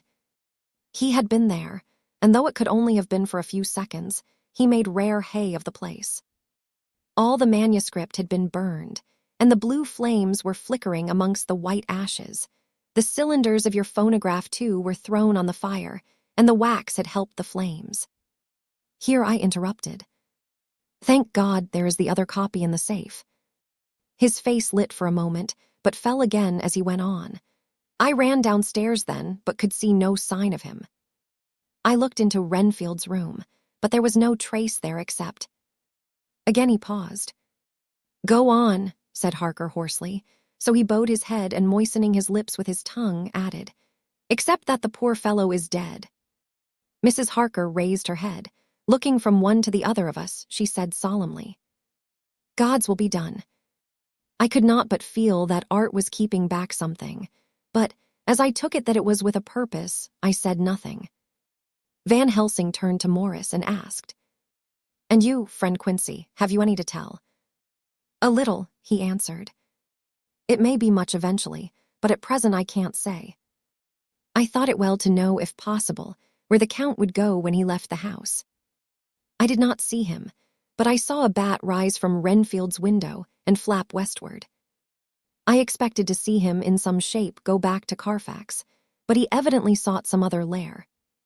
He will not be back tonight, for the sky is reddening in the east and the dawn is close. We must work tomorrow. He said the latter words through his shut teeth.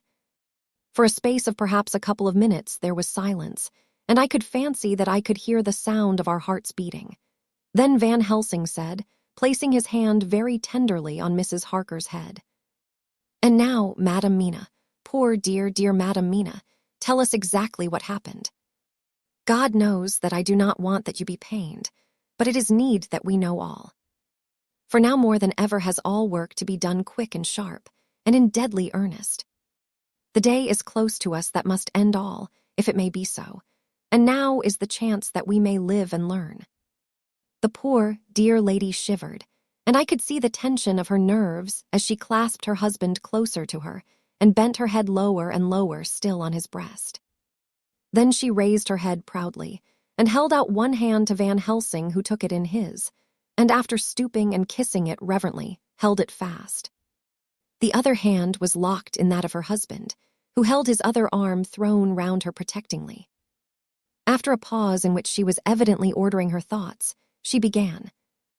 "I took the sleeping draught which you had so kindly given me, but for a long time it did not act. I seemed to become more wakeful, and myriads of horrible fancies began to crowd in upon my mind, all of them connected with death and vampires, with blood and pain and trouble." Her husband involuntarily groaned as she turned to him and said lovingly, "Do not fret, dear. You must be brave and strong, and help me through the horrible task. If you only knew what an effort it is to me to tell of this fearful thing at all, you would understand how much I need your help." Well, I saw I must try to help the medicine to its work with my will, if it was to do me any good, so I resolutely set myself to sleep. Sure enough, sleep must soon have come to me, for I remember no more. Jonathan coming in had not waked me, for he lay by my side when next I remember. There was in the room the same thin white mist that I had before noticed. But I forget now, if you know of this. You will find it in my diary, which I shall show you later. I felt the same vague terror which had come to me before, and the same sense of some presence. I turned to wake Jonathan, but found that he slept so soundly that it seemed as if it was he who had taken the sleeping draught, and not I. I tried, but I could not wake him. This caused me a great fear, and I looked around terrified.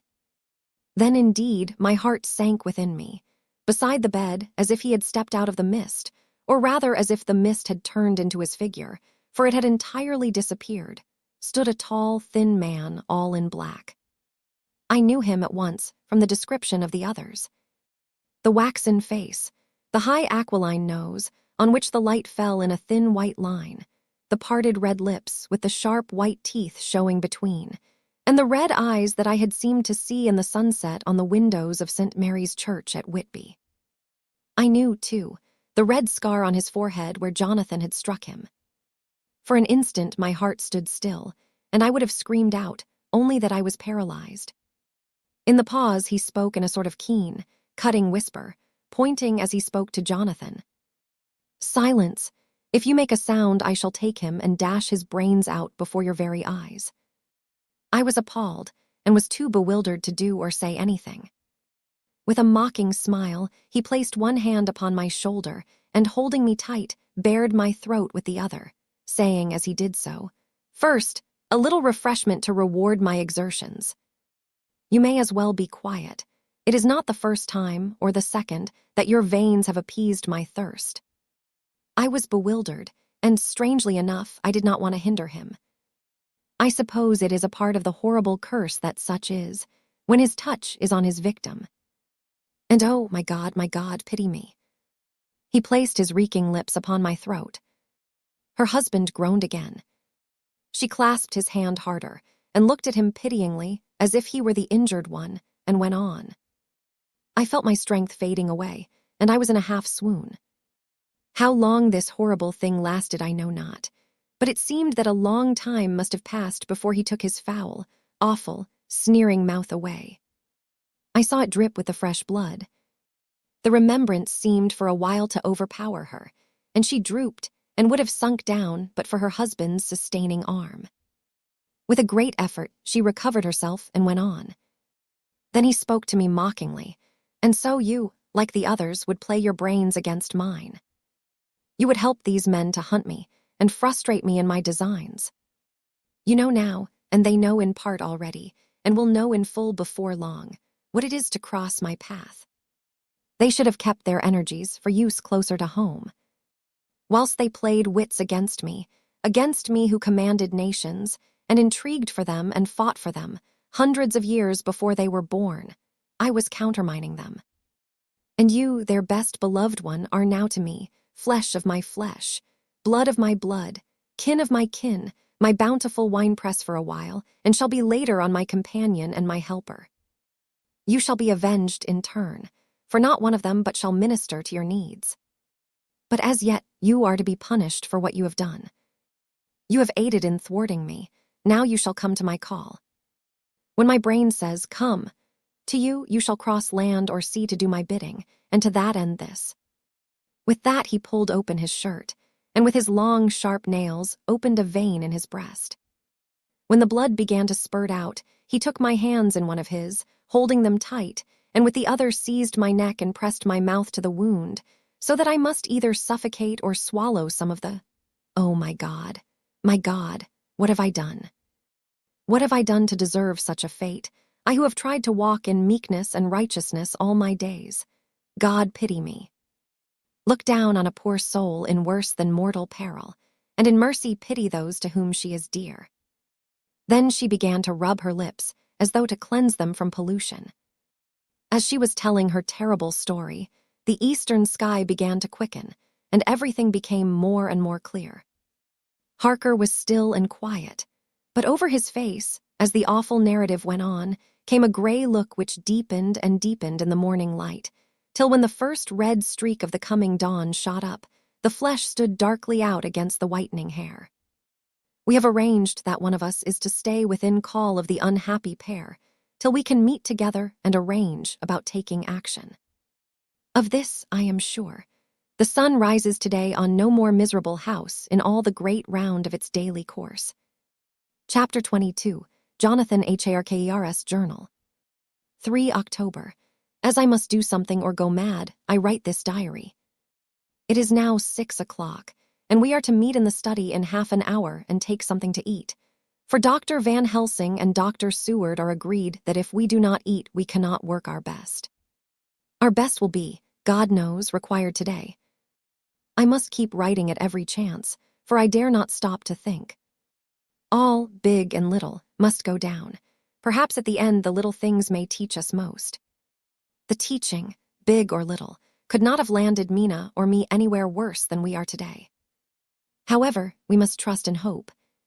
Poor Mina told me just now, with the tears running down her dear cheeks, that it is in trouble and trial that our faith is tested, that we must keep on trusting, and that God will aid us up to the end.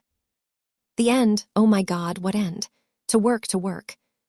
When Dr. Van Helsing and Dr. Seward had come back from seeing poor Renfield, we went gravely into what was to be done.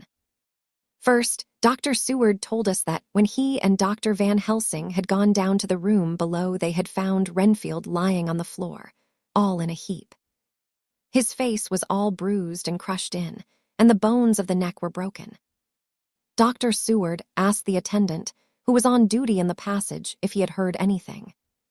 He said that he had been sitting down, he confessed to half dozing, when he heard loud voices in the room, and then Renfield had called out loudly several times, God, God, God.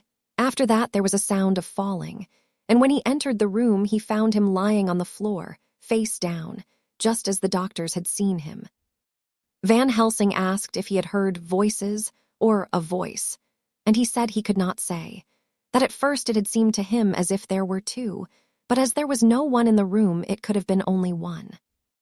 He could swear to it, if required, that the word God was spoken by the patient. Dr. Seward said to us, when we were alone, that he did not wish to go into the matter. The question of an inquest had to be considered, and it would never do to put forward the truth, as no one would believe it. As it was, he thought that on the attendant's evidence, he could give a certificate of death by misadventure in falling from bed.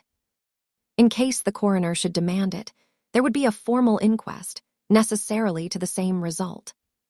When the question began to be discussed as to what should be our next step, the very first thing we decided was that Mina should be in full confidence, that nothing of any sort, no matter how painful, should be kept from her. She herself agreed as to its wisdom, and it was pitiful to see her so brave and yet so sorrowful, and in such a depth of despair. "There must be no concealment," she said. "Alas, we have had too much already. And besides, there is nothing in all the world that can give me more pain than I have already endured, than I suffer now. Whatever may happen, it must be of new hope or of new courage to me." Van Helsing was looking at her fixedly as she spoke, and said, suddenly but quietly, "But dear Madam Mina, are you not afraid? Not for yourself, but for others from yourself after what has happened?" Her face grew set in its lines, but her eyes shone with the devotion of a martyr as she answered, "Ah, no, for my mind is made up." "To what?" he asked gently, whilst we were all very still, for each in our own way we had a sort of vague idea of what she meant. Her answer came with direct simplicity, as though she were simply stating a fact. "Because if I find in myself, and I shall watch keenly for it, a sign of harm to any that I love, I shall die." "You would not kill yourself?" he asked hoarsely. "I would, if there were no friend who loved me, who would save me such a pain and so desperate an effort." She looked at him meaningly as she spoke. He was sitting down, but now he rose and came close to her and put his hand on her head as he said solemnly, "My child, there is such an one if it were for your good. For myself, I could hold it in my account with God to find such an euthanasia for you, even at this moment if it were best. Nay, were it safe. But my child," for a moment he seemed choked, and a great sob rose in his throat. He gulped it down and went on, "There are here some who would stand between you and death. You must not die. You must not die by any hand, but least of all by your own. Until the other, who has fouled your sweet life, is true dead, you must not die. For if he is still with the quick undead, your death would make you even as he is. No, you must live. You must struggle and strive to live, though death would seem a boon unspeakable. You must fight death himself, though he come to you in pain or in joy, by the day or the night, in safety or in peril. On your living soul I charge you that you do not die, nay, nor think of death, till this great evil be past." The poor dear grew white as death, and shook and shivered, as I have seen a quicksand shake and shiver at the incoming of the tide. We were all silent, we could do nothing. At length she grew more calm and turning to him said, sweetly, but oh, so sorrowfully, as she held out her hand, "I promise you, my dear friend, that if God will let me live, I shall strive to do so, till, if it may be in his good time, this horror may have passed away from me." She was so good and brave that we all felt that our hearts were strengthened to work and endure for her, and we began to discuss what we were to do. I told her that she was to have all the papers in the safe, and all the papers or diaries and phonographs we might hereafter use, and was to keep the record as she had done before. She was pleased with the prospect of anything to do if, pleased, could be used in connection with so grim an interest. As usual, Van Helsing had thought ahead of everyone else, and was prepared with an exact ordering of our work. "It is perhaps well," he said, "that at our meeting after our visit to Carfax, we decided not to do anything with the earth boxes that lay there. Had we done so, the Count must have guessed our purpose, and would doubtless have taken measures in advance to frustrate such an effort with regard to the others. But now he does not know our intentions. Nay, more, in all probability, he does not know that such a power exists to us as can sterilize his lairs, so that he cannot use them as of old. We are now so much further advanced in our knowledge as to their disposition that, when we have examined the house in Piccadilly, we may track the very last of them. Today, then, is ours, and in it rests our hope. The sun that rose on our sorrow this morning guards us in its course. Until it sets tonight, that monster must retain whatever form he now has. He is confined within the limitations of his earthly envelope. He cannot melt into thin air, nor disappear through cracks or chinks or crannies. If he go through a doorway, he must open the door like a mortal. And so, we have this day to hunt out all his lairs and sterilize them. So we shall, if we have not yet catch him and destroy him, drive him to bay in some place where the catching and the destroying shall be, in time, sure. Here I started up, for I could not contain myself at the thought that the minutes and seconds, so preciously laden with Mina's life and happiness, were flying from us, since whilst we talked action was impossible. But Van Helsing held up his hand warningly.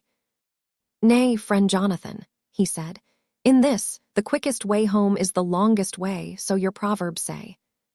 We shall all act and act with desperate quick when the time has come. But think, in all probable the key of the situation is in that house in Piccadilly. The Count may have many houses which he has bought. Of them he will have deeds of purchase, keys and other things. He will have paper that he write on. He will have his book of checks. There are many belongings that he must have somewhere. Why not in this place so central, so quiet, where he come and go by the front or the back at all hour, when in the very vast of the traffic there is none to notice? We shall go there and search that house, and when we learn what it holds, then we do what our friend Arthur call, in his phrases of hunt, stop the earths, and so we run down our old fox, so, is it not?" "Then let us come at once," I cried. "We are wasting the precious, precious time." The professor did not move, but simply said, "And how are we to get into that house in Piccadilly?" "Anyway," I cried. "We shall break in if need be." "And your police, where will they be and what will they say?" I was staggered, but I knew that if he wished to delay, he had a good reason for it. So I said, as quietly as I could, "Don't wait more than need be. You know, I am sure, what torture I am in." "Ah, my child, that I do, and indeed there is no wish of me to add to your anguish. But just think, what can we do until all the world be at movement? Then will come our time. I have thought and thought, and it seems to me that the simplest way is the best of all. Now we wish to get into the house, but we have no key, is it not so?" I nodded. "Now suppose that you were, in truth, the owner of that house, and could not still get in, and think there was to you no conscience of the housebreaker, what would you do?" "I should get a respectable locksmith, and set him to work to pick the lock for me." "And your police, they would interfere, would they not?" "Oh, no, not if they knew the man was properly employed." "Then," he looked at me as keenly as he spoke, "all that is in doubt is the conscience of the employer, and the belief of your policemen as to whether or no that employer has a good conscience or a bad one. Your police must indeed be zealous men and clever, oh, so clever, in reading the heart, that they trouble themselves in such matter. No, no, my friend Jonathan, you go take the lock off 100 empty house in this your London, or of any city in the world. And if you do it as such things are rightly done, and at the time such things are rightly done, no one will interfere. I have read of a gentleman who owned a so fine house in London, and when he went for months of summer to Switzerland and lock up his house, some burglar came and broke window at back and got in. Then he went and made open the shutters in front and walk out and in through the door, before the very eyes of the police. Then he have an auction in that house, and advertise it, and put up big notice. And when the day come, he sell off by a great auctioneer all the goods of that other man who own them. Then he go to a builder, and he sell him that house, making an agreement that he pull it down and take all away within a certain time. And your police and other authority help him all they can. And when that owner come back from his holiday in Switzerland, he find only an empty hole where his house had been. This was all done en règle, and in our work we shall be en règle too. We shall not go so early that the policemen who have then little to think of shall deem it strange, but we shall go after 10 o'clock, when there are many about, and such things would be done were we indeed owners of the house." I could not but see how right he was, and the terrible despair of Mina's face became relaxed a thought. There was hope in such good counsel. Van Helsing went on. When once within that house, we may find more clues. At any rate, some of us can remain there, whilst the rest find the other places where there be more earth boxes, at Bermondsey and Mile End. Lord Godalming stood up. I can be of some use here, he said. I shall wire to my people to have horses and carriages where they will be most convenient. Look here, old fellow, said Morris. It is a capital idea to have all ready in case we want to go horsebacking. But don't you think that one of your snappy carriages with its heraldic adornments in a byway of Walworth or Mile End would attract too much attention for our purposes? It seems to me that we ought to take cabs when we go south or east, and even leave them somewhere near the neighborhood we are going to. Friend Quincy is right, said the professor. His head is what you call in plane with the horizon. It is a difficult thing that we go to do, and we do not want no peoples to watch us if so it may. Mina took a growing interest in everything, and I was rejoiced to see that the exigency of affairs was helping her to forget for a time the terrible experience of the night. She was very, very pale, almost ghastly, and so thin that her lips were drawn away, showing her teeth in somewhat of prominence. I did not mention this last, lest it should give her needless pain, but it made my blood run cold in my veins to think of what had occurred with poor Lucy when the Count had sucked her blood.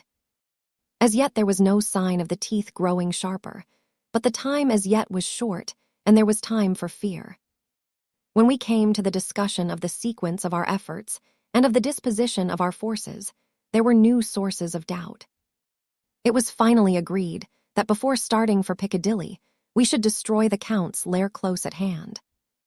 In case he should find it out too soon, we should thus be still ahead of him in our work of destruction, and his presence in his purely material shape, and at his weakest, might give us some new clue. As to the disposal of forces, it was suggested by the professor that, after our visit to Carfax, we should all enter the house in Piccadilly, that the 2 doctors and I should remain there, whilst Lord Godalming and Quincy found the lairs at Walworth and Mile End and destroyed them. It was possible, if not likely, the professor urged, that the Count might appear in Piccadilly during the day, and that if so we might be able to cope with him then and there. At any rate, we might be able to follow him in force. To this plan I strenuously objected, and so far as my going was concerned, for I said that I intended to stay and protect Mina, I thought that my mind was made up on the subject, but Mina would not listen to my objection. She said that there might be some law matter in which I could be useful, that amongst the Count's papers might be some clue which I could understand out of my experience in Transylvania, and that, as it was, all the strength we could muster was required to cope with the Count's extraordinary power. I had to give in, for Mina's resolution was fixed. She said that it was the last hope for her that we should all work together. As for me, she said, I have no fear. Things have been as bad as they can be, and whatever may happen must have in it some element of hope or comfort. Go, my husband. God can, if he wishes it, guard me as well alone as with any one present. So I started up, crying out, Then in God's name let us come at once, for we are losing time. The Count may come to Piccadilly earlier than we think. Not so, said Van Helsing, holding up his hand.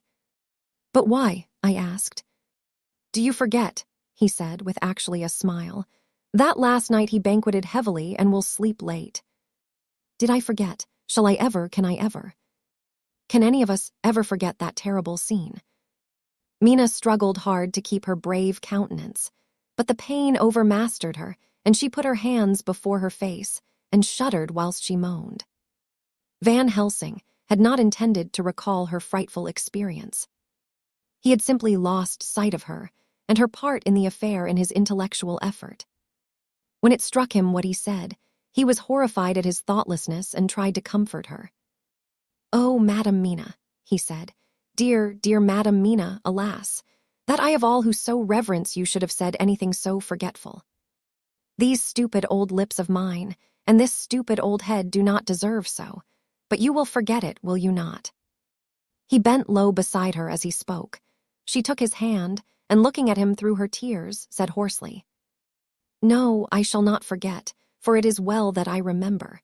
And with it I have so much in memory of you that is sweet, that I take it all together.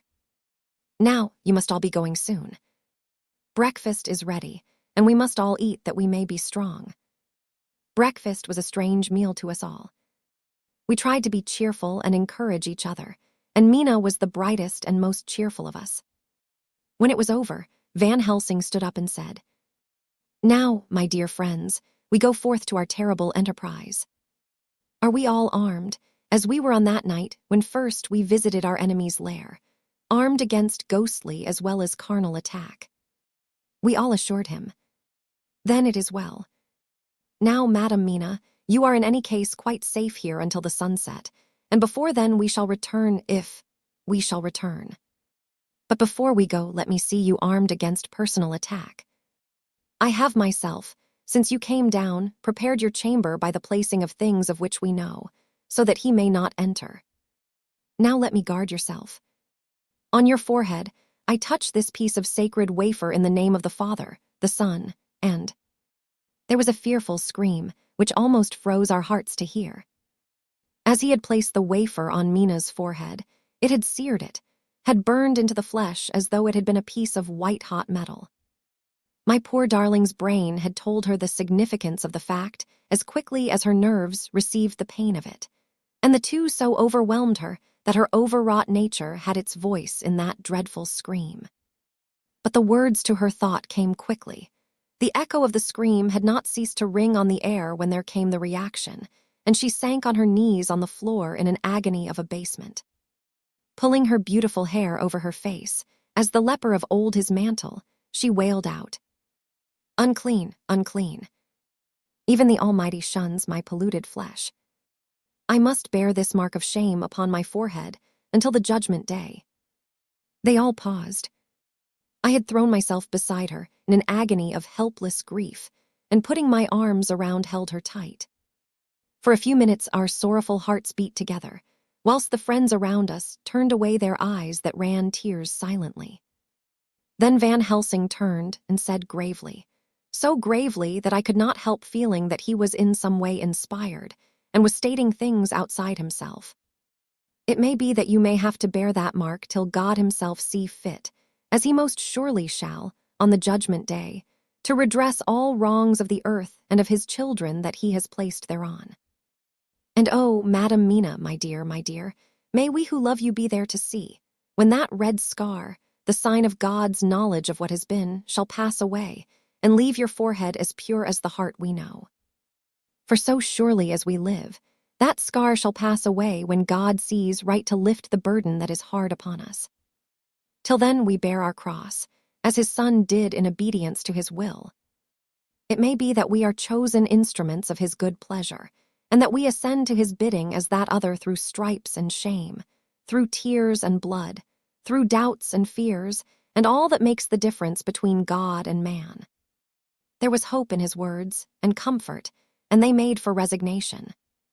Mina and I both felt so, and simultaneously we each took one of the old man's hands and bent over and kissed it. Then without a word we all knelt down together, and, all holding hands, swore to be true to each other. We men pledged ourselves to raise the veil of sorrow from the head of her whom, each in his own way, we loved, and we prayed for help and guidance in the terrible task which lay before us. It was then time to start. So I said farewell to Mina, a parting which neither of us shall forget to our dying day, and we set out. To one thing I have made up my mind. If we find out that Mina must be a vampire in the end, then she shall not go into that unknown and terrible land alone. I suppose it is thus that in old times one vampire meant many. Just as their hideous bodies could only rest in sacred earth, so the holiest love was the recruiting sergeant for their ghastly ranks. We entered Carfax without trouble, and found all things the same as on the first occasion. It was hard to believe that amongst so prosaic surroundings of neglect and dust and decay, there was any ground for such fear as already we knew. Had not our minds been made up, and had there not been terrible memories to spur us on, we could hardly have proceeded with our task. We found no papers or any sign of use in the house, and in the old chapel the great boxes looked just as we had seen them last. Dr. Van Helsing said to us solemnly as we stood before them, "And now, my friends, we have a duty here to do. We must sterilize this earth, so sacred of holy memories that he has brought from a far distant land for such fell use. He has chosen this earth because it has been holy. Thus we defeat him with his own weapon, for we make it more holy still. It was sanctified to such use of man, now we sanctify it to God." As he spoke, he took from his bag a screwdriver and a wrench, and very soon the top of one of the cases was thrown open. The earth smelled musty and close, but we did not somehow seem to mind, for our attention was concentrated on the professor. Taking from his box a piece of the sacred wafer, he laid it reverently on the earth, and then shutting down the lid began to screw it home, we aiding him as he worked. One by one, we treated in the same way each of the great boxes, and left them as we had found them to all appearance, but in each was a portion of the host. When we closed the door behind us, the professor said solemnly, "So much is already done. If it may be that, with all the others, we can be so successful, then the sunset of this evening may shine on Madame Mina's forehead all white as ivory and with no stain." As we passed across the lawn on our way to the station to catch our train, we could see the front of the asylum. I looked eagerly, and in the window of my own room saw Mina. I waved my hand to her, and nodded to tell that our work there was successfully accomplished. She nodded in reply, to show that she understood. The last I saw, she was waving her hand in farewell. It was with a heavy heart that we sought the station and just caught the train, which was steaming in as we reached the platform. I have written this in the train. Piccadilly, 12:30 o'clock. Just before we reached Fenchurch Street, Lord Godalming said to me, "Quincy and I will find a locksmith. You had better not come with us in case there should be any difficulty, for under the circumstances, it wouldn't seem so bad for us to break into an empty house. But you are a solicitor, and the Incorporated Law Society might tell you that you should have known better." I demurred as to my not sharing any danger even of odium, but he went on. "Besides, it will attract less attention if there are not too many of us. My title will make it all right with the locksmith, and with any policeman that may come along. You had better go with Jack and the professor and stay in the Green Park, somewhere in sight of the house, and when you see the door opened and the smith has gone away, do you all come across. We shall be on the lookout for you, and shall let you in." "The advice is good," said Van Helsing, so we said no more. Godalming and Morris hurried off in a cab, we following in another. At the corner of Arlington Street, our contingent got out and strolled into the Green Park. My heart beat as I saw the house on which so much of our hope was centered, looming up grim and silent in its deserted condition amongst its more lively and spruce-looking neighbors. We sat down on a bench within good view and began to smoke cigars so as to attract as little attention as possible. The minutes seemed to pass with leaden feet as we waited for the coming of the others. At length, we saw a four-wheeler drive up. Out of it, in leisurely fashion, got Lord Godalming and Morris, and down from the box descended a thick-set working man with his rush-woven basket of tools. Morris paid the cabman, who touched his hat and drove away. Together the two ascended the steps, and Lord Godalming pointed out what he wanted done. The workman took off his coat leisurely and hung it on one of the spikes of the rail, saying something to a policeman who just then sauntered along. The policeman nodded acquiescence, and the man kneeling down placed his bag beside him. After searching through it, he took out a selection of tools which he produced to lay beside him in orderly fashion. Then he stood up, looked into the keyhole, blew into it, and turning to his employers made some remark. Lord Godalming smiled, and the man lifted a good-sized bunch of keys. Selecting one of them, he began to probe the lock, as if feeling his way with it. After fumbling about for a bit, he tried a second, and then a third. All at once the door opened under a slight push from him, and he and the two others entered the hall. We sat still. My own cigar burnt furiously, but Van Helsing's went cold altogether. We waited patiently as we saw the workman come out and bring in his bag. Then he held the door partly open, steadying it with his knees, whilst he fitted a key to the lock. This he finally handed to Lord Godalming, who took out his purse and gave him something. The man touched his hat, took his bag, put on his coat, and departed. Not a soul took the slightest notice of the whole transaction. When the man had fairly gone, we three crossed the street and knocked at the door. It was immediately opened by Quincy Morris, beside whom stood Lord Godalming lighting a cigar. "The place smells so vilely," said the latter as we came in. It did indeed smell vilely, like the old chapel at Carfax, and with our previous experience it was plain to us that the Count had been using the place pretty freely. We moved to explore the house, all keeping together in case of attack, for we knew we had a strong and wily enemy to deal with, and as yet we did not know whether the Count might not be in the house. In the dining room, which lay at the back of the hall, we found 8 boxes of earth. 8 boxes only out of the 9, which we sought. Our work was not over, and would never be until we should have found the missing box. First, we opened the shutters of the window, which looked out across a narrow, stone-flagged yard at the blank face of a stable, pointed to look like the front of a miniature house. There were no windows in it, so we were not afraid of being overlooked. We did not lose any time in examining the chests. With the tools which we had brought with us, we opened them, one by one, and treated them as we had treated those others in the old chapel. It was evident to us that the Count was not at present in the house, and we proceeded to search for any of his effects. After a cursory glance at the rest of the rooms, from basement to attic, we came to the conclusion that the dining room contained any effects which might belong to the Count, and so we proceeded to minutely examine them. They lay in a sort of orderly disorder on the great dining room table. There were title deeds of the Piccadilly house in a great bundle, deeds of the purchase of the houses at Mile End and Bermondsey, notepaper, envelopes, and pens and ink. All were covered up in thin, wrapping paper to keep them from the dust. There were also a clothes brush, a brush and comb, and a jug and basin, the latter containing dirty water which was reddened as if with blood.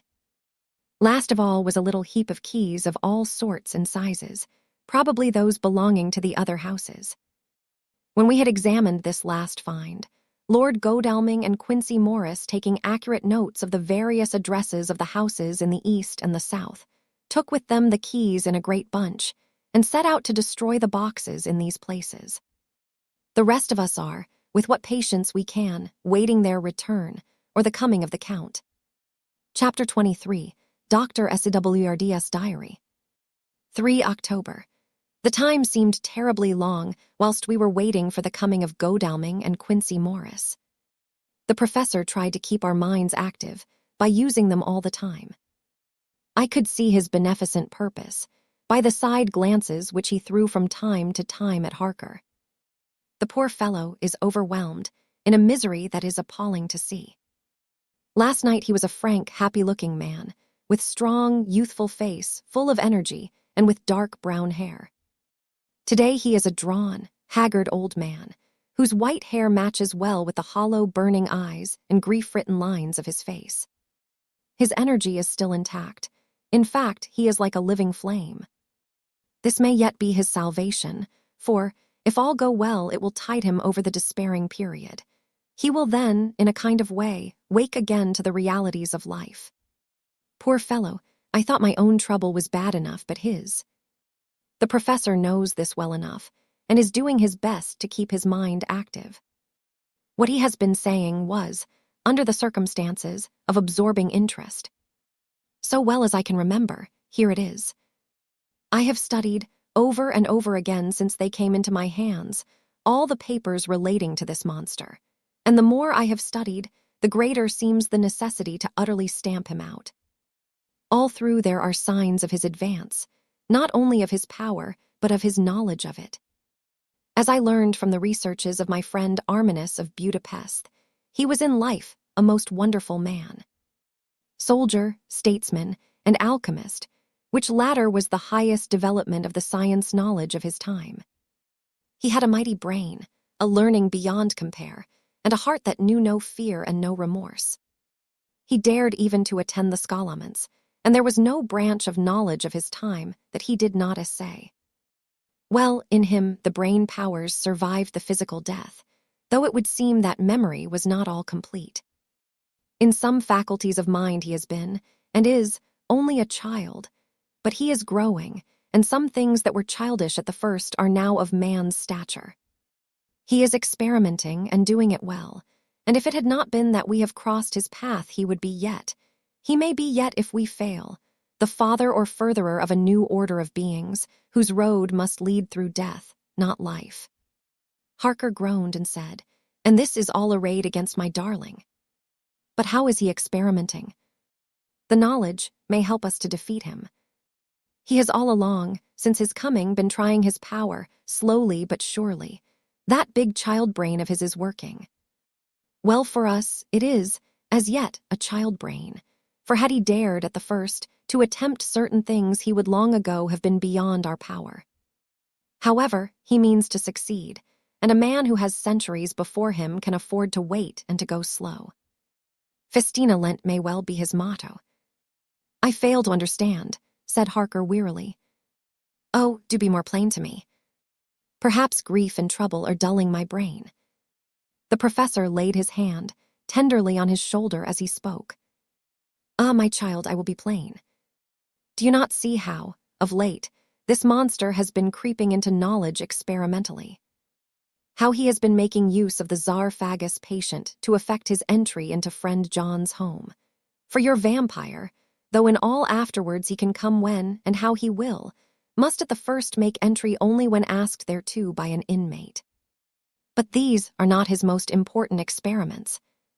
Do we not see how at the first all these so great boxes were moved by others? He knew not then, but that must be so. But all the time that so great child brain of his was growing, and he began to consider whether he might not himself move the box. So he began to help, and then, when he found that this be all right, he try to move them all alone. And so he progress, and he scatter these graves of him, and none but he know where they are hidden. He may have intend to bury them deep in the ground, so that he only use them in the night, or at such time as he can change his form, they do him equal well, and none may know these are his hiding place. But my child, do not despair, this knowledge come to him just too late. Already all of his lairs but one be sterilized as for him, and before the sunset this shall be so. Then he have no place where he can move and hide. I delayed this morning that so we might be sure. Is there not more at stake for us than for him? Then why we not be even more careful than him? By my clock it is 1 hour, and already, if all be well, friend Arthur and Quincy are on their way to us. Today is our day, and we must go sure if slow and lose no chance. See, there are 5 of us when those absent ones return." Whilst he was speaking, we were startled by a knock at the hall door, the double postman's knock of the telegraph boy. We all moved out to the hall with one impulse, and Van Helsing, holding up his hand to us to keep silence, stepped to the door and opened it. The boy handed in a dispatch. The professor closed the door again, and after looking at the direction, opened it and read aloud. "Look out for D. He has just now, 12:45, come from Carfax hurriedly and hastened towards the south. He seems to be going the round and may want to see you. Mina." There was a pause, broken by Jonathan Harker's voice. "Now, God be thanked, we shall soon meet." Van Helsing turned to him quickly and said, "God will act in his own way in time. Do not fear, and do not rejoice as yet, for what we wish for at the moment may be our undoings." "I care for nothing now," he answered hotly, "except to wipe out this brute from the face of creation. I would sell my soul to do it." "Oh, hush, hush, my child," said Van Helsing. "God does not purchase souls in this wise, and the devil, though he may purchase, does not keep faith. But God is merciful and just, and knows your pain and your devotion to that dear Madam Mina. Think you how her pain would be doubled did she but hear your wild words? Do not fear any of us, We are all devoted to this cause, and today shall see the end. The time is coming for action. Today this vampire is limit to the powers of man. Until sunset he may not change. It will take him time to arrive here. See, it is 20 minutes past 1, and there are yet some times before he can hither come, be he never so quick. What we must hope for is that my Lord Arthur and Quincy arrive first. About half an hour after we had received Mrs. Harker's telegram, there came a quiet, resolute knock at the hall door. It was just an ordinary knock, such as is given hourly by thousands of gentlemen, but it made the professor's heart and mine beat loudly. We looked at each other, and together moved out into the hall. We each held ready to use our various armaments, the spiritual in the left hand, the mortal in the right. Van Helsing pulled back the latch, and holding the door half open, stood back, having both hands ready for action. The gladness of our hearts must have shone upon our faces, when on the step, close to the door, we saw Lord Godalming and Quincy Morris. They came quickly in and closed the door behind them, the former saying, as they moved along the hall, "It is all right." We found both places, 6 boxes in each, and we destroyed them all. "Destroyed?" asked the professor. "For him." We were silent for a minute, and then Quincy said, "There's nothing to do but to wait here. If, however, he doesn't turn up by 5 o'clock, we must start off, for it won't do to leave Mrs. Harker alone after sunset." "He will be here before long now," said Van Helsing, who had been consulting his pocketbook. "Nota bene, in Madam's telegram he went south from Carfax. That means he went across the river, and he could only do so at slack of tide, which should be something before 1 o'clock.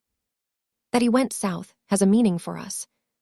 He is as yet only suspicious, and he went from Carfax first to the place where he would suspect interference least. You must have been at Bermondsey only a short time before him. That he is not here already shows that he went to Mile End next. This took him some time, for he would then have to be carried over the river in some way. Believe me, my friends, we shall not have long to wait now. We should have ready some plan of attack, so that we may throw away no chance. Hush, there is no time now. Have all your arms, be ready." He held up a warning hand as he spoke, for we all could hear a key softly inserted in the lock of the hall door. I could not but admire, even at such a moment, the way in which a dominant spirit asserted itself. In all our hunting parties and adventures in different parts of the world, Quincy Morris had always been the one to arrange the plan of action, and Arthur and I had been accustomed to obey him implicitly. Now, the old habit seemed to be renewed instinctively.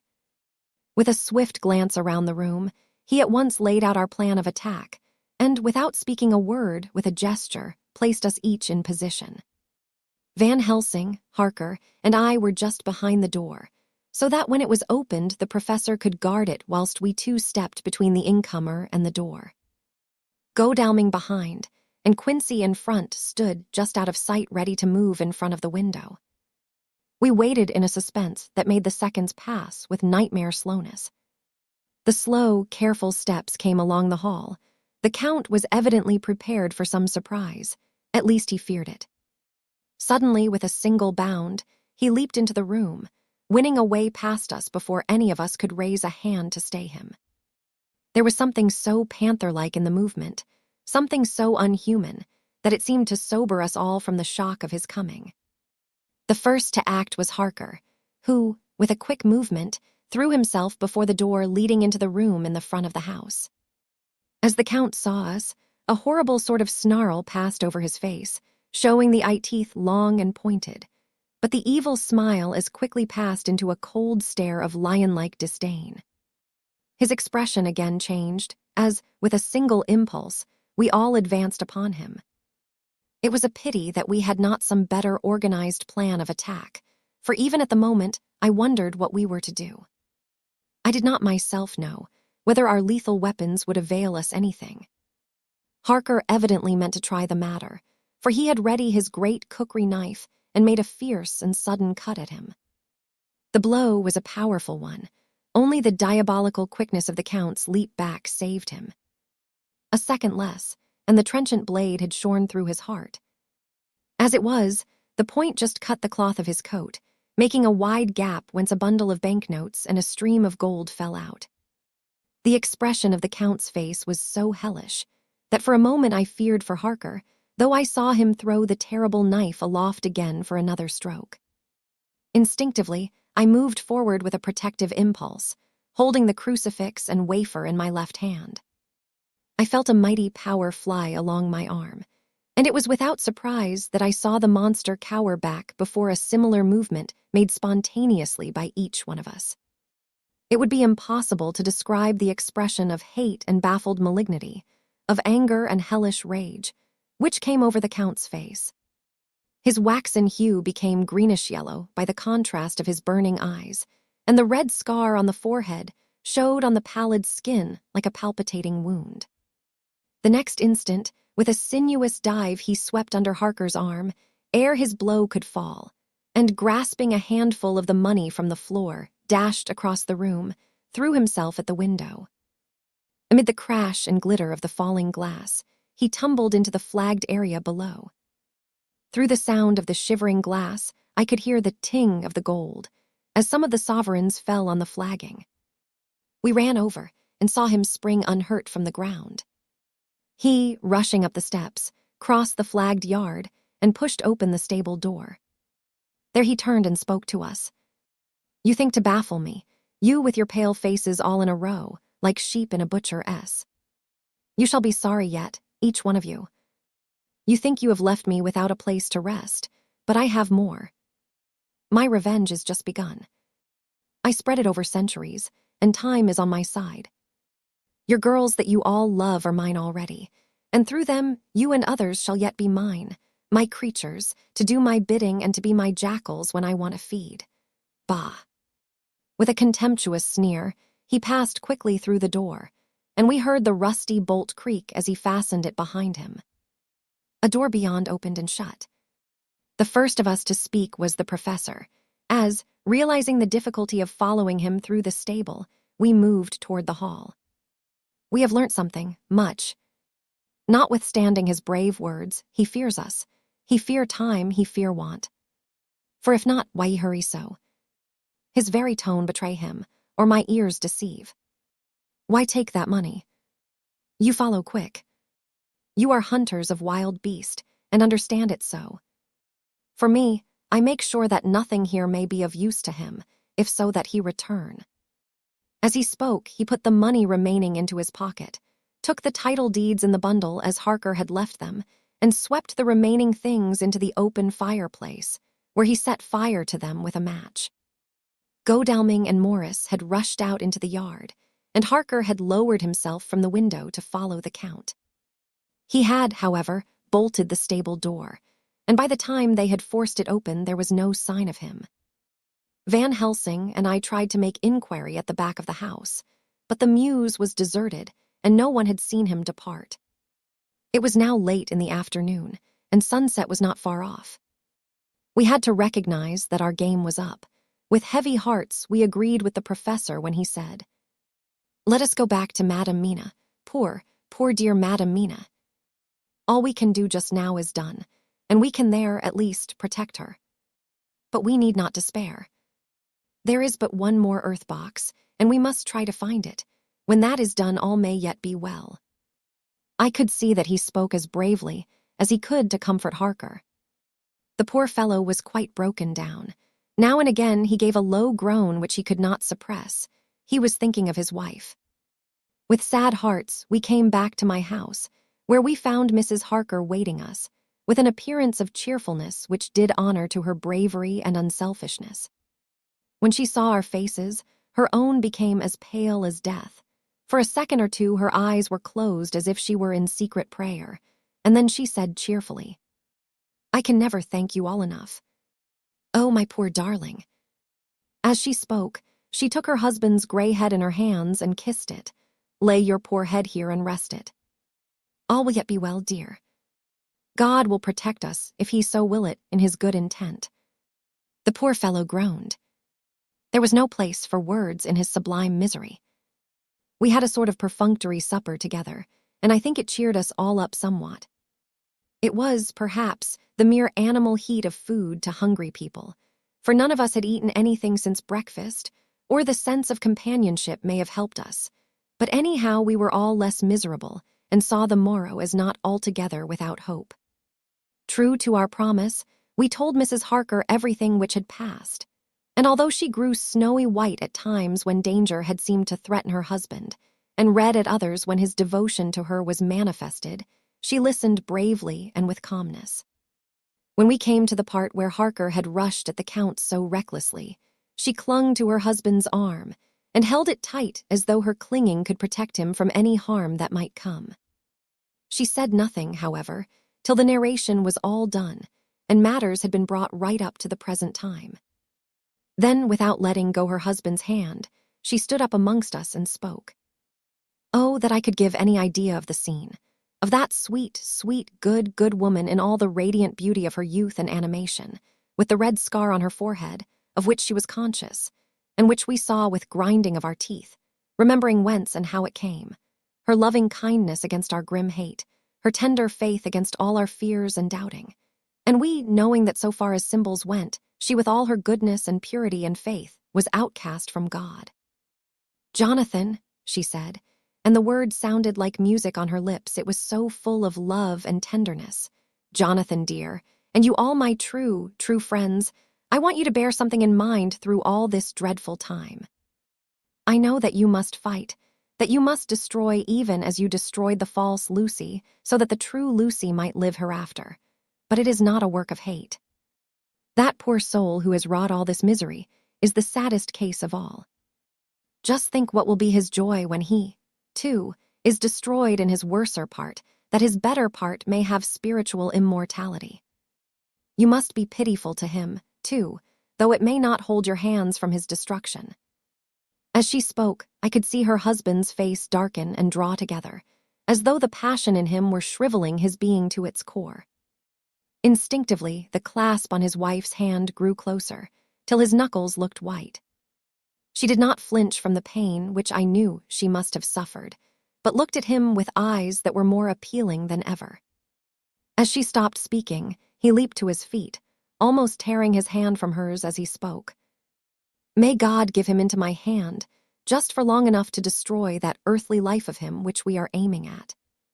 If beyond it, I could send his soul forever and ever to burning hell, I would do it. Oh, hush, in the name of the good God. Don't say such things, Jonathan, my husband, or you will crush me with fear and horror. Just think, my dear, I have been thinking all this long day of it that, perhaps, some day, I too may need such pity, and that some other like you, and with equal cause for anger, may deny it to me.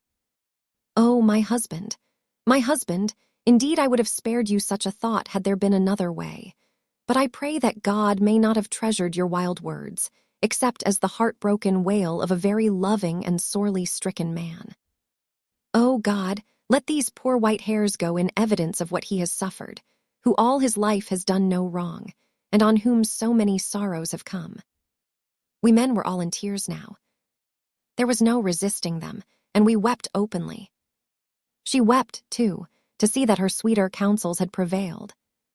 Her husband flung himself on his knees beside her, and putting his arms round her, hid his face in the folds of her dress. Van Helsing beckoned to us, and we stole out of the room, leaving the two loving hearts alone with their God. Before they retired, the professor fixed up the room against any coming of the vampire, and assured Mrs. Harker that she might rest in peace. She tried to school herself to the belief, and manifestly for her husband's sake, tried to seem content. It was a brave struggle, and was, I think and believe, not without its reward. Van Helsing had placed at hand a bell, which either of them was to sound, in case of any emergency. When they had retired, Quincy, Godalming, and I arranged that we should sit up, dividing the night between us, and watch over the safety of the poor stricken lady. The first watch falls to Quincy, so the rest of us shall be off to bed as soon as we can. Godalming has already turned in, for his is the second watch. Now that my work is done, I, too, shall go to bed. Jonathan Harker's Journal. 3-4 October, close to midnight. I thought yesterday would never end. There was over me a yearning for sleep, in some sort of blind belief that to wake would be to find things changed, and that any change must now be for the better. Before we parted, we discussed what our next step was to be, but we could arrive at no result. All we knew was that one earth box remained, and that the Count alone knew where it was. If he chooses to lie hidden, he may baffle us for years, and in the meantime, the thought is too horrible, I dare not think of it even now. This I know, that if ever there was a woman who is all perfection, that one is my poor wronged darling. I love her 1,000 times more for her sweet pity of last night, a pity that made my own hate of the monster seem despicable. Surely God will not permit the world to be the poorer by the loss of such a creature. This is hope to me. We are all drifting reefwards now, and faith is our only anchor. Thank God. Mina is sleeping, and sleeping without dreams. I fear what her dreams might be like, with such terrible memories to ground them in. She has not been so calm, within my seeing, since the sunset. Then, for a while, there came over her face a repose which was like spring after the blasts of March. I thought at the time that it was the softness of the red sunset on her face, but somehow now I think it has a deeper meaning. I am not sleepy myself, though I am weary to death.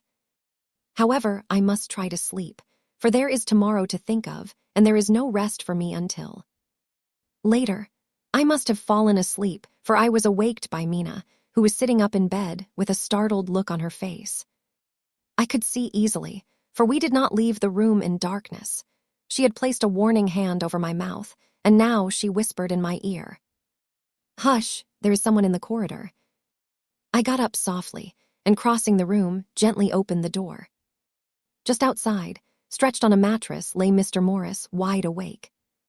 He raised a warning hand for silence as he whispered to me, "Hush, go back to bed, it is all right. One of us will be here all night. We don't mean to take any chances." His look and gesture forbade discussion, so I came back and told Mina. She sighed, and positively a shadow of a smile stole over her poor, pale face as she put her arms round me and said softly, "Oh, thank God for good brave men." With a sigh, she sank back again to sleep. I write this now as I am not sleepy, though I must try again. 4 October, morning. Once again during the night I was wakened by Mina. This time we had all had a good sleep, for the gray of the coming dawn was making the windows into sharp oblongs, and the gas flame was like a speck rather than a disk of light. She said to me hurriedly, "Go, call the professor. I want to see him at once." "Why?" I asked. "I have an idea. I suppose it must have come in the night and matured without my knowing it. He must hypnotize me before the dawn, and then I shall be able to speak. Go quick, dearest, the time is getting close." I went to the door. Dr. Seward was resting on the mattress, and seeing me, he sprang to his feet. "Is anything wrong?" he asked in alarm. "No," I replied, "but Mina wants to see Dr. Van Helsing at once." "I will go," he said, and hurried into the professor's room. In 2 or 3 minutes later, Van Helsing was in the room in his dressing gown, and Mr. Morris and Lord Godalming were with Dr. Seward at the door asking questions. When the professor saw Mina smile, a positive smile ousted the anxiety of his face. He rubbed his hands as he said, "Oh, my dear Madam Mina, this is indeed a change. See, friend Jonathan, we have got our dear Madam Mina, as of old, back to us today." Then turning to her, he said cheerfully, "And what am I due for you? For at this hour, you do not want me for nothings." "I want you to hypnotize me," she said. "Do it before the dawn, for I feel that then I can speak and speak freely. Be quick, for the time is short." Without a word, he motioned her to sit up in bed. Looking fixedly at her, he commenced to make passes in front of her, from over the top of her head downward, with each hand in turn. Mina gazed at him fixedly for a few minutes, during which my own heart beat like a trip hammer, for I felt that some crisis was at hand. Gradually her eyes closed, and she sat, stock still, Only by the gentle heaving of her bosom could one know that she was alive. The professor made a few more passes and then stopped, and I could see that his forehead was covered with great beads of perspiration. Mina opened her eyes, but she did not seem the same woman. There was a faraway look in her eyes, and her voice had a sad dreaminess which was new to me. Raising his hand to impose silence, the professor motioned to me to bring the others in. They came on tiptoe, closing the door behind them, and stood at the foot of the bed, looking on. Mina appeared not to see them. The stillness was broken by Van Helsing's voice, speaking in a low-level tone, which would not break the current of her thoughts. "Where are you?" The answer came in a neutral way. "I do not know. Sleep has no place it can call its own." For several minutes there was silence. Mina sat rigid, and the professor stood staring at her fixedly. The rest of us hardly dared to breathe. The room was growing lighter. Without taking his eyes from Mina's face, Dr. Van Helsing motioned me to pull up the blind. I did so, and the day seemed just upon us. A red streak shot up, and a rosy light seemed to diffuse itself through the room. On the instant, the professor spoke again. "Where are you now?" The answer came dreamily, but with intention. It were as though she were interpreting something. I have heard her use the same tone when reading her shorthand notes. "I do not know. It is all strange to me." "What do you see?" "I can see nothing. It is all dark." "What do you hear?" I could detect the strain in the professor's patient voice. "The lapping of water. It is gurgling by, and little waves leap. I can hear them on the outside." "Then you are on a ship." We all looked at each other, trying to glean something each from the other. We were afraid to think. The answer came quick. "Oh, yes." "What else do you hear?" "The sound of men stamping overhead as they run about.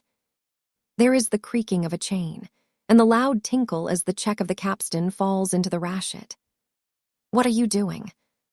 "I am still, oh so still. It is like death." The voice faded away into a deep breath as of one sleeping, and the open eyes closed again. By this time the sun had risen, and we were all in the full light of day. Dr. Van Helsing placed his hands on Mina's shoulders and laid her head down softly on her pillow. She lay like a sleeping child for a few moments, and then, with a long sigh, awoke and stared in wonder to see us all around her. "Have I been talking in my sleep?" was all she said. She seemed, however, to know the situation without telling, though she was eager to know what she had told. The professor repeated the conversation, and she said, "Then there is not a moment to lose. It may not be yet too late." Mr. Morris and Lord Godalming started for the door, but the professor's calm voice called them back. "Stay, my friends." That ship, wherever it was weighing anchor whilst she spoke. There are many ships weighing anchor at the moment in your so great port of London. Which of them is it that you seek? God be thanked that we have once again a clue, though whither it may lead us we know not. We have been blind somewhat, blind after the manner of men, since when we can look back, we see what we might have seen looking forward if we had been able to see what we might have seen. Alas, but that sentence is a puddle, is it not? We can know now what was in the Count's mind when he seized that money, though Jonathan's so fierce knife put him in the danger that even he dread. He meant escape. Hear me, escape. He saw that with but one earth box left, and a pack of men following like dogs after a fox, this London was no place for him. He have take his last earth box on board a ship, and he leave the land. He think to escape, but no, we follow him. Tally-ho, as friend Arthur would say when he put on his red frock. Our old fox is wily, oh, so wily, and we must follow with wile. I, too, am wily, and I think his mind in a little while. In meantime we may rest and in peace, for there are waters between us which he do not want to pass, and which he could not if he would, unless the ship were to touch the land, and then only at full or slack tide. See, and the sun is just rose, and all day to sunset is to us. Let us take bath and dress, and have breakfast which we all need, and which we can eat comfortably since he be not in the same land with us." Mina looked at him appealingly as she asked, "But why need we seek him further, when he is gone away from us?" He took her hand and patted it as he replied, "Ask me nothings as yet. When we have breakfast, then I answer all questions." He would say no more, and we separated to dress. After breakfast, Mina repeated her question. He looked at her gravely for a minute, and then said sorrowfully, "Because, my dear, dear Madam Mina, now more than ever must we find him, even if we have to follow him to the jaws of hell." She grew paler as she asked faintly, "Why?" "Because," he answered solemnly, "he can live for centuries, and you are but mortal woman. Time is now to be dreaded, since once he put that mark upon your throat." I was just in time to catch her, as she fell forward in a faint. Chapter 24. Doctor. SWRDS Phonograph Diary. Spoken by Van Helsing. T. His to Jonathan Harker. "You are to stay with your dear Madam Mina. We shall go to make our search, if I can call it so, for it is not search but knowing, and we seek confirmation only. But do you stay and take care of her today. This is your best and most holiest office. This day, nothing can find him here. Let me tell you that so you will know what we foreknow already, for I have tell them. He, our enemy, have gone away. He have gone back to his castle in Transylvania.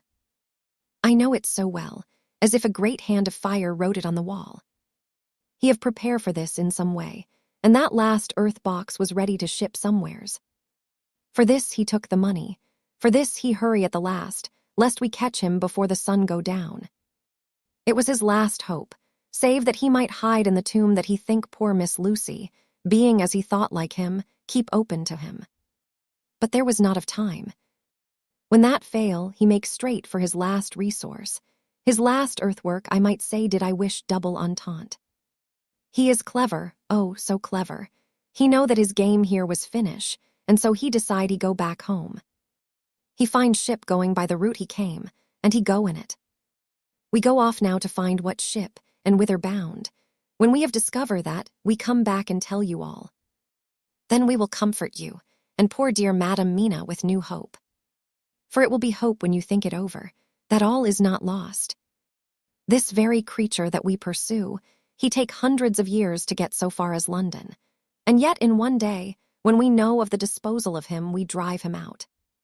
He is finite, though he is powerful to do much harm and suffers not as we do. But we are strong, each in our purpose, and we are all more strong together.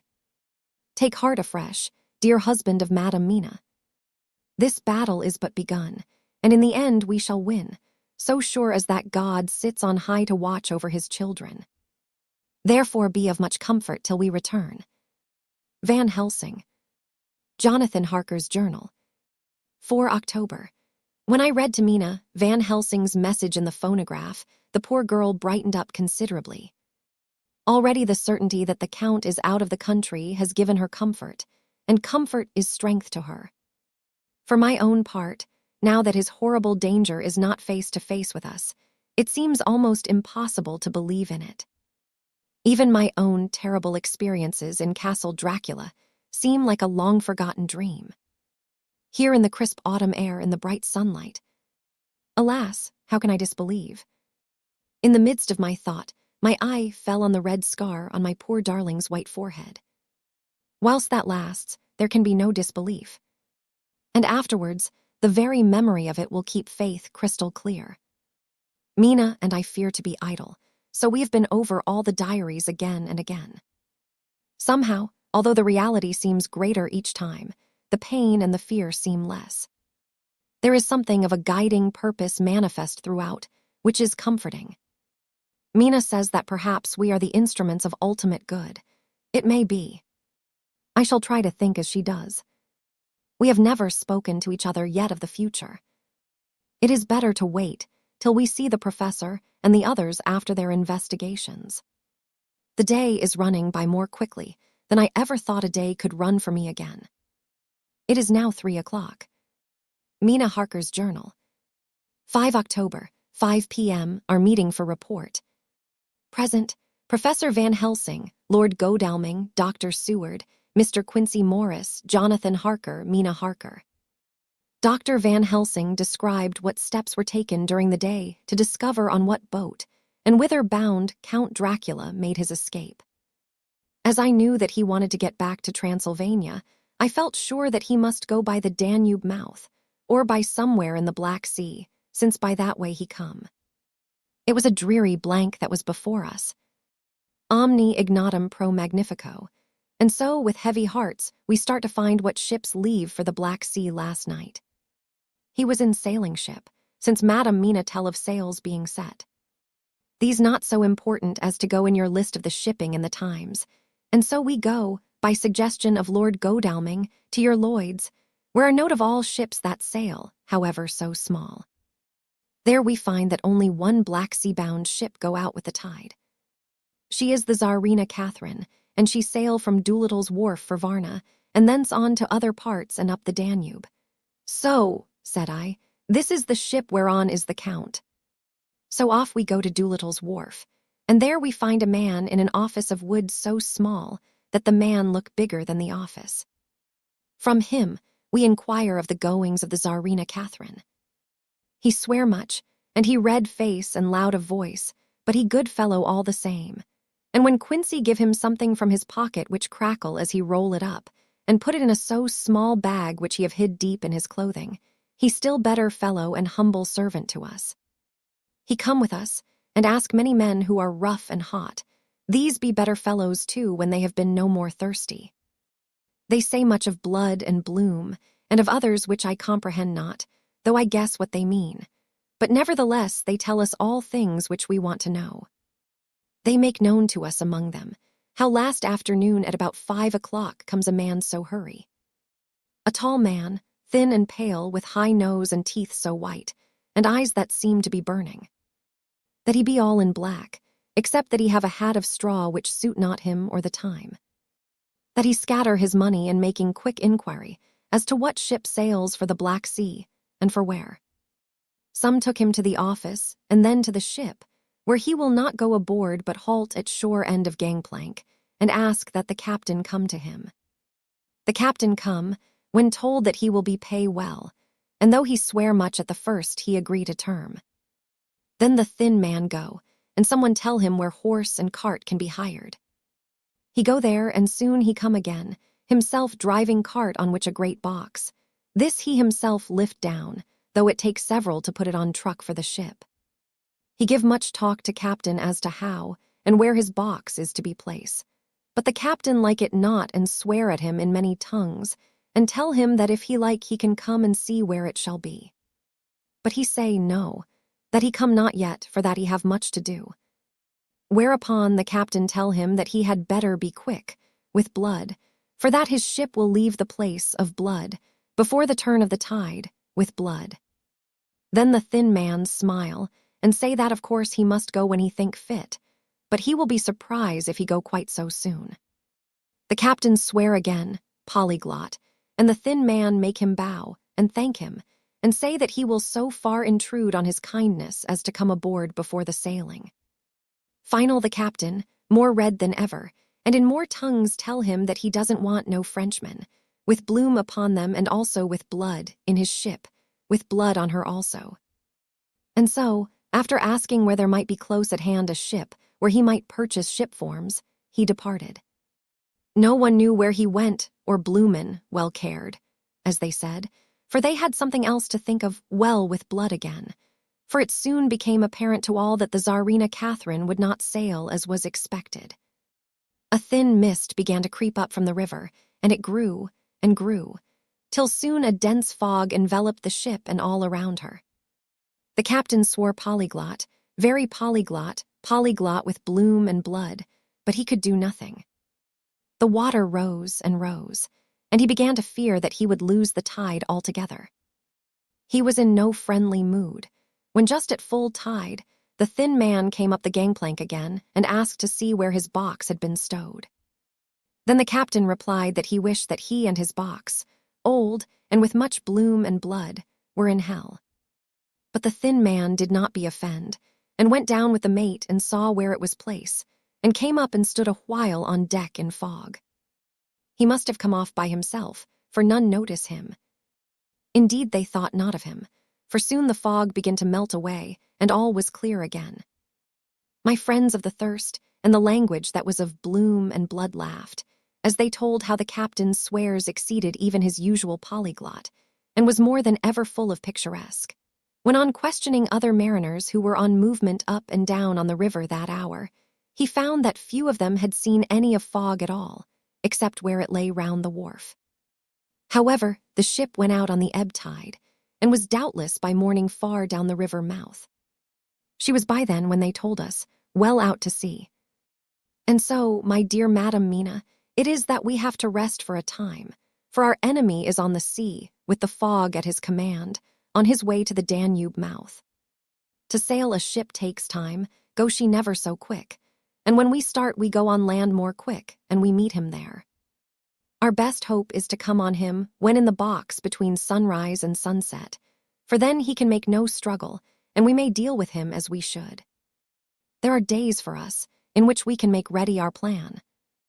We know all about where he go, for we have seen the owner of the ship, who have shown us invoices and all papers that can be. The box we seek is to be landed in Varna, and to be given to an agent, one Ristix, who will there present his credentials, and so our merchant friend will have done his part. When he asks if there be any wrong for that so, he can telegraph and have inquiry made at Varna. We say no, for what is to be done is not for police or of the customs. It must be done by us alone, and in our own way. When Dr. Van Helsing had done speaking, I asked him if he were certain that the Count had remained on board the ship. He replied, "We have the best proof of that, your own evidence when in the hypnotic trance this morning." I asked him again if it were really necessary that they should pursue the Count, for I dread Jonathan leaving me, and I know that he would surely go if the others went. He answered in growing passion, at first quietly. As he went on, however, he grew more angry and more forceful, till in the end we could not but see wherein was at least some of that personal dominance which made him so long a master amongst men. Yes, it is necessary, necessary, necessary. For your sake in the first, and then for the sake of humanity. This monster has done much harm already, in the narrow scope where he find himself, and in the short time when as yet he was only as a body groping his so small measure in darkness, and not knowing. All this have I told these others. You, my dear Madam Mina, will learn it in the phonograph of my friend John, or in that of your husband. I have told them how the measure of leaving his own barren land, barren of peoples, and coming to a new land where life of man teems till they are like the multitude of standing corn, was the work of centuries. Were another of the undead, like him, to try to do what he has done, perhaps not all the centuries of the world that have been, or that will be, could aid him. With this one, all the forces of nature that are occult and deep and strong must have worked together in some wondrous way. The very place where he have been alive, undead for all these centuries, is full of strangeness of the geologic and chemical world. There are deep caverns and fissures that reach none know whither. There have been volcanoes, some of whose openings still send out waters of strange properties, and gases that kill or make to vivify. Doubtless, there is something magnetic or electric in some of these combinations of occult forces which work for physical life in strange way, and in himself were from the first some great qualities. In a hard and warlike time he was celebrate that he have more iron nerve, more subtle brain, more braver heart than any man. In him some vital principle have in strange way found their utmost, and as his body keeps strong and grow and thrive, so his brain grow too. All this without that diabolic aid which is surely to him, for it have to yield to the powers that come from, and are, symbolic of good. And now this is what he is to us. He have infect you, oh, forgive me, my dear, that I must say such, but it is for good of you that I speak. He infect you in such wise that even if he do no more, you have only to live in your own old, sweet way. And so in time, death, which is of man's common lot and with God's sanction, shall make you like to him. This must not be. We have sworn together that it must not. Thus are we ministers of God's own wish, that the world and men for whom his Son died will not be given over to monsters, whose very existence would defame him. He have allowed us to redeem one soul already, and we go out as the old knights of the cross to redeem more.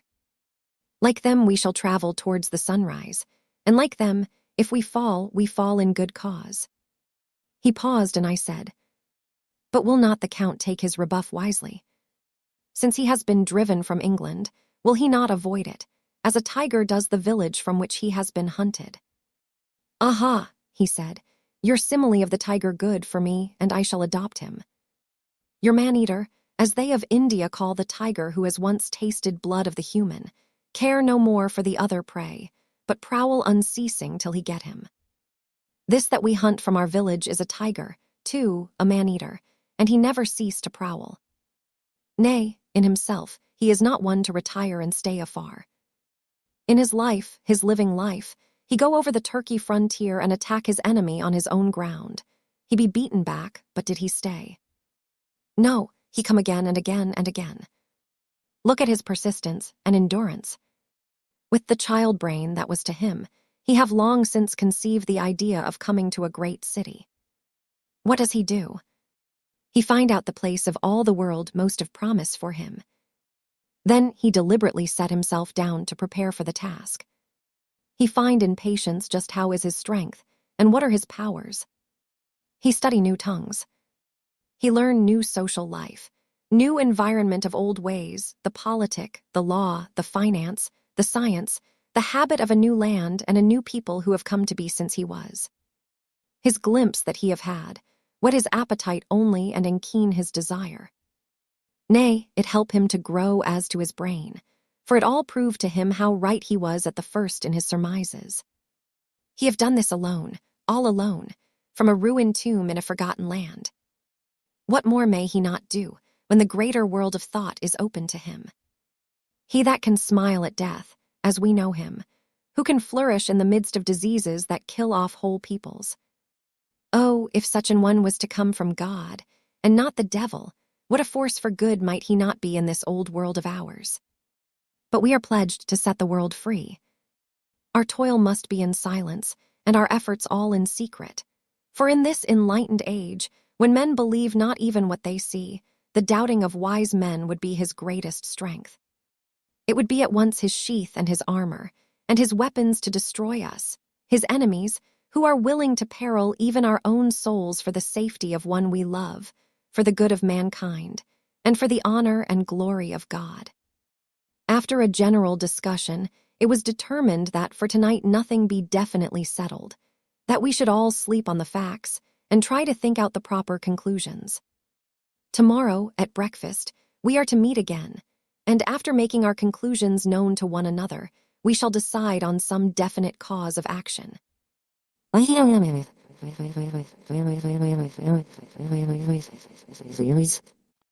feel a wonderful peace and rest tonight.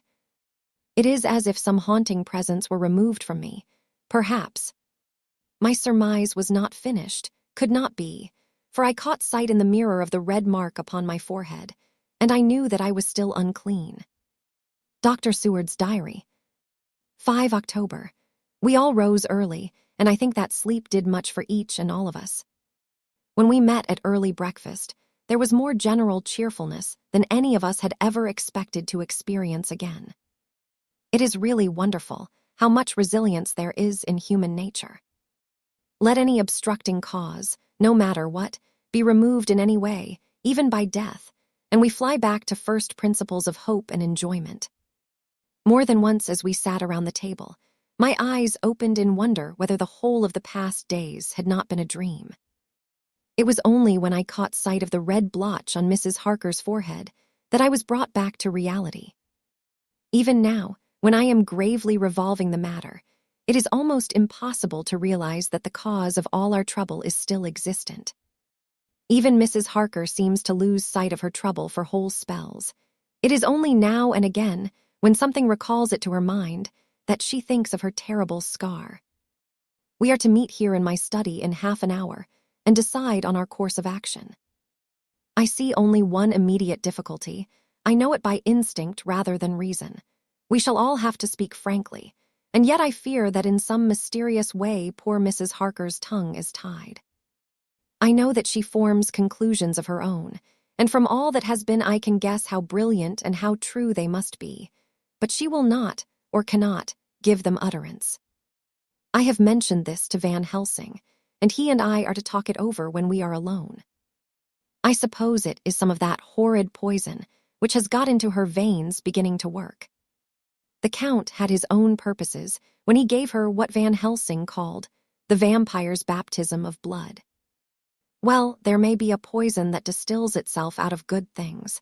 In an age when the existence of ptomaines is a mystery, we should not wonder at anything. One thing I know, that if my instinct be true regarding poor Mrs. Harker's silences, then there is a terrible difficulty, an unknown danger in the work before us. The same power that compels her silence may compel her speech. I dare not think further, for so I should in my thoughts dishonor a noble woman. Van Helsing is coming to my study a little before the others. I shall try to open the subject with him. Later, when the professor came in, we talked over the state of things. I could see that he had something on his mind which he wanted to say, but felt some hesitancy about broaching the subject. After beating about the bush a little, he said suddenly, "Friend John, there is something that you and I must talk of alone, just at the first at any rate. Later we may have to take the others into our confidence." Then he stopped, so I waited. He went on. "Madam Mina, our poor dear Madam Mina is changing." A cold shiver ran through me to find my worst fears thus endorsed. Van Helsing continued. "With the sad experience of Miss Lucy, we must this time be warned before things go too far. Our task is now in reality more difficult than ever, and this new trouble makes every hour of the direst importance. I can see the characteristics of the vampire coming in her face. It is now but very, very slight, but it is to be seen if we have eyes to notice without to prejudge. Her teeth are some sharper, and at times her eyes are more hard. But these are not all. There is to her the silence now often, as so it was with Miss Lucy. She did not speak, even when she wrote that which she wished to be known later. Now my fear is this. If it be that she can, by our hypnotic trance, tell what the Count see and hear, is it not more true that he who have hypnotized her first, and who have drink of her very blood and make her drink of his, should, if he will, compel her mind to disclose to him that which she know?" I nodded acquiescence. He went on. "Then, what we must do is to prevent this. We must keep her ignorant of our intent, and so she cannot tell what she know not. This is a painful task. Oh, so painful that it heartbreak me to think of, but it must be. When today we meet, I must tell her that for reason which we will not to speak she must not more be of our counsel, but be simply guarded by us." He wiped his forehead, which had broken out in profuse perspiration at the thought of the pain which he might have to inflict upon the poor soul already so tortured. I knew that it would be some sort of comfort to him if I told him that I also had come to the same conclusion, for at any rate it would take away the pain of doubt. I told him, and the effect was as I expected. It is now close to the time of our general gathering. Van Helsing has gone away to prepare for the meeting, and his painful part of it. I really believe his purpose is to be able to pray alone. Later, at the very outset of our meeting, a great personal relief was experienced by both Van Helsing and myself. Mrs. Harker had sent a message by her husband to say that she would not join us at present, as she thought it better that we should be free to discuss our movements without her presence to embarrass us. The professor and I looked at each other for an instant, and somehow we both seemed relieved. For my own part, I thought that if Mrs. Harker realized the danger herself, it was much pain as well as much danger averted. Under the circumstances, we agreed, by a questioning look and answer, with finger on lip, to preserve silence in our suspicions, until we should have been able to confer alone again. We went at once into our plan of campaign. Van Helsing roughly put the facts before us first. The Tsarina Catherine left the Thames yesterday morning. It will take her at the quickest speed. She has ever made at least 3 weeks to reach Varna, but we can travel overland to the same place in 3 days. Now, if we allow for 2 days less for the ship's voyage, owing to such weather influences as we know that the Count can bring to bear, and if we allow a whole day and night for any delays which may occur to us, then we have a margin of nearly 2 weeks. Thus, in order to be quite safe, we must leave here on 17th at latest. Then we shall at any rate be in Varna a day before the ship arrives, and able to make such preparations as may be necessary. Of course we shall all go armed against evil things, spiritual as well as physical. Here Quincy Morris added, I understand that the Count comes from a wolf country, and it may be that he shall get there before us. I propose that we add Winchesters to our armament. I have a kind of belief in a Winchester when there is any trouble of that sort around. Do you remember, Art, when we had the pack after us at Tobolsk? What wouldn't we have given then for a repeater apiece? Good, said Van Helsing. Winchesters it shall be. Quincy's head is level at all times, but most so when there is to hunt. Metaphor be more dishonor to science than wolves be of danger to man. In the meantime, we can do nothing here, and as I think that Varna is not familiar to any of us, why not go there more soon? It is as long to wait here as there. Tonight and tomorrow we can get ready, and then, if all be well, we 4 can set out on our journey. We 4, said Harker interrogatively, looking from one to another of us. Of course, answered the professor quickly. You must remain to take care of your so sweet wife. Harker was silent for a while, and then said in a hollow voice, Let us talk of that part of it in the morning. I want to consult with Mina. I thought that now was the time for Van Helsing to warn him not to disclose our plans to her, but he took no notice.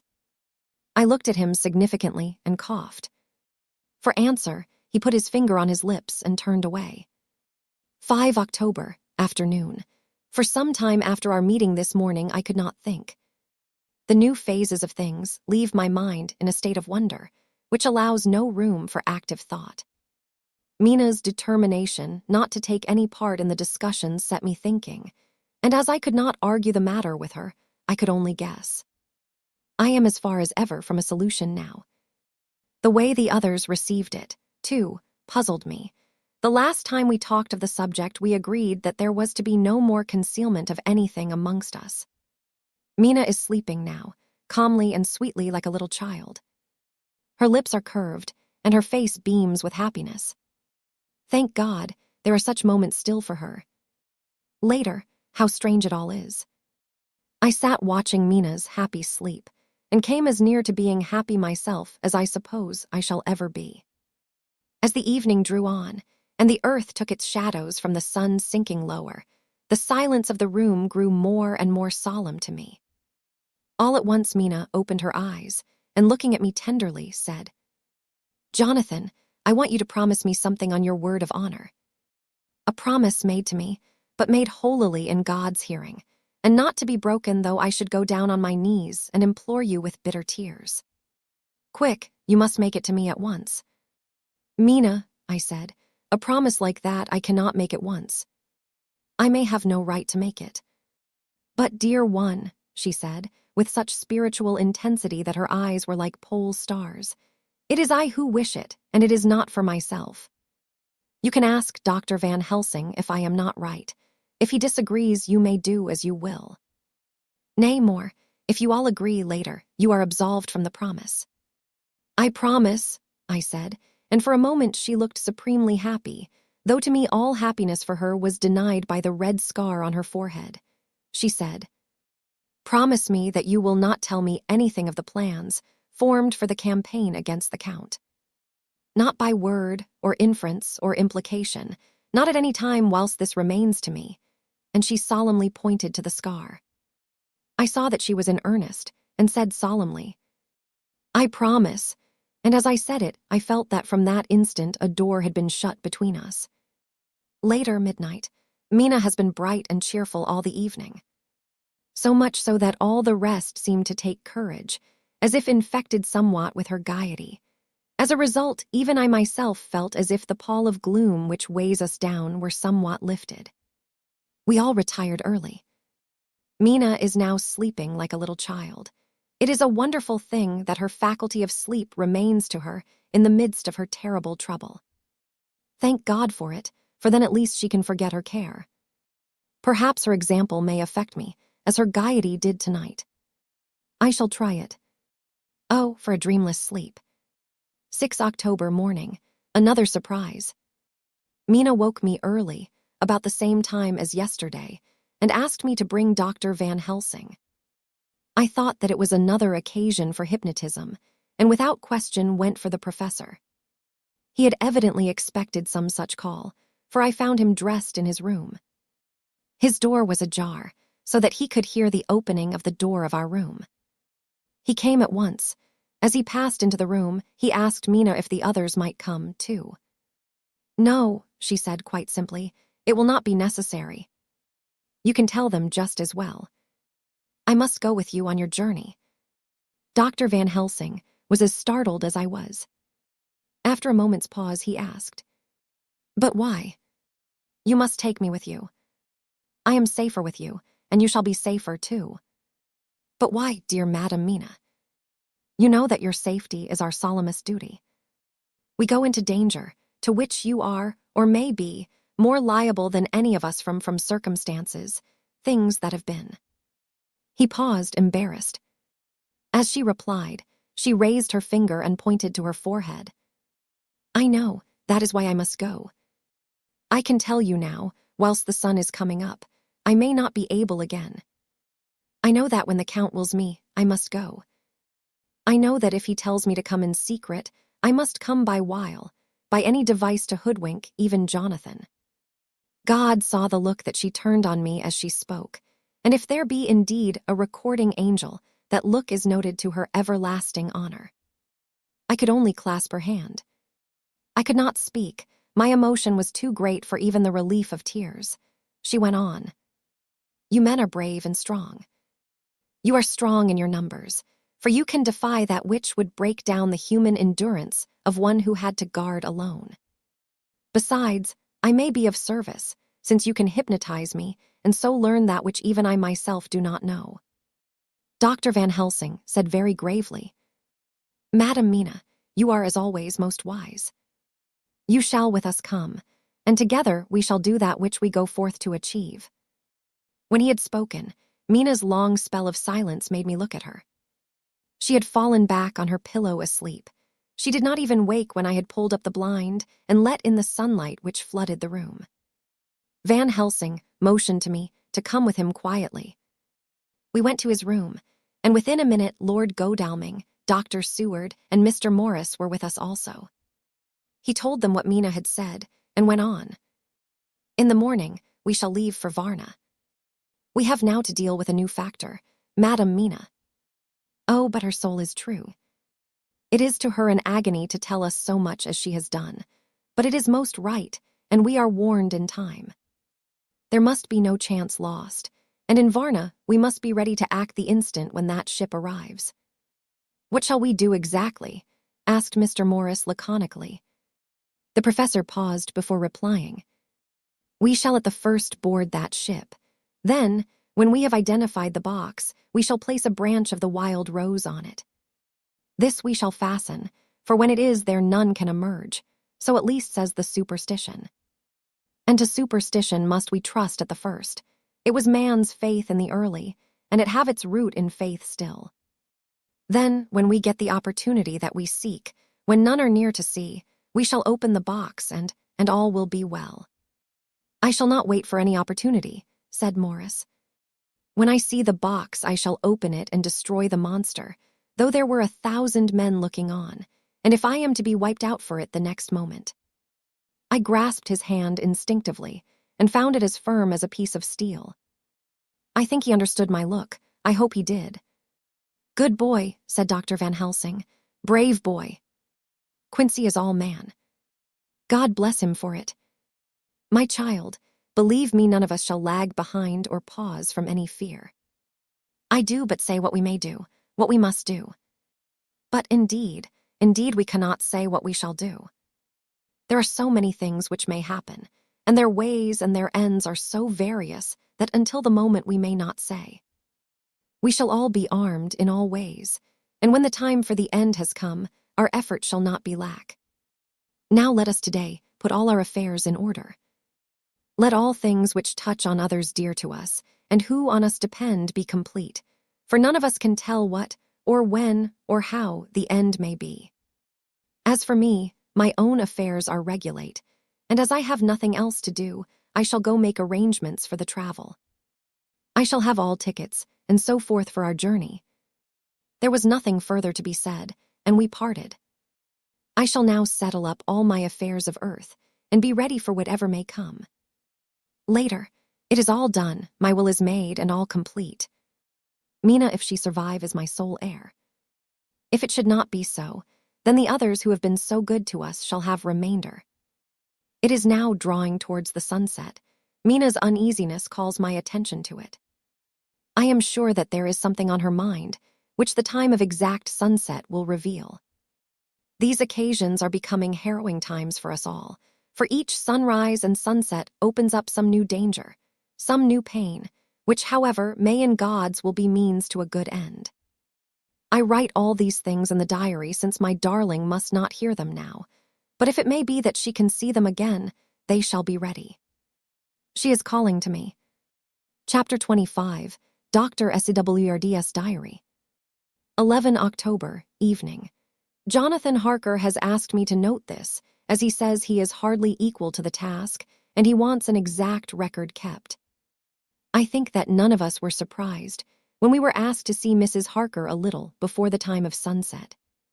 We have of late come to understand that sunrise and sunset are to her times of peculiar freedom, when her old self can be manifest without any controlling force subduing or restraining her, or inciting her to action. This mood or condition begins some half hour or more before actual sunrise or sunset, and lasts till either the sun is high, or whilst the clouds are still aglow with the rays streaming above the horizon. At first there is a sort of negative condition, as if some tie were loosened, and then the absolute freedom quickly follows.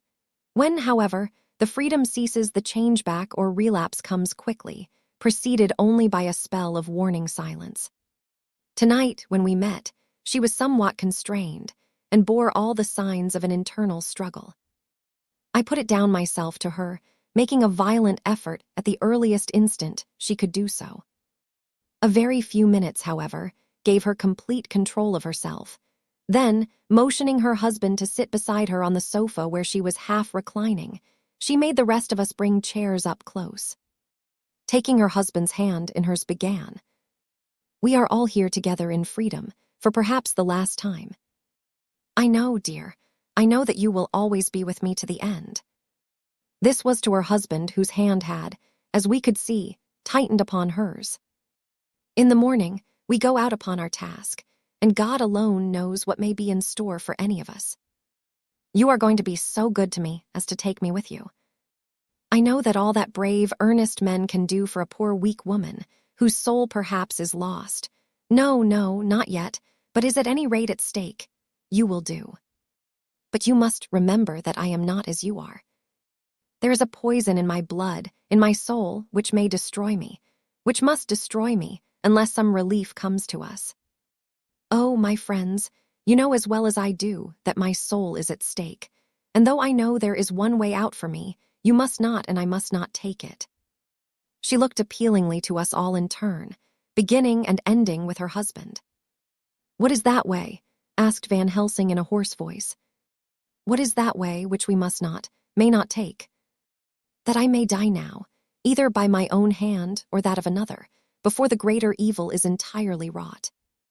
I know, and you know, that were I once dead you could and would set free my immortal spirit, even as you did my poor Lucy. S. Were death, or the fear of death, the only thing that stood in the way, I would not shrink to die here, now, amidst the friends who love me. But death is not all. I cannot believe that to die in such a case, when there is hope before us and a bitter task to be done, is God's will. Therefore, I, on my part, Give up here the certainty of eternal rest, and go out into the dark where may be the blackest things that the world or the netherworld holds." We were all silent, for we knew instinctively that this was only a prelude. The faces of the others were set, and Harker's grew ashen gray. Perhaps he guessed better than any of us what was coming. She continued, "This is what I can give into the hotchpot." I could not but note the quaint legal phrase which she used in such a place, and with all seriousness. "What will each of you give?" "Your lives, I know," she went on quickly. "That is easy for brave men. Your lives are God's, and you can give them back to him. But what will you give to me?" She looked again questioningly, but this time avoided her husband's face. Quincy seemed to understand. He nodded, and her face lit up. "Then I shall tell you plainly what I want, for there must be no doubtful matter in this connection between us now. You must promise me, one and all, even you, my beloved husband, that, should the time come, you will kill me." "What is that time?" The voice was Quincy's, but it was low and strained. "When you shall be convinced that I am so changed that it is better that I die than I may live. When I am thus dead in the flesh, then you will, without a moment's delay, drive a stake through me and cut off my head, or do whatever else may be wanting to give me rest." Quincy was the first to rise after the pause. He knelt down before her, and taking her hand in his said solemnly, "I'm only a rough fellow who hasn't, perhaps, lived as a man should to win such a distinction, but I swear to you by all that I hold sacred and dear that, should the time ever come, I shall not flinch from the duty that you have set us. And I promise you, too, that I shall make all certain, for if I am only doubtful I shall take it that the time has come." "My true friend," was all she could say amid her fast-falling tears, as, bending over, she kissed his hand. "I swear the same, my dear Madam Mina," said Van Helsing. "And I," said Lord Godalming, each of them in turn kneeling to her to take the oath. I followed myself. Then her husband turned to her one-eyed, and with a greenish pallor which subdued the snowy whiteness of his hair, and asked, "And must I, too, make such a promise, O my wife?" "You too, my dearest," she said, with infinite yearning of pity in her voice and eyes. "You must not shrink. You are nearest and dearest and all the world to me. Our souls are knit into one, for all life and all time. Think, dear, that there have been times when brave men have killed their wives and their womenkind, to keep them from falling into the hands of the enemy. Their hands did not falter any the more, because those that they loved implored them to slay them. It is men's duty towards those whom they love, in such times of sore trial. And oh, my dear, if it is to be that I must meet death at any hand, let it be at the hand of him that loves me best. Dr. Van Helsing, I have not forgotten your mercy in poor Lucy's case to him who loved." She stopped with a flying blush, and changed her phrase, "to him who had best right to give her peace. If that time shall come again, I look to you to make it a happy memory of my husband's life, that it was his loving hand which set me free from the awful thrall upon me." "Again I swear," came the professor's resonant voice.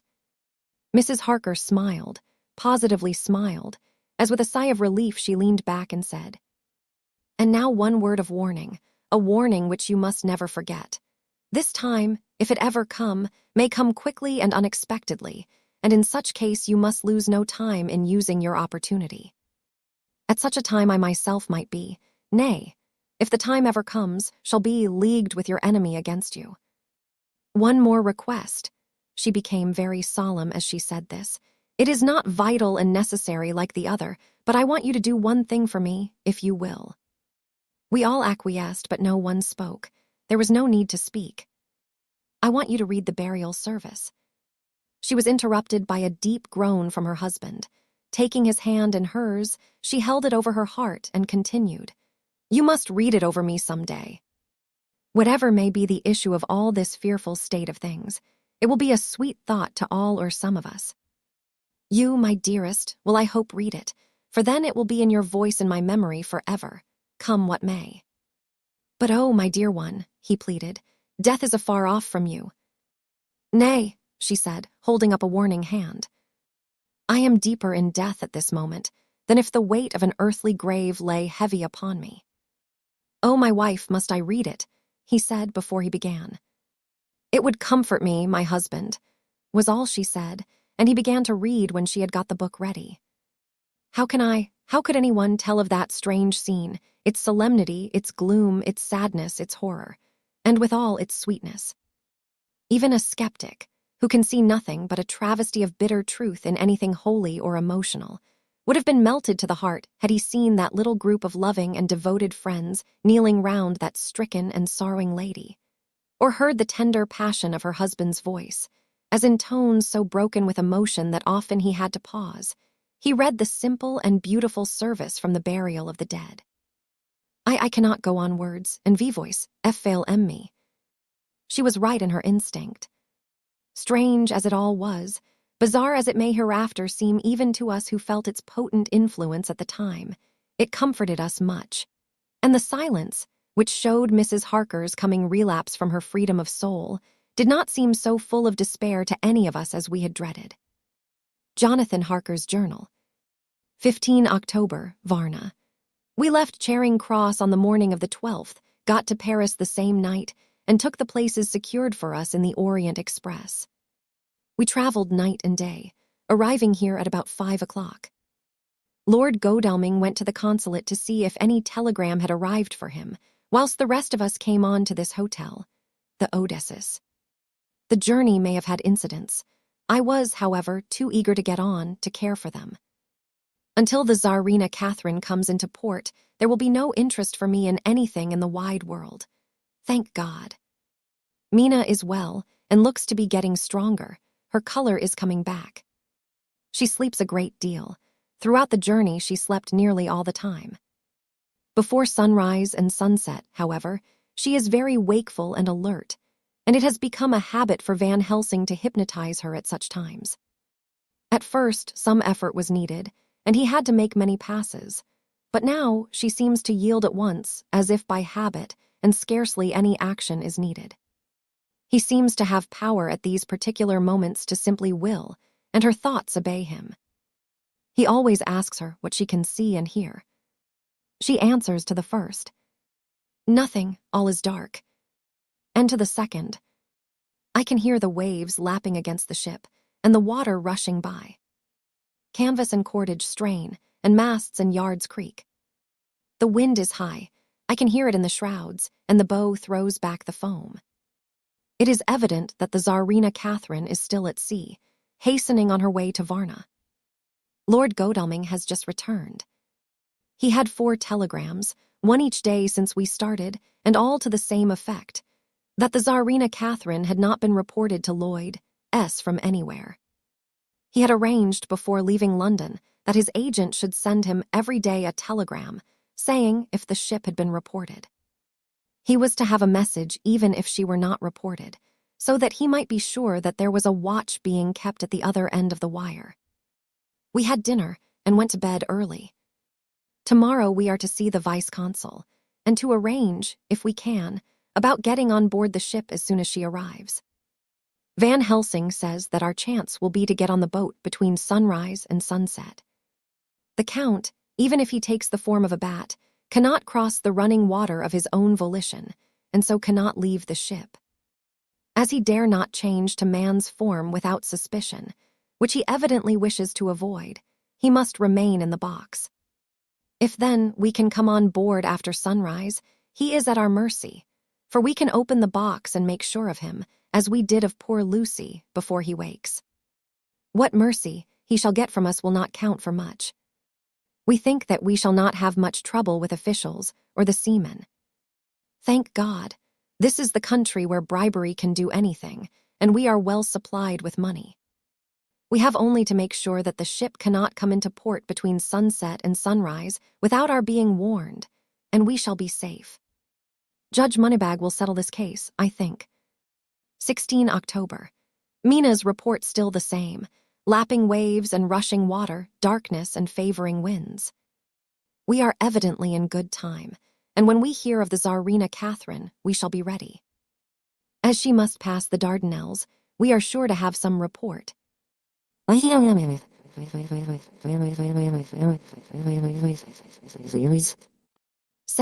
October. Everything is pretty well fixed now, I think, to welcome the Count on his return from his tour. Godalming told the shippers that he fancied that the box sent aboard might contain something stolen from a friend of his, and got a half consent that he might open it at his own risk.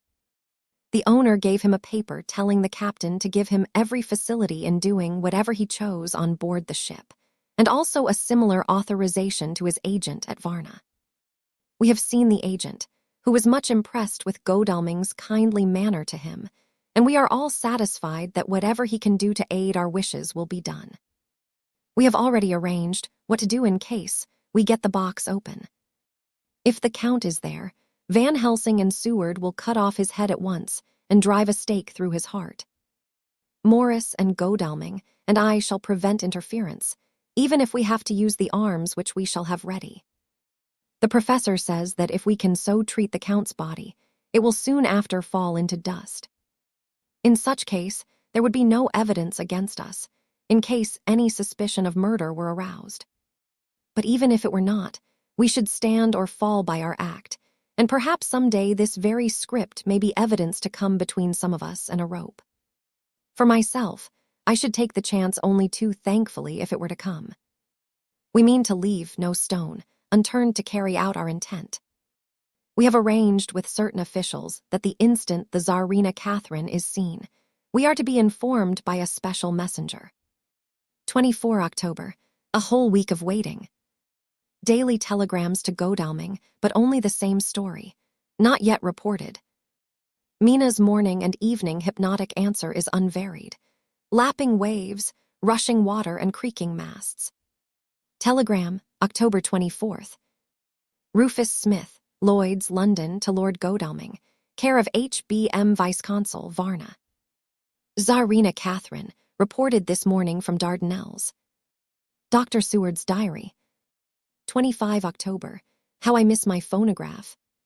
To write diary with a pen is irksome to me, but Van Helsing says I must. We were all wild with excitement yesterday when Godalming got his telegram from Lloyd's. I know now what men feel in battle when the call to action is heard. Mrs. Harker, alone of our party, did not show any signs of emotion. After all, it is not strange that she did not, for we took special care not to let her know anything about it, and we all tried not to show any excitement when we were in her presence. In old days she would, I am sure, have noticed, no matter how we might have tried to conceal it, but in this way she is greatly changed during the past 3 weeks. The lethargy grows upon her, and though she seems strong and well, and is getting back some of her color, Van Helsing and I are not satisfied. We talk of her often. We have not, however, said a word to the others. It would break poor Harker's heart, certainly his nerve, if he knew that we had even a suspicion on the subject. Van Helsing examines, he tells me, her teeth very carefully whilst she is in the hypnotic condition, for he says that so long as they do not begin to sharpen there is no active danger of a change in her. If this change should come, it would be necessary to take steps. We both know what those steps would have to be, though we do not mention our thoughts to each other. We should neither of us shrink from the task, awful though it be to contemplate. Euthanasia is an excellent and a comforting word. I am grateful to whoever invented it. It is only about 24 hours, sail from the Dardanelles to here, at the rate the Tsarina Catherine has come from London. She should therefore arrive some time in the morning, but as she cannot possibly get in before then, we are all about to retire early. We shall get up at 1 o'clock, so as to be ready. 25 October, noon. No news yet of the ship's arrival. Mrs. Harker's hypnotic report this morning was the same as usual, so it is possible that we may get news at any moment. We men are all in a fever of excitement, except Harker, who is calm. His hands are cold as ice, and an hour ago I found him wetting the edge of the great Gorka knife which he now always carries with him. It will be a bad lookout for the Count if the edge of that kukri ever touches his throat, driven by that stern, ice-cold hand. Van Helsing and I were a little alarmed about Mrs. Harker today. About noon, she got into a sort of lethargy which we did not like. Although we kept silence to the others, we were neither of us happy about it. She had been restless all the morning, so that we were at first glad to know that she was sleeping. When, however, her husband mentioned casually that she was sleeping so soundly that he could not wake her, we went to her room to see for ourselves. She was breathing naturally and looked so well and peaceful that we agreed that the sleep was better for her than anything else. Poor girl, she has so much to forget that it is no wonder that sleep, if it brings oblivion to her, does her good. Later, our opinion was justified, for when after a refreshing sleep of some hours she woke up, she seemed brighter and better than she had been for days. At sunset, she made the usual hypnotic report. Wherever he may be in the Black Sea, the Count is hurrying to his destination. To his doom, I trust. 26 October. Another day and no tidings of the Tsarina Catherine. She ought to be here by now. That she is still journeying somewhere is apparent, for Mrs. Harker's hypnotic report at sunrise was still the same.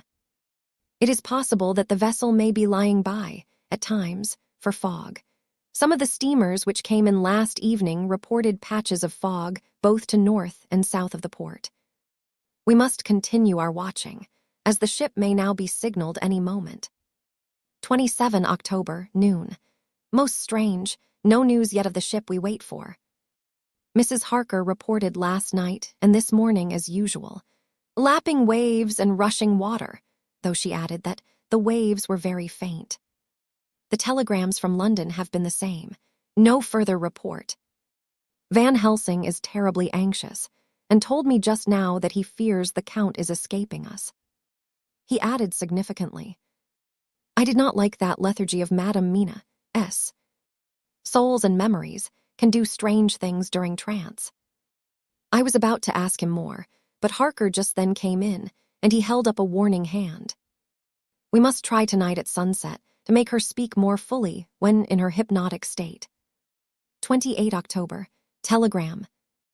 Rufus Smith, London to Lord Godalming, care H.B.M. Vice-Consul, Varna. Tsarina Catherine, reported entering Galatz at 1 o'clock today. 28 October. When the telegram came announcing the arrival in Galatz, I do not think it was such a shock to any of us as might have been expected.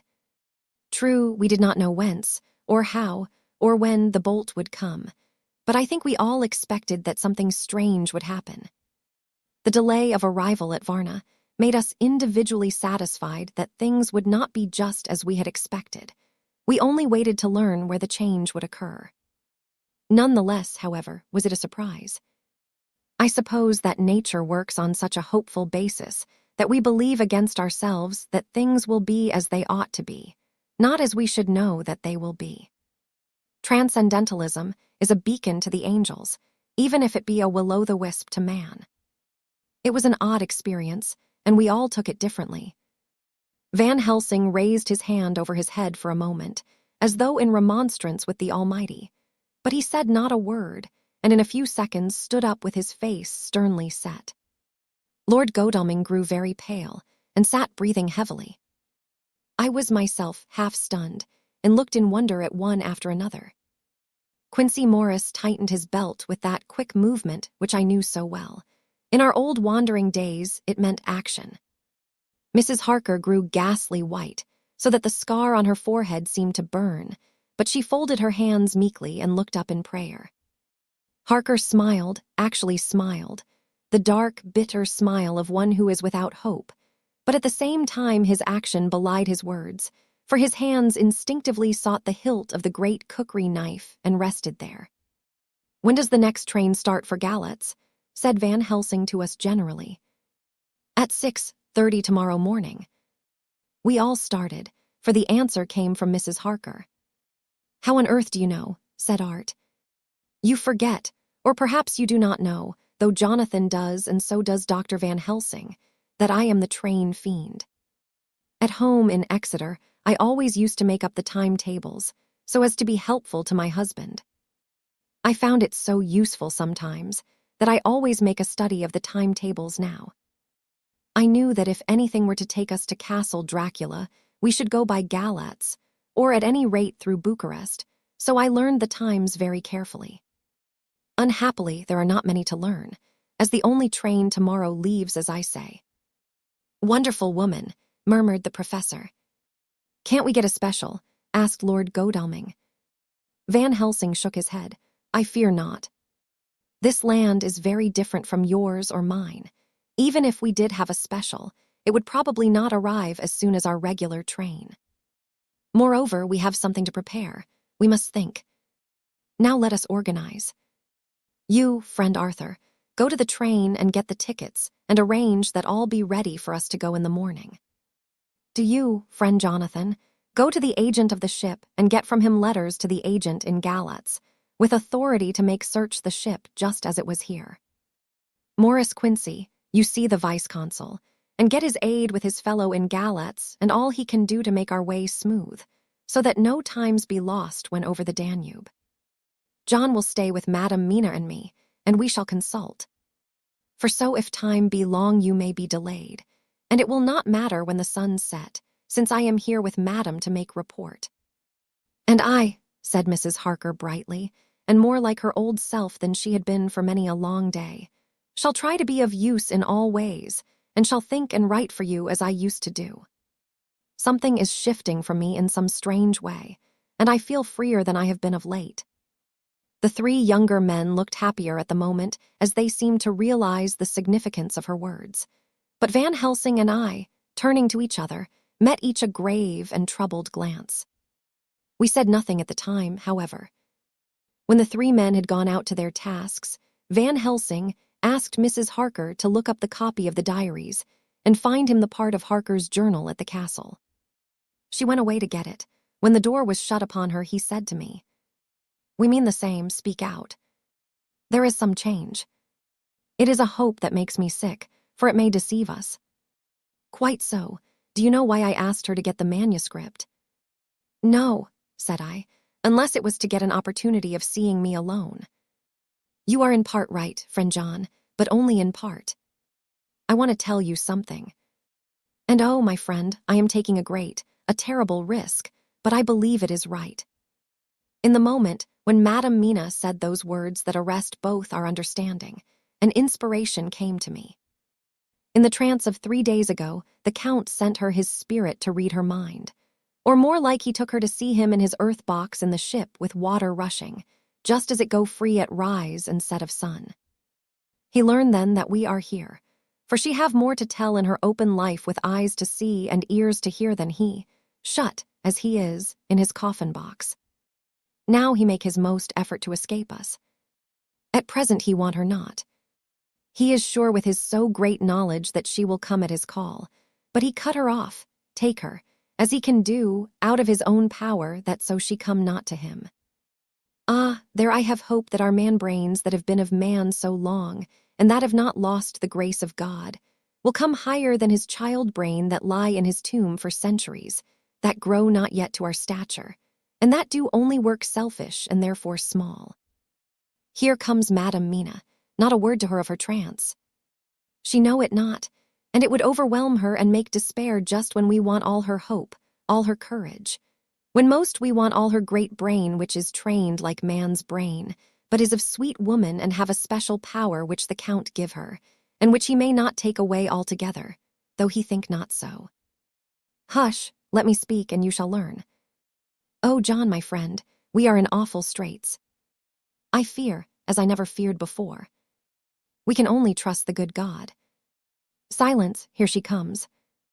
I thought that the professor was going to break down and have hysterics, just as he had when Lucy died, but with a great effort he controlled himself and was at perfect nervous poise when Mrs. Harker tripped into the room, bright and happy-looking, and in the doing of work, seemingly forgetful of her misery. As she came in, she handed a number of sheets of typewriting to Van Helsing.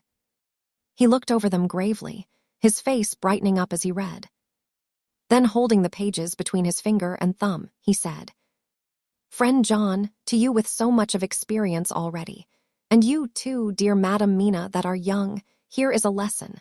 Do not fear ever to think. A half-thought has been buzzing often in my brain, but I fear to let him loose his wings. Here now, with more knowledge, I go back to where that half-thought come from, and I find that he be no half-thought at all. That be a whole thought, though so young that he is not yet strong to use his little wings. Nay, like the ugly duck of my friend Hans Andersen, he be no duck thought at all, but a big swan thought that sail nobly on big wings, when the time come for him to try them. See, I read here what Jonathan have written.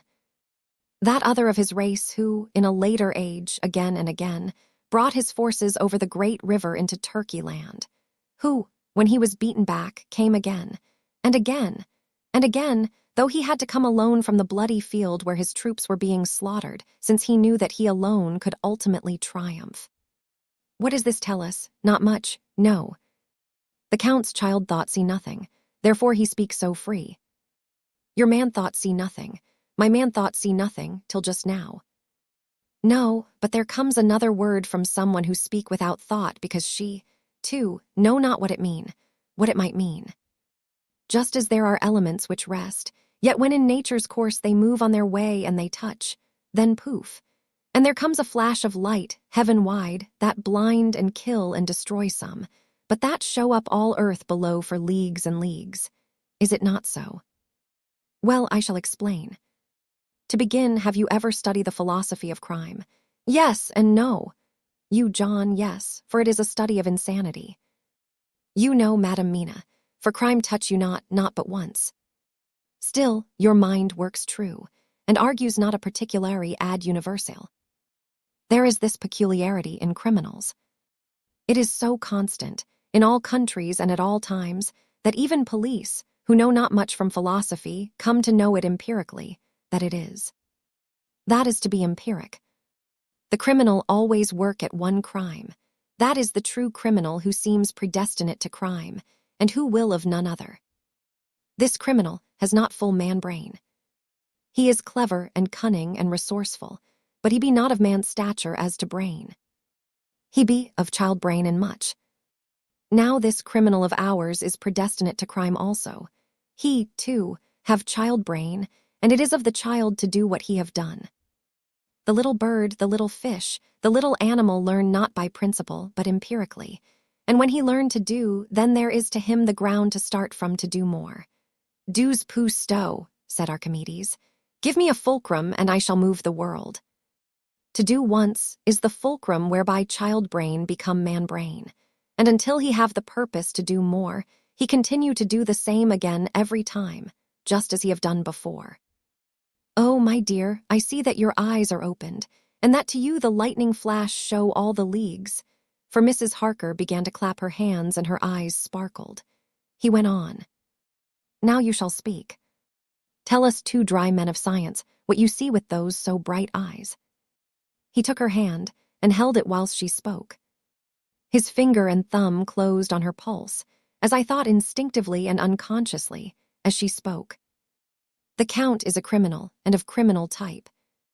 Nordau and Lombroso would so classify him, and quack criminal he is of imperfectly formed mind. Thus, in a difficulty he has to seek resource in habit. His past is a clue, and the one page of it that we know, and that from his own lips, tells that once before, when in what Mr. Morris would call a tight place, he went back to his own country from the land he had tried to invade, and thence, without losing purpose, prepared himself for a new effort. He came again better equipped for his work, and won. So he came to London, to invade a new land. He was beaten, and when all hope of success was lost, and his existence in danger, he fled back over the sea to his home, just as formerly he had fled back over the Danube from Turkey land. Good, good, oh, you so clever lady, said Van Helsing enthusiastically as he stooped and kissed her hand. A moment later, he said to me, as calmly as though we had been having a sick-room consultation. 72 only, and in all this excitement, I have hope. Turning to her again, he said with keen expectation, But go on, there is more to tell if you will. Be not afraid, John and I know. I do in any case, and shall tell you if you are right. Speak without fear. I will try to, but you will forgive me if I seem egotistical. Nay, "Fear not, you must be egotist, for it is of you that we think." Then, as he is criminal, he is selfish. And as his intellect is small and his action is based on selfishness, he confines himself to one purpose. That purpose is remorseless. As he fled back over the Danube, leaving his forces to be cut to pieces, so now he is intent on being safe, careless of all. So his own selfishness frees my soul somewhat from the terrible power which he acquired over me on that dreadful night. I felt it. Oh, I felt it. Thank God for his great mercy. My soul is freer than it has been since that awful hour, and all that haunts me is a fear lest in some trance or dream he may have used my knowledge for his ends. The professor stood up.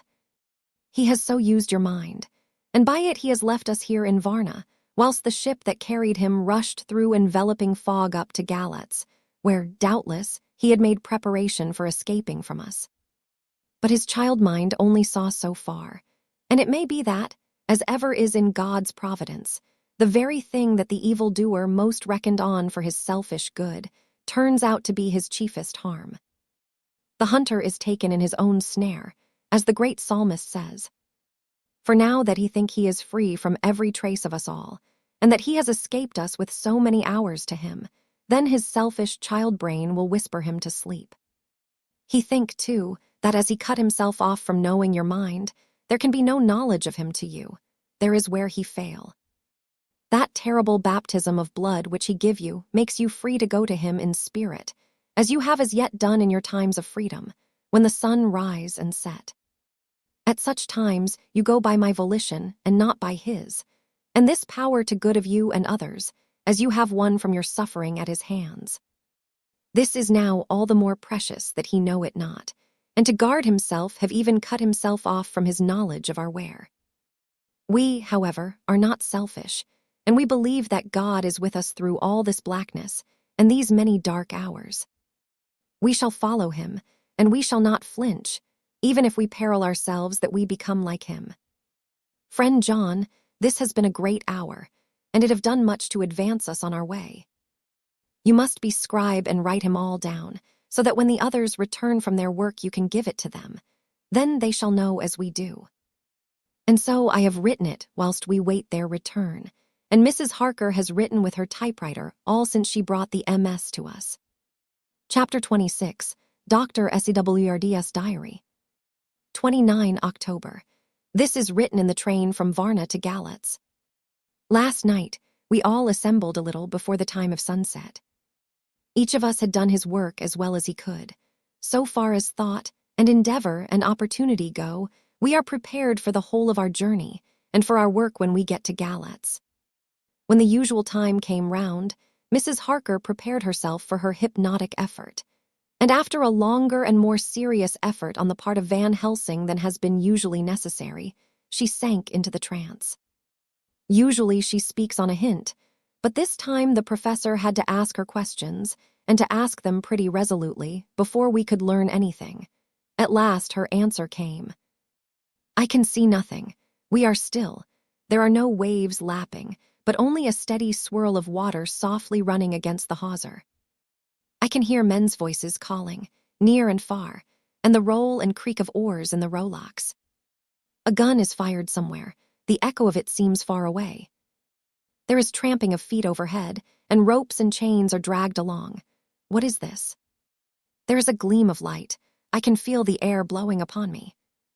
Here she stopped. She had risen, as if impulsively, from where she lay on the sofa, and raised both her hands, palms upwards, as if lifting a weight. Van Helsing and I looked at each other with understanding. Quincy raised his eyebrows slightly and looked at her intently, whilst Harker's hand instinctively closed round the hilt of his kukri. There was a long pause. We all knew that the time when she could speak was passing, but we felt that it was useless to say anything. Suddenly she sat up, and as she opened her eyes, said sweetly, "Would none of you like a cup of tea? You must all be so tired." We could only make her happy, and so acquiesced. She bustled off to get tea. When she had gone, Van Helsing said, "You see, my friends. He is close to land. He has left his earth chest." but he has yet to get on shore. In the night he may lie hidden somewhere, but if he be not carried on shore, or if the ship do not touch it, he cannot achieve the land.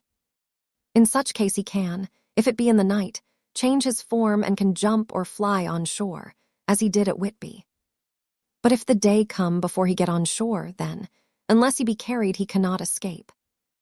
And if he be carried, then the customs men may discover what the box contain.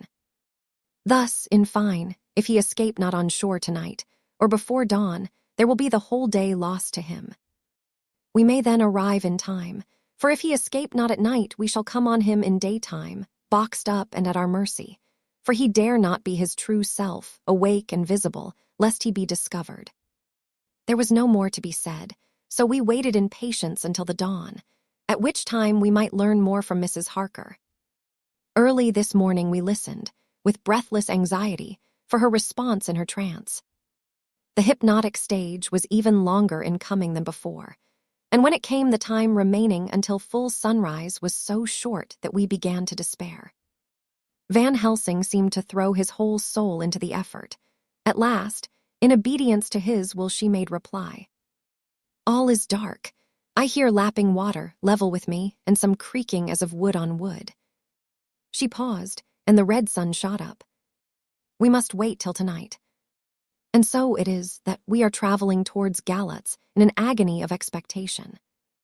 We are due to arrive between 2 and 3 in the morning, but already at Bucharest we are 3 hours late, so we cannot possibly get in till well after sunup. Thus we shall have 2 more hypnotic messages from Mrs. Harker. Either or both may possibly throw more light on what is happening. Later, sunset has come and gone. Fortunately, it came at a time when there was no distraction, for had it occurred whilst we were at a station, we might not have secured the necessary calm and isolation. Mrs. Harker yielded to the hypnotic influence even less readily than this morning. I am in fear that her power of reading the Count's sensations may die away, just when we want it most. It seems to me that her imagination is beginning to work. Whilst she has been in the trance hitherto, she has confined herself to the simplest of facts. If this goes on, it may ultimately mislead us. If I thought that the Count's power over her would die away equally with her power of knowledge, it would be a happy thought, but I am afraid that it may not be so. When she did speak, her words were enigmatical. Something is going out. I can feel it pass me like a cold wind. I can hear, far off, confused sounds, as of men talking in strange tongues, fierce falling water, and the howling of wolves. She stopped, and a shudder ran through her, increasing in intensity for a few seconds, till at the end she shook as though in a palsy. She said no more, even in answer to the professor's imperative questioning. When she woke from the trance, she was cold and exhausted and languid, but her mind was all alert. She could not remember anything, but asked what she had said. When she was told, she pondered over it deeply for a long time and in silence. 30 October, 7 a.m. We are near Galatz now, and I may not have time to write later. Sunrise this morning was anxiously looked for by us all. Knowing of the increasing difficulty of procuring the hypnotic trance, Van Helsing began his passes earlier than usual. They produced no effect, however, until the regular time, when she yielded with a still greater difficulty, only a minute before the sun rose. The professor lost no time in his questioning. Her answer came with equal quickness. All is dark. I hear water swirling by, level with my ears, and the creaking of wood on wood. Cattle low far off. There is another sound, a queer one like. She stopped and grew white and whiter still. Go on, speak, I command you, said Van Helsing in an agonized voice. At the same time, there was despair in his eyes, for the risen sun was reddening even Mrs. Harker's pale face. She opened her eyes, and we all started as she said, sweetly and seemingly with the utmost unconcern. Oh, Professor, why ask me to do what you know I can't? I don't remember anything. Then, seeing the look of amazement on our faces, she said, turning from one to the other with a troubled look. What have I said? What have I done? I know nothing, only that I was lying here half asleep and heard you say, 'Go on, speak, I command you.' It seemed so funny to hear you order me about, as if I were a bad child." "Oh, Madam Mina," he said sadly, "it is proof, if proof be needed, of how I love and honor you, when a word for your good, spoken more earnest than ever, can seem so strange because it is to order her whom I am proud to obey. The whistles are sounding. We are nearing Galatz. We are on fire with anxiety and eagerness." Mina Harker's journal. 30 October. Mr. Morris took me to the hotel where our rooms had been ordered by telegraph, he being the one who could best be spared, since he does not speak any foreign language. The forces were distributed much as they had been at Varna, except that Lord Godalming went to the vice-consul, as his rank might serve as an immediate guarantee of some sort to the official, we being in extreme hurry. Jonathan and the 2 doctors went to the shipping agent to learn particulars of the arrival of the Tsarina Catherine. Later, Lord Godalming has returned. The consul is away, and the vice-consul sick, so the routine work has been attended to by a clerk. He was very obliging, and offered to do anything in his power. Jonathan Harker's journal. 30 October. At 9 o'clock Dr. Van Helsing, Dr. Seward, and I called on Messrs. Mackenzie and Steinkopf, the agents of the London firm of Hapgood. They had received a wire from London, in answer to Lord Godalming's telegraphed request, asking us to show them any civility in their power. They were more than kind and courteous, and took us at once on board the Tsarina Catherine, which lay at anchor out in the river harbor. There we saw the captain, Donelson by name, who told us of his voyage. He said that, in all his life, he had never had so favorable a run. "Man," he said, "but it made us afeard, for we expected that we should have to pay for it some rare piece o' ill luck, so as to keep up the average. It's no canny to run frae London to the Black Sea a wind ahint ye, as though the deal himself were blowin' on your sail for his ain purpose. And the time we could no speer a thing. Gin we were nigh a ship, or a port, or a headland, a fog fell on us and travelled us, till when after it had lifted and we looked out, the deal a thing could we see. We ran by Gibraltar wi'oot bane, able to signal, and, till we came to the Dardanelles and had to wait to get our permit to pass, we never were within hail o' aught. At first I inclined to slack off sail and beat about till the fog was lifted, but whiles, I thocht that if the deal was minded to get us into the Black Sea quick, he was like to do it whether we would or no. If we had a quick voyage, it would be no to our miscredit the owners, or no hurt to our traffic, and the old moan who had served his ain purpose wad be decently grateful to us for no hinderin' him. This mixture of simplicity and cunning, of superstition and commercial reasoning, aroused Van Helsing, who said, "Mine friend, that devil is more clever than he is thought by some, and he know when he meet his match." The skipper was not displeased with the compliment, and went on. "When we got past the Bosphorus, the men began to grumble. Some o' them, the Romanians, came and asked me to heave overboard a big box which had been put on board by a queer-lookin' old man just before we had started frae London. I had seen them speer at the fellow, and put out their twa fingers when they saw him, to guard against the evil eye. Man, but the superstition of foreigners is perfectly ridiculous. I sent them about their business pretty quick, but as just after a fog closed in on us, I felt a wee bit as they did anent something, though I wouldn't say it was agin the big box. Well, on we went, and as the fog didn't let up for 5 days, I juiced let the wind carry us, for if the deal wanted to get somewheres, well, he would fetch it up a reet. And if he didn't, well, we'd keep a sharp lookout anyhow. Sure enoch, we had a fair way and deep water all the time, and 2 days ago, when the mornin' sun came through the fog, we found ourselves just in the river opposite Galatz. The Romanians were wild, and wanted me right or wrong to take out the box and fling it in the river.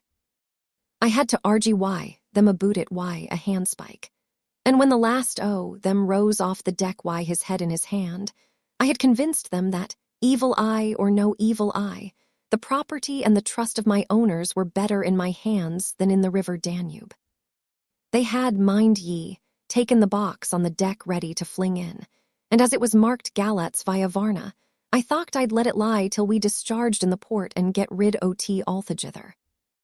We didn't do much clearin' that day, and had to remain the nisht at anchor.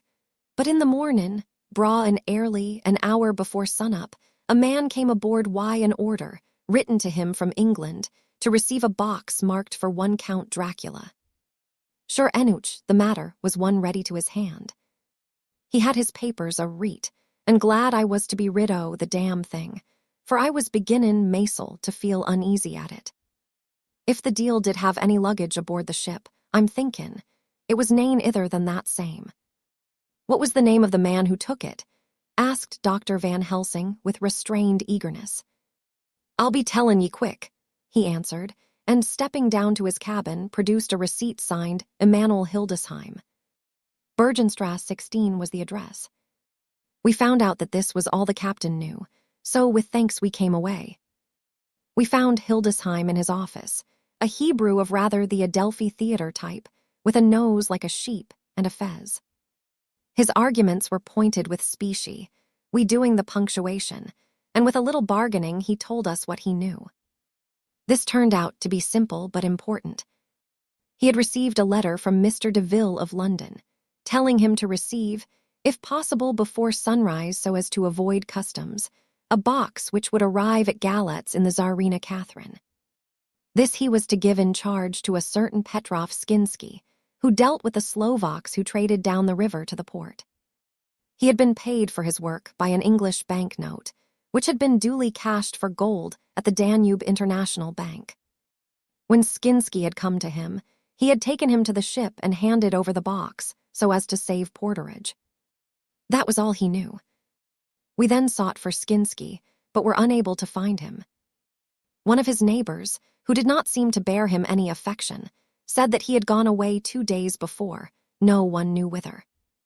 This was corroborated by his landlord, who had received by messenger the key of the house together with the rent due, in English money. This had been between 10 and 11 o'clock last night. We were at a standstill again. Whilst we were talking, one came running and breathlessly gasped out that the body of Skinsky had been found inside the wall of the churchyard of St. Peter, and that the throat had been torn open as if by some wild animal. Those we had been speaking with ran off to see the horror, the women crying out, "This is the work of a Slovak." We hurried away lest we should have been in some way drawn into the affair, and so detained. As we came home, we could arrive at no definite conclusion. We were all convinced that the box was on its way by water to somewhere, but where that might be we would have to discover. With heavy hearts, we came home to the Hotel Tamina. When we met together, the first thing was to consult as to taking Mina again into our confidence. Things are getting desperate, and it is at least a chance, though a hazardous one. As a preliminary step, I was released from my promise to her. 30 October, evening. They were so tired and worn out and dispirited that there was nothing to be done till they had some rest, so I asked them all to lie down for half an hour whilst I should enter everything up to the moment. I feel so grateful to the man who invented the Traveller's typewriter, and to Mr. Morris for getting this one for me. I should have felt quite astray doing the work if I had to write with a pen. It is all done. Poor dear Jonathan, what he must have suffered, what must he be suffering now? He lies on the sofa, hardly seeming to breathe, and his whole body appears in collapse. His brows are knit, his face is drawn with pain. Poor fellow, maybe he is thinking, and I can see his face all wrinkled up with the concentration of his thoughts. Oh, if I could only help it all. I shall do what I can. I have asked Dr. Van Helsing, and he has got me all the papers that I have not yet seen. Whilst they are resting, I shall go over all carefully, and perhaps I may arrive at some conclusion. I shall try to follow the professor's example, and think without prejudice on the facts before me. I do believe that under God's providence I have made a discovery.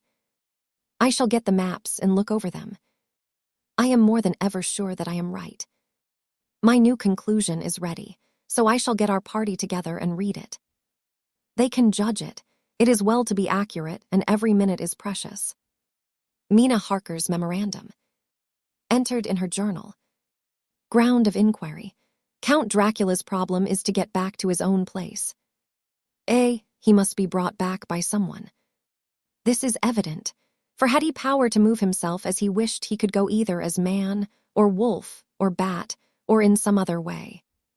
He evidently fears discovery or interference, in the state of helplessness in which he must be, confined as he is between dawn and sunset in his wooden box. How is he to be taken? Here a process of exclusions may help us. By road, by rail, by water. 1. By road. There are endless difficulties, especially in leaving the city. There are people, and people are curious and investigate. A hint, a surmise, a doubt as to what might be in the box would destroy him. There are, or there may be, customs and octroi officers to pass. His pursuers might follow. This is his highest fear, and in order to prevent his being betrayed, he has repelled, so far as he can, even his victim, me. 2. By rail. There is no one in charge of the box. It would have to take its chance of being delayed, and delay would be fatal, with enemies on the track. True, he might escape at night, but what would he be if left in a strange place with no refuge that he could fly to? This is not what he intends, and he does not mean to risk it. 3. By water. Here is the safest way in one respect, but with most danger in another. On the water he is powerless except at night. Even then he can only summon fog and storm and snow and his wolves. But were he wrecked, the living water would engulf him, helpless, and he would indeed be lost. He could have the vessel drive to land, but if it were unfriendly land, wherein he was not free to move, his position would still be desperate. We know from the record that he was on the water, so what we have to do is to ascertain what water. The first thing is to realize exactly what he has done as yet. We may, then, get a light on what his later task is to be. Firstly, we must differentiate between what he did in London as part of his general plan of action, when he was pressed for moments, and had to arrange as best he could. Secondly, we must see, as well as we can surmise it from the facts we know of, what he has done here. As to the first, he evidently intended to arrive at Galatz, and sent invoice to Varna to deceive us lest we should ascertain his means of exit from England. His immediate and sole purpose, then, was to escape. The proof of this is the letter of instructions sent to Emanuel Hildesheim to clear and take away the box before sunrise. There is also the instruction to Petrov Skinsky. These we must only guess at, but there must have been some letter or message since Skinsky came to Hildesheim. That so far, his plans were successful, we know. The Tsarina Catherine made a phenomenally quick journey, so much so that Captain Donelson's suspicions were aroused. But his superstition united with his canniness played the Count's game for him, and he ran with his favoring wind through fogs, and all till he brought up blindfold at Galatz. That the Count's arrangements were well made has been proved. Hildesheim cleared the box, took it off, and gave it to Skinsky. Skinsky took it, and here we lose the trail. We only know that the box is somewhere on the water, moving along. The customs and the octroi, if there be any, have been avoided. Now we come to what the Count must have done after his arrival, on land, at Galatz. The box was given to Skinsky before sunrise. At sunrise, the Count could appear in his own form. Here, we ask why Skinsky was chosen at all to aid in the work. In my husband's diary, Skinsky is mentioned as dealing with the Slovaks who trade down the river to the port, and the man's remark that the murder was the work of a Slovak showed the general feeling against his class. The Count wanted isolation. My surmise is this, that in London the Count decided to get back to his castle by water as the most safe and secret way. He was brought from the castle by Szgany, and probably they delivered their cargo to Slovaks who took the boxes to Varna, for there they were shipped for London. Thus the Count had knowledge of the persons who could arrange this service. When the box was on land, before sunrise or after sunset, he came out from his box, met Skinsky and instructed him what to do as to arranging the carriage of the box up some river. When this was done, and he knew that all was in train, he blotted out his traces, as he thought, by murdering his agent. I have examined the map, and find that the river most suitable for the Slovaks to have ascended is either the Pruth or the Sureth. I read in the typescript that in my trance I heard cows low and water swirling level with my ears, and the creaking of wood. The Count in his box, then, was on a river in an open boat, propelled probably either by oars or poles, for the banks are near and it is working against stream. There would be no such sound if floating downstream. Of course it may not be either the Sureth or the Pruth, but we may possibly investigate further. Now of these two, the Pruth is the more easily navigated, but the Sureth is, at Fundu, joined by the Bistritza which runs up round the Borgo Pass. The loop it makes is manifestly as close to Dracula's castle as can be got by water. Mina Harker's journal continued. When I had done reading, Jonathan took me in his arms and kissed me. The others kept shaking me by both hands, and Dr. Van Helsing said, "Our dear Madam Mina is once more our teacher. Her eyes have been where we were blinded. Now we are on the track once again, and this time we may succeed. Our enemy is at his most helpless, and if we can come on him by day, on the water, our task will be over. He has a start, but he is powerless to hasten, as he may not leave his box lest those who carry him may suspect. For them to suspect would be to prompt them to throw him in the stream where he perish. This he knows, and will not. Now men, to our council of war, for here and now we must plan what each and all shall do." "I shall get a steam launch and follow him," said Lord Godalming. "And I, horses to follow on the bank lest by chance he land," said Mr. Morris. "Good," said the professor, "both good. But neither must go alone. There must be force to overcome force if need be. The Slovak is strong and rough, and he carries rude arms." All the men smiled, for amongst them they carried a small arsenal. Said Mr. Morris, "I have brought some Winchesters. They are pretty handy in a crowd, and there may be wolves." The Count, if you remember, took some other precautions. He made some requisitions on others that Mrs. Harker could not quite hear or understand. "We must be ready at all points." Dr. Seward said, "I think I had better go with Quincy. We have been accustomed to hunt together, and we too, well armed, will be a match for whatever may come along. You must not be alone, Art. It may be necessary to fight the Slovaks, and a chance thrust, for I don't suppose these fellows carry guns, would undo all our plans. There must be no chances, this time. We shall not rest until the Count's head and body have been separated, and we are sure that he cannot reincarnate." He looked at Jonathan as he spoke, and Jonathan looked at me. I could see that the poor dear was torn about in his mind. Of course he wanted to be with me, but then the boat service would, most likely, be the one which would destroy the vampire. Why did I hesitate to write the word? He was silent a while, and during his silence Dr. Van Helsing spoke. "Friend Jonathan, this is to you for twice reasons. First, because you are young and brave and can fight, and all energies may be needed at the last. And again that it is your right to destroy him, that which has wrought such woe to you and yours. Be not afraid for Madam Mina. She will be my care if I may. I am old. My legs are not so quick to run as once, and I am not used to ride so long or to pursue as need be, or to fight with lethal weapons. But I can be of other service. I can fight another way. And I can die, if need be, as well as younger men. Now let me say that what I would is this. While you, my Lord Godalming and friend Jonathan go in your so swift little steamboat up the river, and whilst John and Quincy guard the bank where perchance he might be landed, I will take Madam Mina right into the heart of the enemy's country.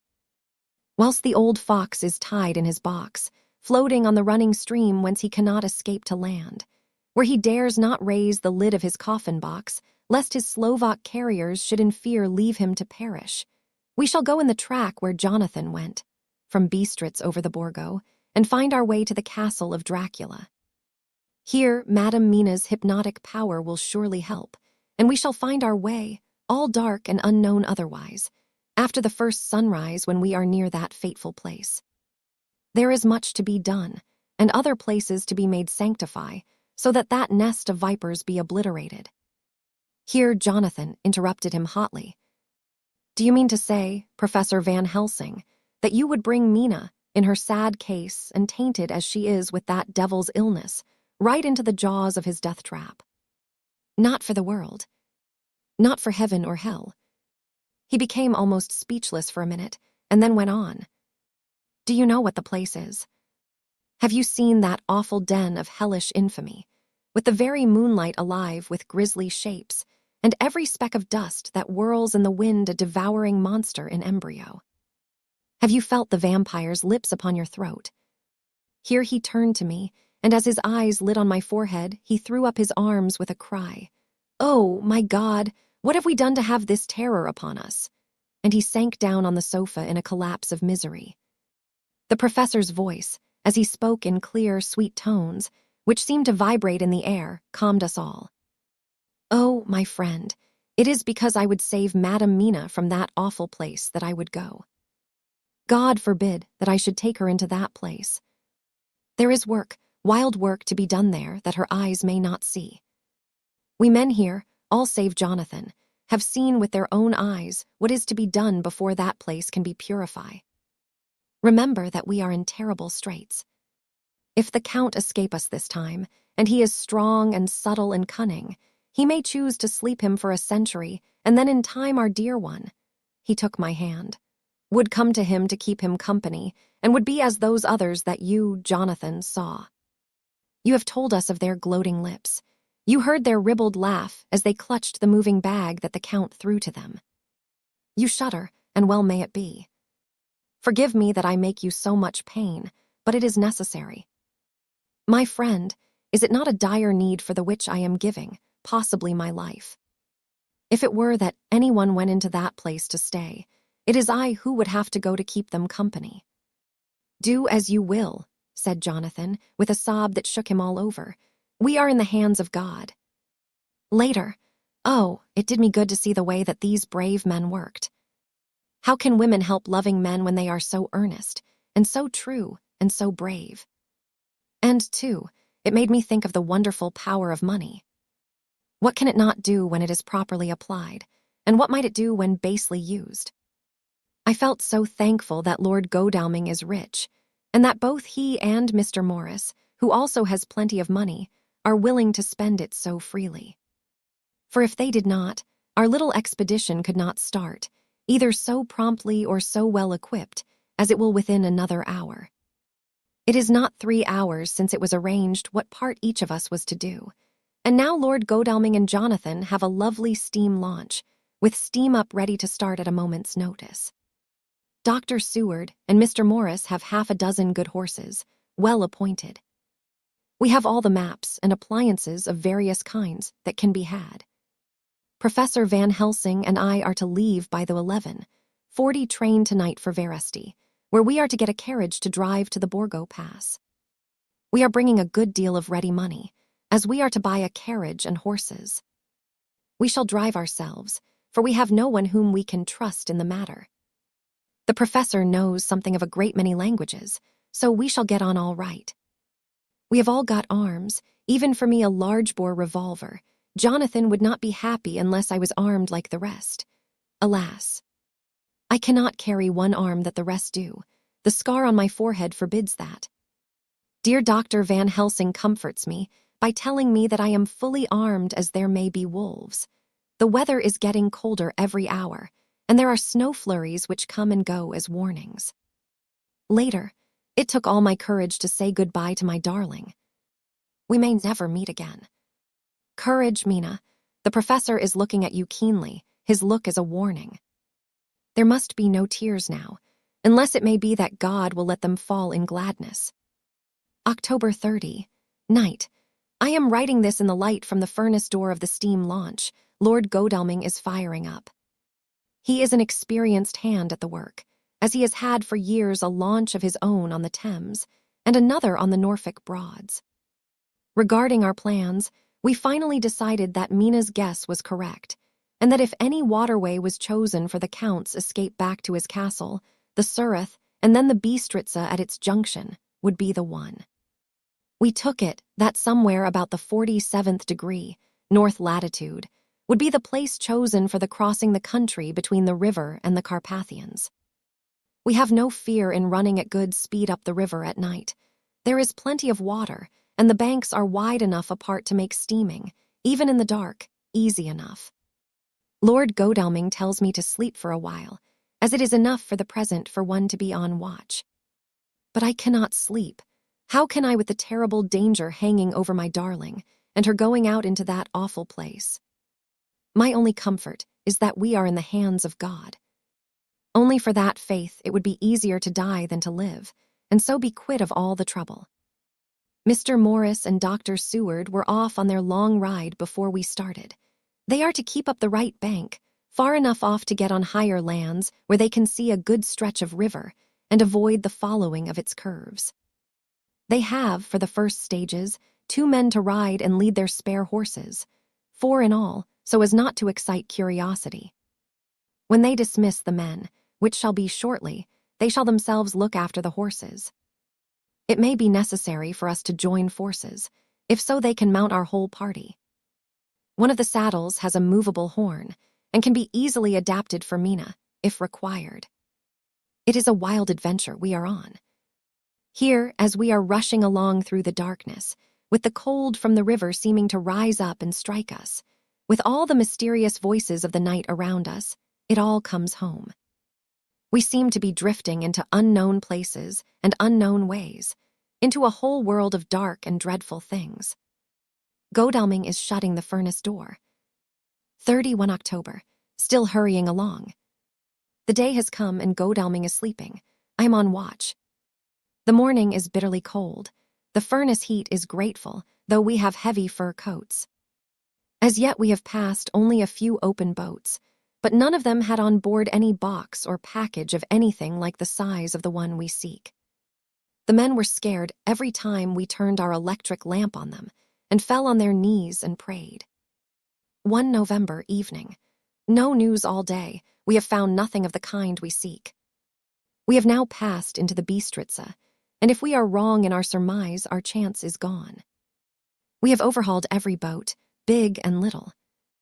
Early this morning, one crew took us for a government boat and treated us accordingly. We saw in this a way of smoothing matters, so at Fundu, where the Bistritza runs into the Surrey, we got a Romanian flag which we now fly conspicuously. With every boat which we have overhauled since then this trick has succeeded. We have had every deference shown to us, and not once any objection to whatever we chose to ask or do. Some of the Slovaks tell us that a big boat passed them, going at more than usual speed as she had a double crew on board. This was before they came to Fundu, so they could not tell us whether the boat turned into the Bistritza or continued on up the Surrey. At Fundu we could not hear of any such boat, so she must have passed there in the night. I am feeling very sleepy. The cold is perhaps beginning to tell upon me, and nature must have rest some time. Godalming insists that he shall keep the first watch. God bless him for all his goodness to poor dear Mina and me. 2 November morning. It is broad daylight. That good fellow would not wake me. He says it would have been a sin to, for I slept peacefully and was forgetting my trouble. It seems brutally selfish to me to have slept so long and let him watch all night, but he was quite right. I am a new man this morning, and as I sit here and watch him sleeping, I can do all that is necessary both as to minding the engine, steering, and keeping watch. I can feel that my strength and energy are coming back to me. I wonder where Mina is now, and Van Helsing. They should have got to Veresti about noon on Wednesday. It would take them some time to get the carriage and horses, so if they had started and traveled hard, they would be about now at the Borgo Pass. God guide and help them. I am afraid to think what may happen. If we could only go faster, but we cannot. The engines are throbbing and doing their utmost. I wonder how Dr. Seward and Mr. Morris are getting on. There seem to be endless streams running down the mountains into this river, but as none of them are very large, at present, at all events, though they are terrible doubtless in winter and when the snow melts, the horsemen may not have met much obstruction. I hope that before we get to Strasbourg we may see them, for if by that time we have not overtaken the Count, it may be necessary to take counsel together what to do next. Dr. Seward's diary. 2 November, 3 days on the road. No news, and no time to write it if there had been, for every moment is precious. We have had only the rest needful for the horses, but we are both bearing it wonderfully.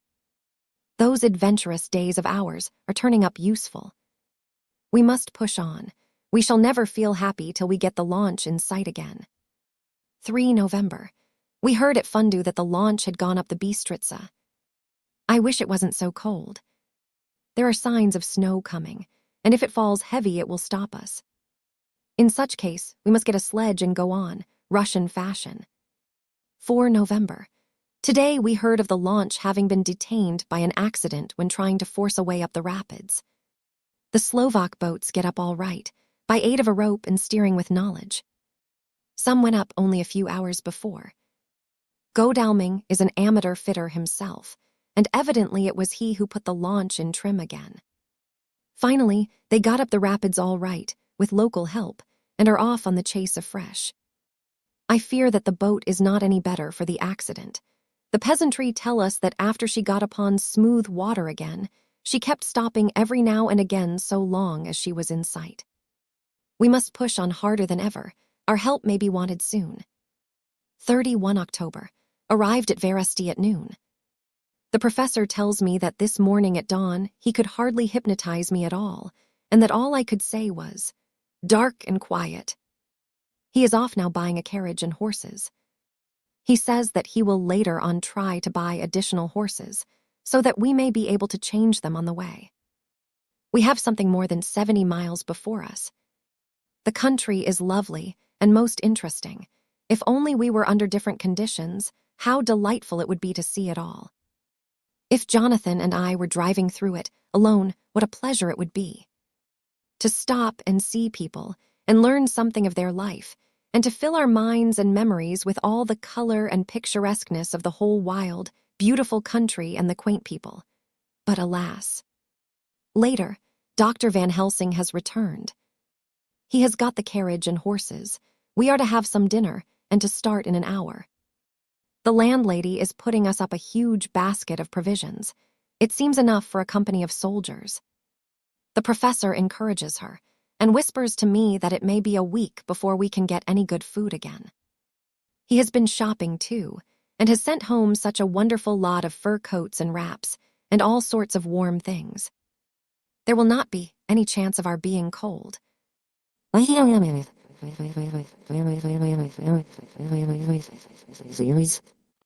We shall soon be off. I am afraid to think what may happen to us. We are truly in the hands of God. He alone knows what may be, and I pray him, with all the strength of my sad and humble soul, that he will watch over my beloved husband, that whatever may happen, Jonathan may know that I loved him and honored him more than I can say, and that my latest and truest thought will be always for him. Chapter 27, Mina Harkrs Journal. 1 November. All day long we have traveled, and at a good speed. The horses seem to know that they are being kindly treated, for they go willingly their full stage at best speed. We have now had so many changes, and find the same things so constantly, that we are encouraged to think that the journey will be an easy one. Dr. Van Helsing is laconic. He tells the farmers that he is hurrying to Bistritz and pays them well to make the exchange of horses. We get hot soup or coffee or tea, and off we go. It is a lovely country, full of beauties of all imaginable kinds, and the people are brave and strong and simple, and seem full of nice qualities. They are very, very superstitious. In the first house where we stopped, when the woman who served us saw the scar on my forehead, she crossed herself and put out 2 fingers towards me, to keep off the evil eye. I believe they went to the trouble of putting an extra amount of garlic into our food, and I can't abide garlic. Ever since then, I have taken care not to take off my hat or veil, and so have escaped their suspicions. We are traveling fast, and as we have no driver with us to carry tales, we go ahead of scandal. But I dare say that fear of the evil eye will follow hard behind us all the way. The professor seems tireless. All day he would not take any rest, though he made me sleep for a long spell. At sunset time he hypnotized me, and he says that I answered as usual darkness, lapping water and creaking wood. So our enemy is still on the river. I am afraid to think of Jonathan, but somehow I have now no fear for him or for myself. I write this whilst we wait in a farmhouse for the horses to be got ready. Dr. Van Helsing is sleeping. Poor dear, he looks very tired and old and gray, but his mouth is set as firmly as a conqueror's. Even in his sleep, he is instinct with resolution. When we have well started, I must make him rest whilst I drive. I shall tell him that we have days before us, and we must not break down when most of all his strength will be needed. All is ready. We are off shortly. 2 November morning. I was successful, and we took turns driving all night. Now the day is on us, bright though cold. There is a strange heaviness in the air. I say heaviness for want of a better word. I mean that it oppresses us both. It is very cold, and only our warm furs keep us comfortable. At dawn Van Helsing hypnotized me. He says I answered darkness, creaking wood and roaring water. So the river is changing as they ascend. I do hope that my darling will not run any chance of danger, more than need be, but we are in God's hands. 2 November night, all day long driving. The country gets wilder as we go, and the great spurs of the Carpathians, which at Veresti seemed so far from us and so low on the horizon, now seem to gather round us and tower in front. We both seem in good spirits. I think we make an effort each to cheer the other. In the doing so, we cheer ourselves. Dr. Van Helsing says that by morning we shall reach the Borgo Pass. The houses are very few here now, and the professor says that the last horse we got will have to go on with us, as we may not be able to change. He got 2 in addition to the 2 we changed, so that now we have a rude 4 in hand. The dear horses are patient and good, and they give us no trouble. We are not worried with other travelers, and so even I can drive. We shall get to the pass in daylight. We do not want to arrive before. So we take it easy, and have each a long rest in turn. Oh, what will tomorrow bring to us? We go to seek the place where my poor darling suffered so much. God grant that we may be guided aright, and that he will deign to watch over my husband and those dear to us both, and who are in such deadly peril. As for me, I am not worthy in his sight. Alas! I am unclean to his eyes, and shall be until he may deign to let me stand forth in his sight as one of those who have not incurred his wrath. Memorandum by Abraham Van Helsing. 4 November. This to my old and true friend John Seward, M.D. of Purfleet, London, in case I may not see him. It may explain. It is morning, and I write by a fire which all the night I have kept alive, Madam Mina aiding me. It is cold, cold, so cold that the gray heavy sky is full of snow, which when it falls will settle for all winter as the ground is hardening to receive it. It seems to have affected Madam Mina. She has been so heavy of head all day that she was not like herself. She sleeps and sleeps and sleeps. She who is usual so alert, have done literally nothing all the day. She even have lost her appetite. She make no entry into her little diary, she who writes so faithful at every pause. Something whisper to me that all is not well. However, tonight she is more vif. Her long sleep all day have refresh and restore her, for now she is all sweet and bright as ever. At sunset I try to hypnotize her, but alas, with no effect. The power has grown less and less with each day, and tonight it fail me altogether. Well, God's will be done, whatever it may be, and whithersoever it may lead. Now to the historical, for as Madam Mina write not in her stenography, I must, in my cumbrous old fashion, that so each day of us may not go unrecorded. We got to the Borgo Pass just after sunrise yesterday morning. When I saw the signs of the dawn, I got ready for the hypnotism. We stopped our carriage and got down so that there might be no disturbance. I made a couch with furs, and Madame Mina, lying down, yielded herself as usual, but more slow and more short time than ever, to the hypnotic sleep. As before came the answer, darkness and the swirling of water. Then she woke, bright and radiant, and we go on our way and soon reach the pass. At this time and place, she become all on fire with zeal. Some new guiding power be in her manifested, for she point to a road and say, "This is the way." "How know you it?" I ask. "Of course I know it," she answer, and with a pause add, "Have not my Jonathan travelled it and wrote of his travel?" At first I think somewhat strange, but soon I see that there be only one such by road. It is used but little, and very different from the coach road from the Bukovina to Bistritz, which is more wide and hard, and more of use. So we came down this road. When we meet other ways, not always were we sure that they were roads at all, for they be neglect and light snow have fallen, the horses know and they only. I give rein to them, and they go on so patient. By and by, we find all the things which Jonathan have note in that wonderful diary of him. Then we go on for long, long hours and hours. At the first I tell Madame Mina to sleep. She try and she succeed. She sleep all the time, till at the last I feel myself to suspicious grow and attempt to wake her. But she sleep on, and I may not wake her though I try.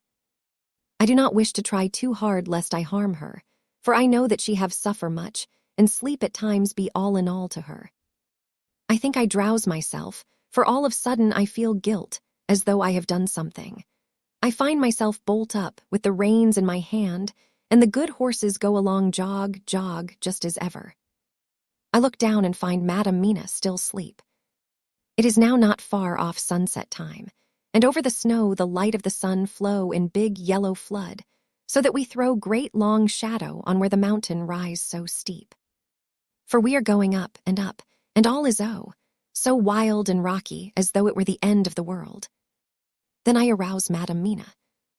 This time she wake with not much trouble, and then I try to put her to hypnotic sleep. But she sleep not, being as though I were not. Still I try and try, till all at once I find her and myself in dark, so I look round, and find that the sun have gone down. Madame Mina laugh, and I turn and look at her. She is now quite awake, and looks so well as I never saw her since that night at Carfax, when we first enter the Count's house. I am amazed, and not at ease then, but she is so bright and tender and thoughtful for me that I forget all fear. I light a fire, for we have brought supply of wood with us, and she prepare food while I undo the horses and set them, tethered in shelter, to feed. Then, when I return to the fire, she have my supper ready. I go to help her, but she smile and tell me that she have eat already, that she was so hungry that she would not wait.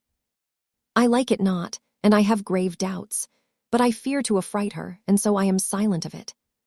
She help me and I eat alone, and then we wrap in fur and lie beside the fire, and I tell her to sleep while I watch.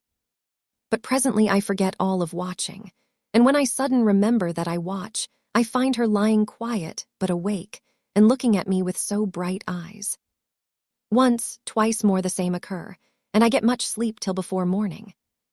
When I wake I try to hypnotize her, but alas, though she shut her eyes obedient, she may not sleep. The sun rise up, and up, and then sleep come to her too late, but so heavy that she will not wake. I have to lift her up, and place her sleeping in the carriage when I have harnessed the horses and made all ready. Madam still sleep, and she look in her sleep more healthy and more redder than before. And I like it not. And I am afraid. I am afraid of all things, even to think, but I must go on my way. The stake we play for is life and death, or more than these, and we must not flinch. 5 November morning. Let me be accurate in everything, for though you and I have seen some strange things together, you may at the first think that I, Van Helsing, am mad, that the many horrors and the so long strain on nerves has at the last turned my brain. All yesterday we travel, ever getting closer to the mountains and moving into a more and more wild and desert land. There are great, frowning precipices and much falling water, and nature seemed to have held sometime her carnival. Madame Mina still sleep, and though I did have hunger and appeased it, I could not waken her, even for food. I began to fear that the fatal spell of the place was upon her, tainted as she is with that vampire baptism. Well, said I to myself, if it be that she sleep all the day, it shall also be that I do not sleep at night. As we travel on the rough road, for a road of an ancient and imperfect kind there was, I held down my head and slept.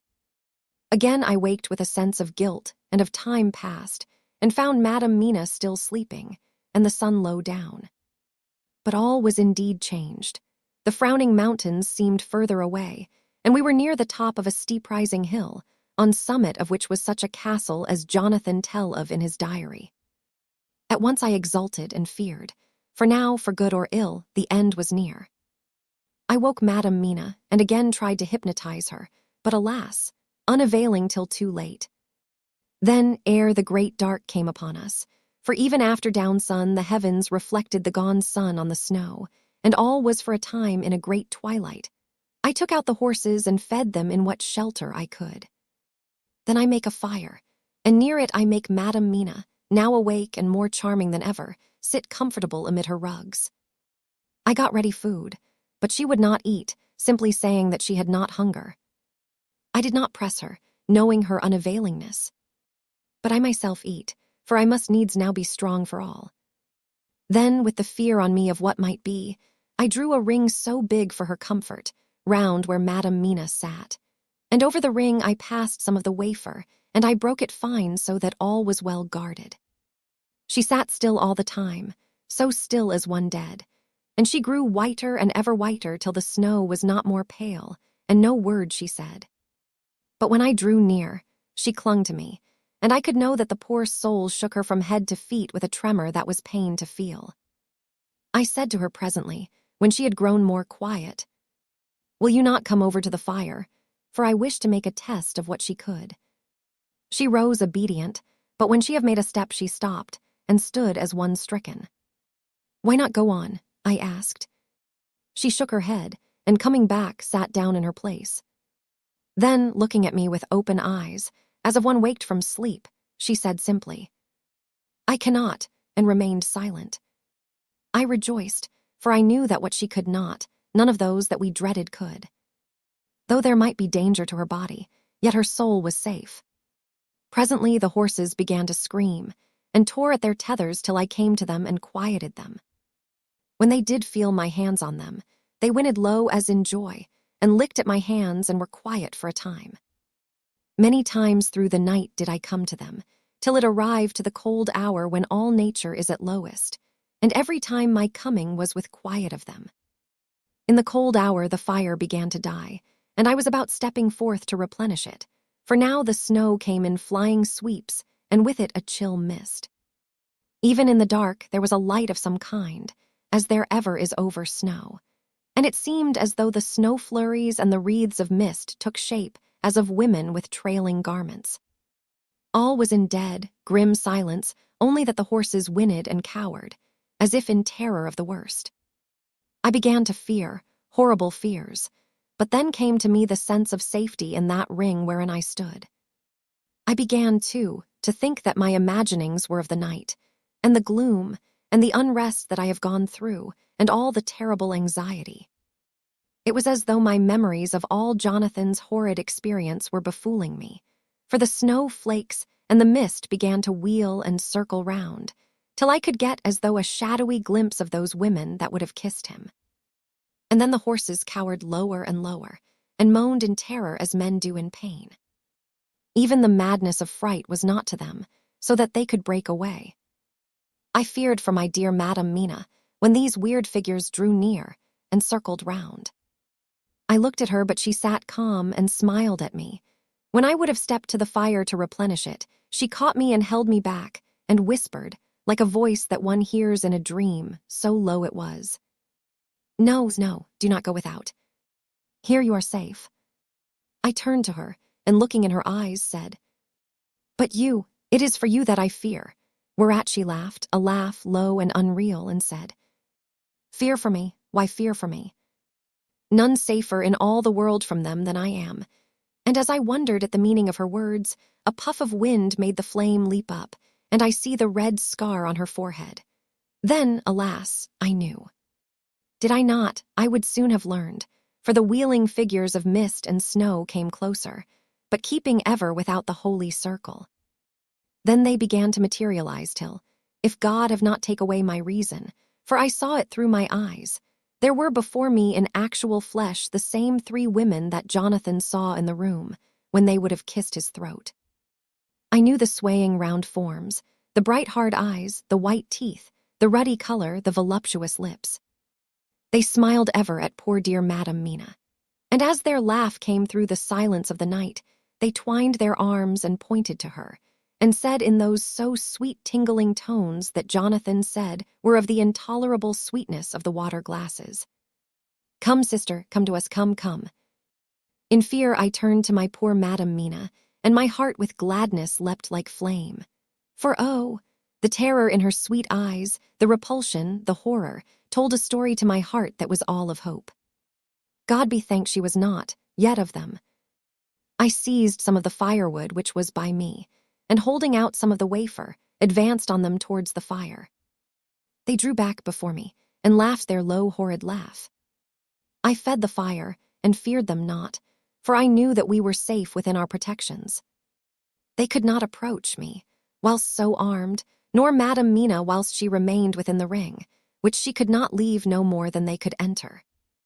The horses had ceased to moan, and lay still on the ground. The snow fell on them softly, and they grew whiter. I knew that there was for the poor beasts no more of terror. And so we remained, till the red of the dawn to fall through the snow gloom. I was desolate and afraid, and full of woe and terror, but when that beautiful sun began to climb the horizon, life was to me again. At the first coming of the dawn, the horrid figures melted in the whirling mist and snow. The wreaths of transparent gloom moved away towards the castle, and were lost. Instinctively, with the dawn coming, I turned to Madam Mina, intending to hypnotize her, but she lay in a deep and sudden sleep, from which I could not wake her. I tried to hypnotize through her sleep, but she made no response, none at all, and the day broke. I fear yet to stir. I have made my fire and have seen the horses. They are all dead. Today I have much to do here, and I keep waiting till the sun is up high, for there may be places where I must go, where that sunlight, though snow and mist obscure it, will be to me a safety. I will strengthen me with breakfast, and then I will to my terrible work. Madam Mina still sleeps, and God be thanked, she is calm in her sleep. Jonathan Harker's Journal. 4 November, evening. The accident to the launch has been a terrible thing for us. Only for it, we should have overtaken the boat long ago, and by now my dear Mina would have been free. I fear to think of her, off on the wolds near that horrid place. We have got horses, and we follow on the track. I note this whilst Godalming is getting ready. We have our arms. The Shkaney must look out if they mean fight. Oh, if only Morris and Seward were with us. We must only hope. If I write no more, goodbye, Mina. God bless and keep you. Dr. Seward's Diary. 5 November.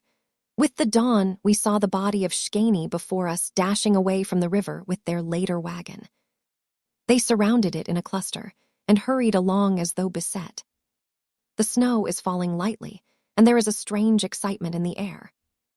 It may be our own feelings, but the depression is strange. Far off I hear the howling of wolves. The snow brings them down from the mountains, and there are dangers to all of us, and from all sides. The horses are nearly ready, and we are soon off. We ride to death of someone. God alone knows who, or where, or what, or when, or how it may be. Dr. Van Helsing's Memorandum. 5 November, afternoon. I am at least sane. Thank God for that mercy at all events, though the proving it has been dreadful. When I left Madam Mina sleeping within the holy circle, I took my way to the castle.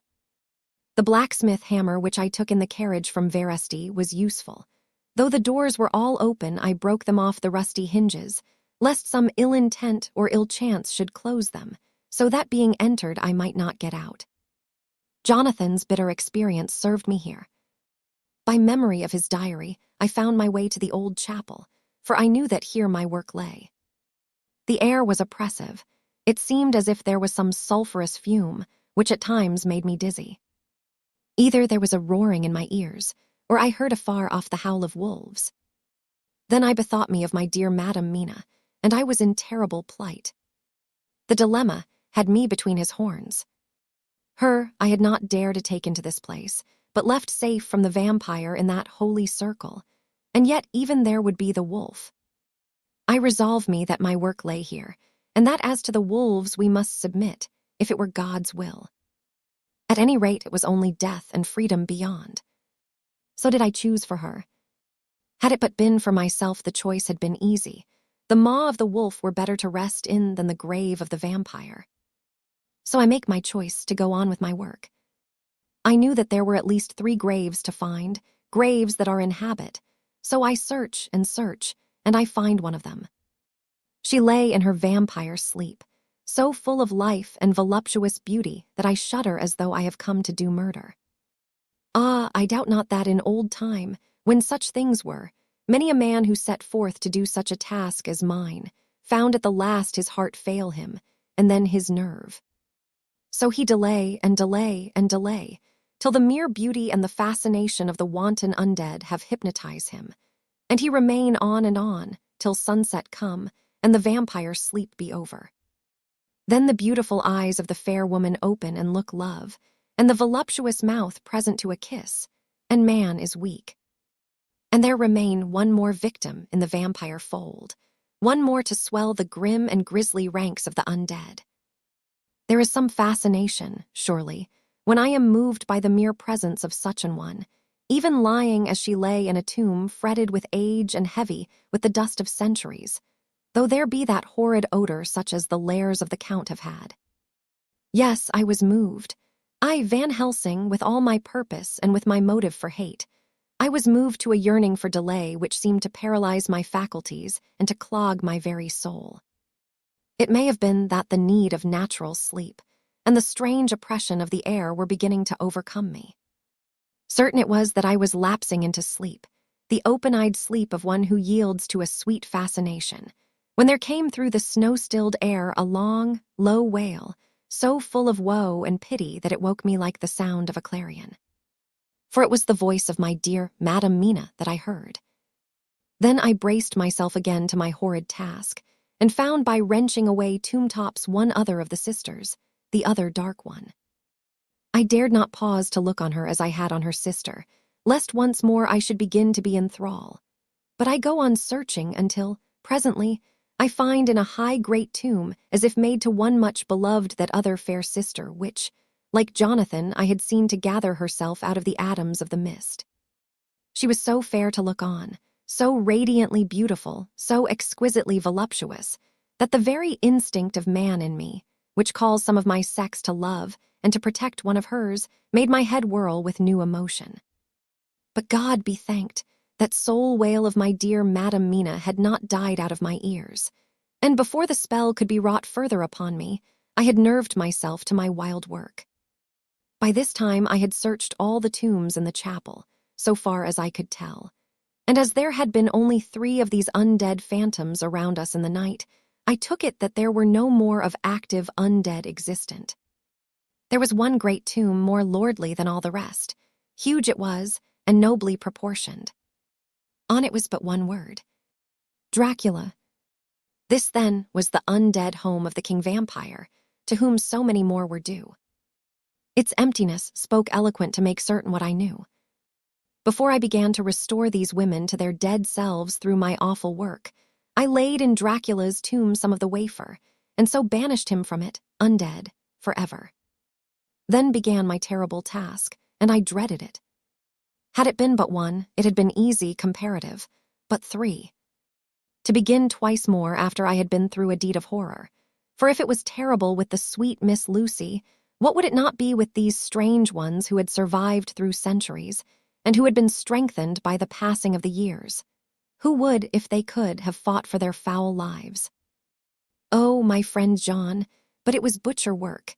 Had I not been nerved by thoughts of other dead, and of the living over whom hung such a pall of fear, I could not have gone on.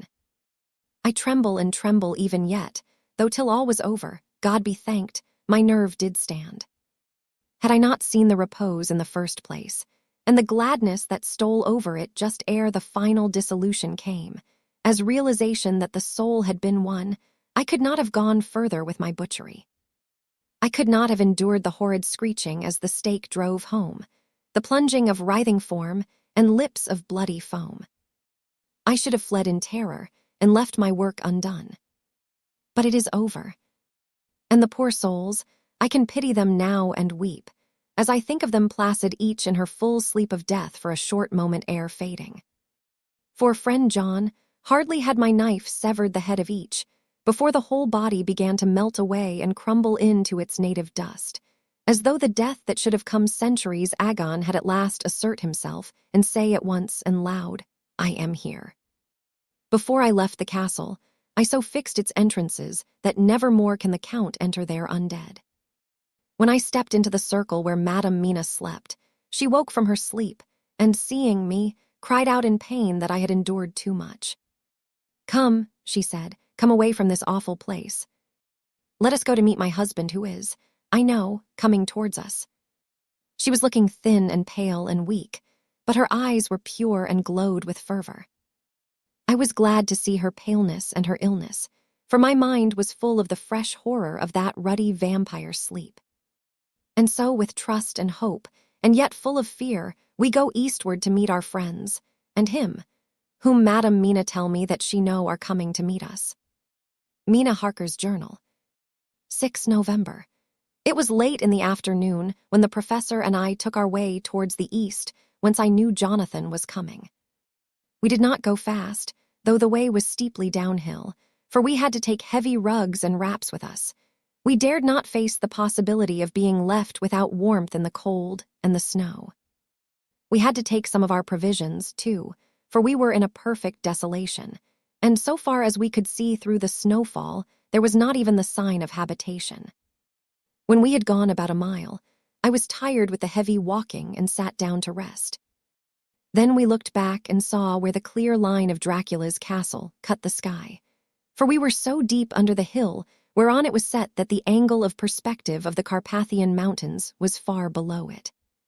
We saw it in all its grandeur, perched 1,000 feet on the summit of a sheer precipice, and with seemingly a great gap between it and the steep of the adjacent mountain on any side. There was something wild and uncanny about the place. We could hear the distant howling of wolves. They were far off, but the sound, even though coming muffled through the deadening snowfall, was full of terror. I knew from the way Dr. Van Helsing was searching about that he was trying to seek some strategic point, where we would be less exposed in case of attack. The rough roadway still led downwards. We could trace it through the drifted snow. In a little while the professor signaled to me, so I got up and joined him. He had found a wonderful spot, a sort of natural hollow in a rock, with an entrance like a doorway between two boulders. He took me by the hand and drew me in. See, he said, here you will be in shelter, and if the wolves do come I can meet them one by one. He brought in our furs and made a snug nest for me, and got out some provisions and forced them upon me. But I could not eat. To even try to do so was repulsive to me, and much as I would have liked to please him, I could not bring myself to the attempt. He looked very sad, but did not reproach me. Taking his field glasses from the case, he stood on the top of the rock and began to search the horizon. Suddenly he called out, Look, Madame Mina, look. I sprang up and stood beside him on the rock. He handed me his glasses and pointed. The snow was now falling more heavily and swirled about fiercely, for a high wind was beginning to blow. However, there were times when there were pauses between the snow flurries, and I could see a long way round. From the height where we were it was possible to see a great distance, and far off, beyond the white waste of snow, I could see the river lying like a black ribbon in kinks and curls as it wound its way. straight in front of us and not far off. In fact, so near that I wondered we had not noticed before, came a group of mounted men hurrying along. In the midst of them was a cart, a long ladder wagon which swept from side to side, like a dog's tail wagging, with each stern inequality of the road. Outlined against the snow as they were, I could see from the men's clothes that they were peasants or gypsies of some kind. On the cart was a great square chest. My heart leaped as I saw it, for I felt that the end was coming. The evening was now drawing close, and well I knew that at sunset the thing, which was till then imprisoned there, would take new freedom and could in any of many forms elude all pursuit. In fear I turned to the professor. To my consternation, however, he was not there. An instant later, I saw him below me. Round the rock he had drawn a circle, such as we had found shelter in last night. When he had completed it, he stood beside me again, saying, "At least you shall be safe here from him." He took the glasses from me, and at the next lull of the snow swept the whole space below us. "See," he said, "they come quickly. They are flogging the horses and galloping as hard as they can." He paused and went on in a hollow voice. "They are racing for the sunset. We may be too late. God's will be done." Down came another blinding rush of driving snow, and the whole landscape was blotted out. It soon passed, however, and once more his glasses were fixed on the plain. Then came a sudden cry. "Look, look, look. See, 2 horsemen follow fast, coming up from the south. It must be Quincy and John. Take the glass. Look before the snow blots it all out." I took it and looked. The 2 men might be Dr. Seward and Mr. Morris. I knew at all events that neither of them was Jonathan. At the same time, I knew that Jonathan was not far off. Looking around, I saw on the north side of the coming party 2 other men, riding at breakneck speed. One of them I knew was Jonathan, and the other I took, of course, to be Lord Godalming. They, too, were pursuing the party with the cart. When I told the professor, he shouted in glee like a schoolboy, and after looking intently till a snowfall made sight impossible, he laid his Winchester rifle ready for use against the boulder at the opening of our shelter. "They are all converging," he said. "When the time comes, we shall have gypsies on all sides."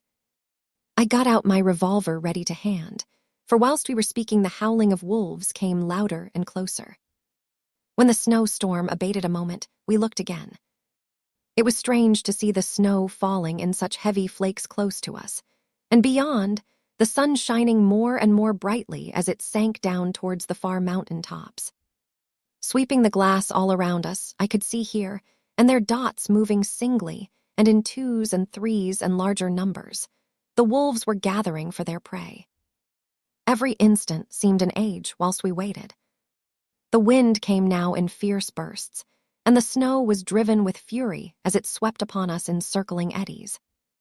At times we could not see an arm's length before us, but at others, as the hollow-sounding wind swept by us, it seemed to clear the airspace around us so that we could see afar off.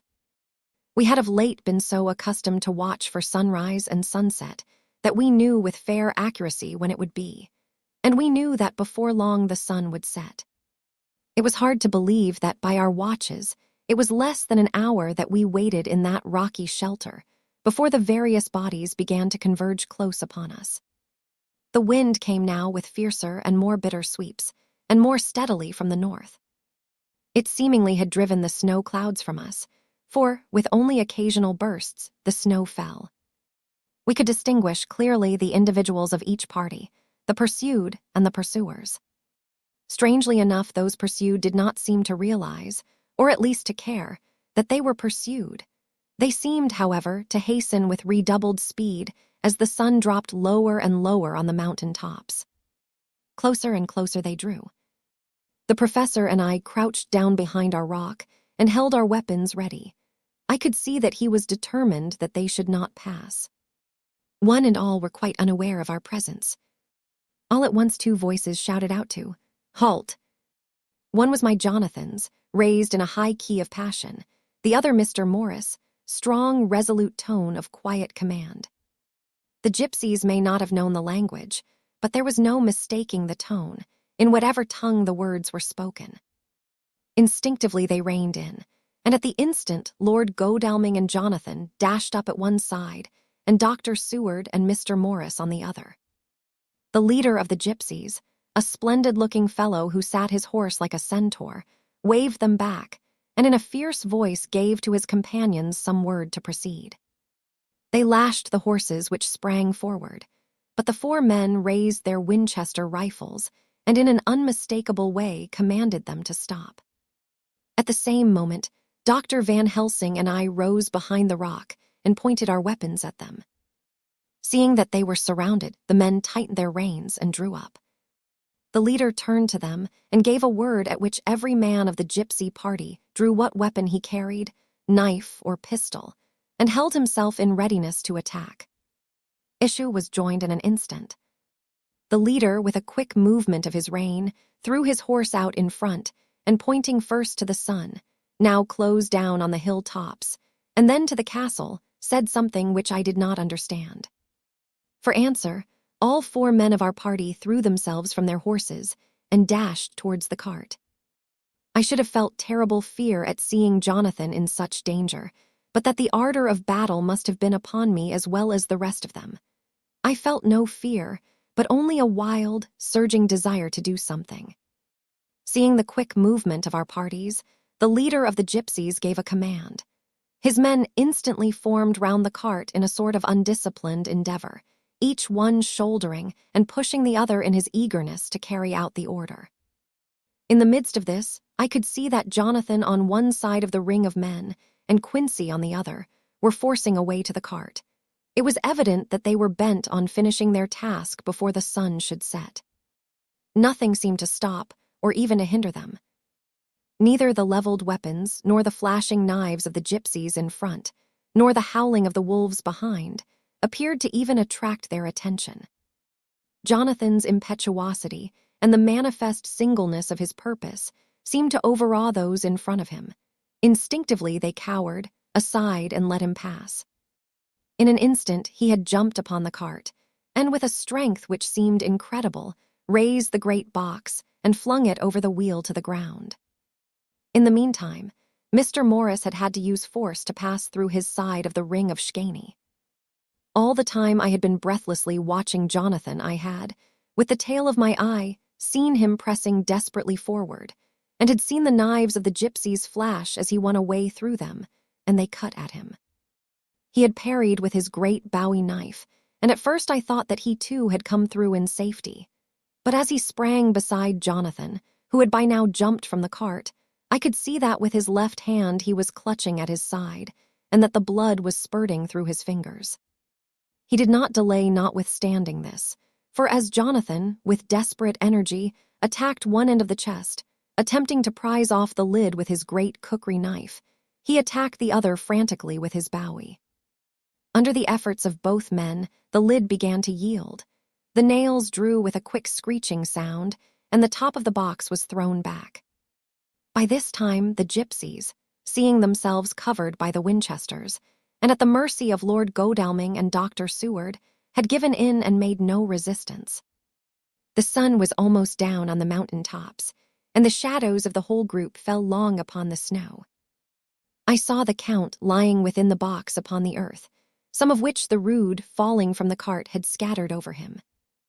He was deathly pale, just like a waxen image, and the red eyes glared with the horrible vindictive look which I knew too well. As I looked, the eyes saw the sinking sun, and the look of hate in them turned to triumph. But on the instant came the sweep and flash of Jonathan's great knife.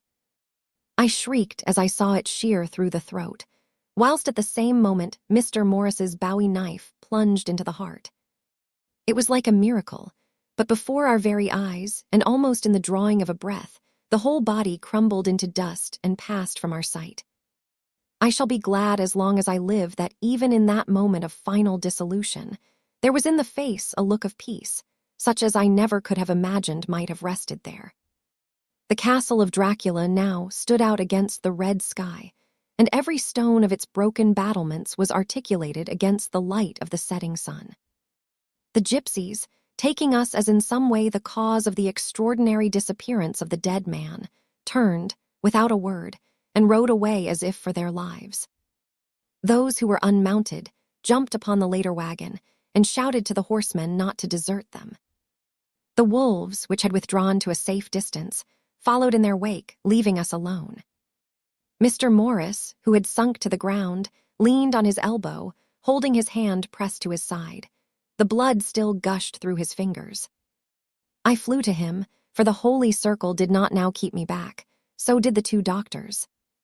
Jonathan knelt behind him, and the wounded man laid back his head on his shoulder. With a sigh he took, with a feeble effort, my hand in that of his own which was unstained. He must have seen the anguish of my heart in my face, for he smiled at me and said, "I am only too happy to have been of any service. Oh God," he cried suddenly, struggling up to a sitting posture and pointing to me, "it was worth for this to die. Look, look." The sun was now right down upon the mountain top, and the red gleams fell upon my face, so that it was bathed in rosy light. With one impulse the men sank on their knees, and a deep and earnest "Amen" broke from all as their eyes followed the pointing of his finger. The dying man spoke. "Now God be thanked that all has not been in vain. See, the snow is not more stainless than her forehead. The curse has passed away." And to our bitter grief, with a smile and in silence, he died, a gallant gentleman. Note: 7 years ago we all went through the flames, and the happiness of some of us since then is, we think, well worth the pain we endured. It is an added joy to Mina, and to me that our boy's birthday is the same day as that on which Quincy Morris died. His mother holds, I know, the secret belief that some of our brave friend's spirit has passed into him.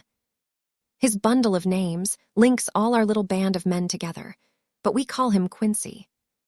In the summer of this year, we made a journey to Transylvania and went over the old ground which was, and is, to us so full of vivid and terrible memories. It was almost impossible to believe that the things which we had seen with our own eyes and heard with our own ears were living truths. Every trace of all that had been was blotted out. The castle stood as before, reared high above a waste of desolation. When we got home, we were talking of the old time, which we could all look back on without despair, for Godalming and Seward are both happily married. I took the papers from the safe, where they had been ever since our return so long ago. We were struck with the fact that in all the mass of material of which the record is composed, there is hardly one authentic document, nothing but a mass of typewriting, except the later notebooks of Mina and Seward and myself, and Van Helsing's memorandum. We could hardly ask anyone, even did we wish to accept these as proofs of so wild a story. Van Helsing summed it all up as he said, with our boy on his knee. "We want no proofs, we ask none to believe us. This boy will someday know what a brave and gallant woman his mother is. Already he knows her sweetness and loving care. Later on he will understand how some men so loved her that they did dare much for her sake. Jonathan Harker." The end.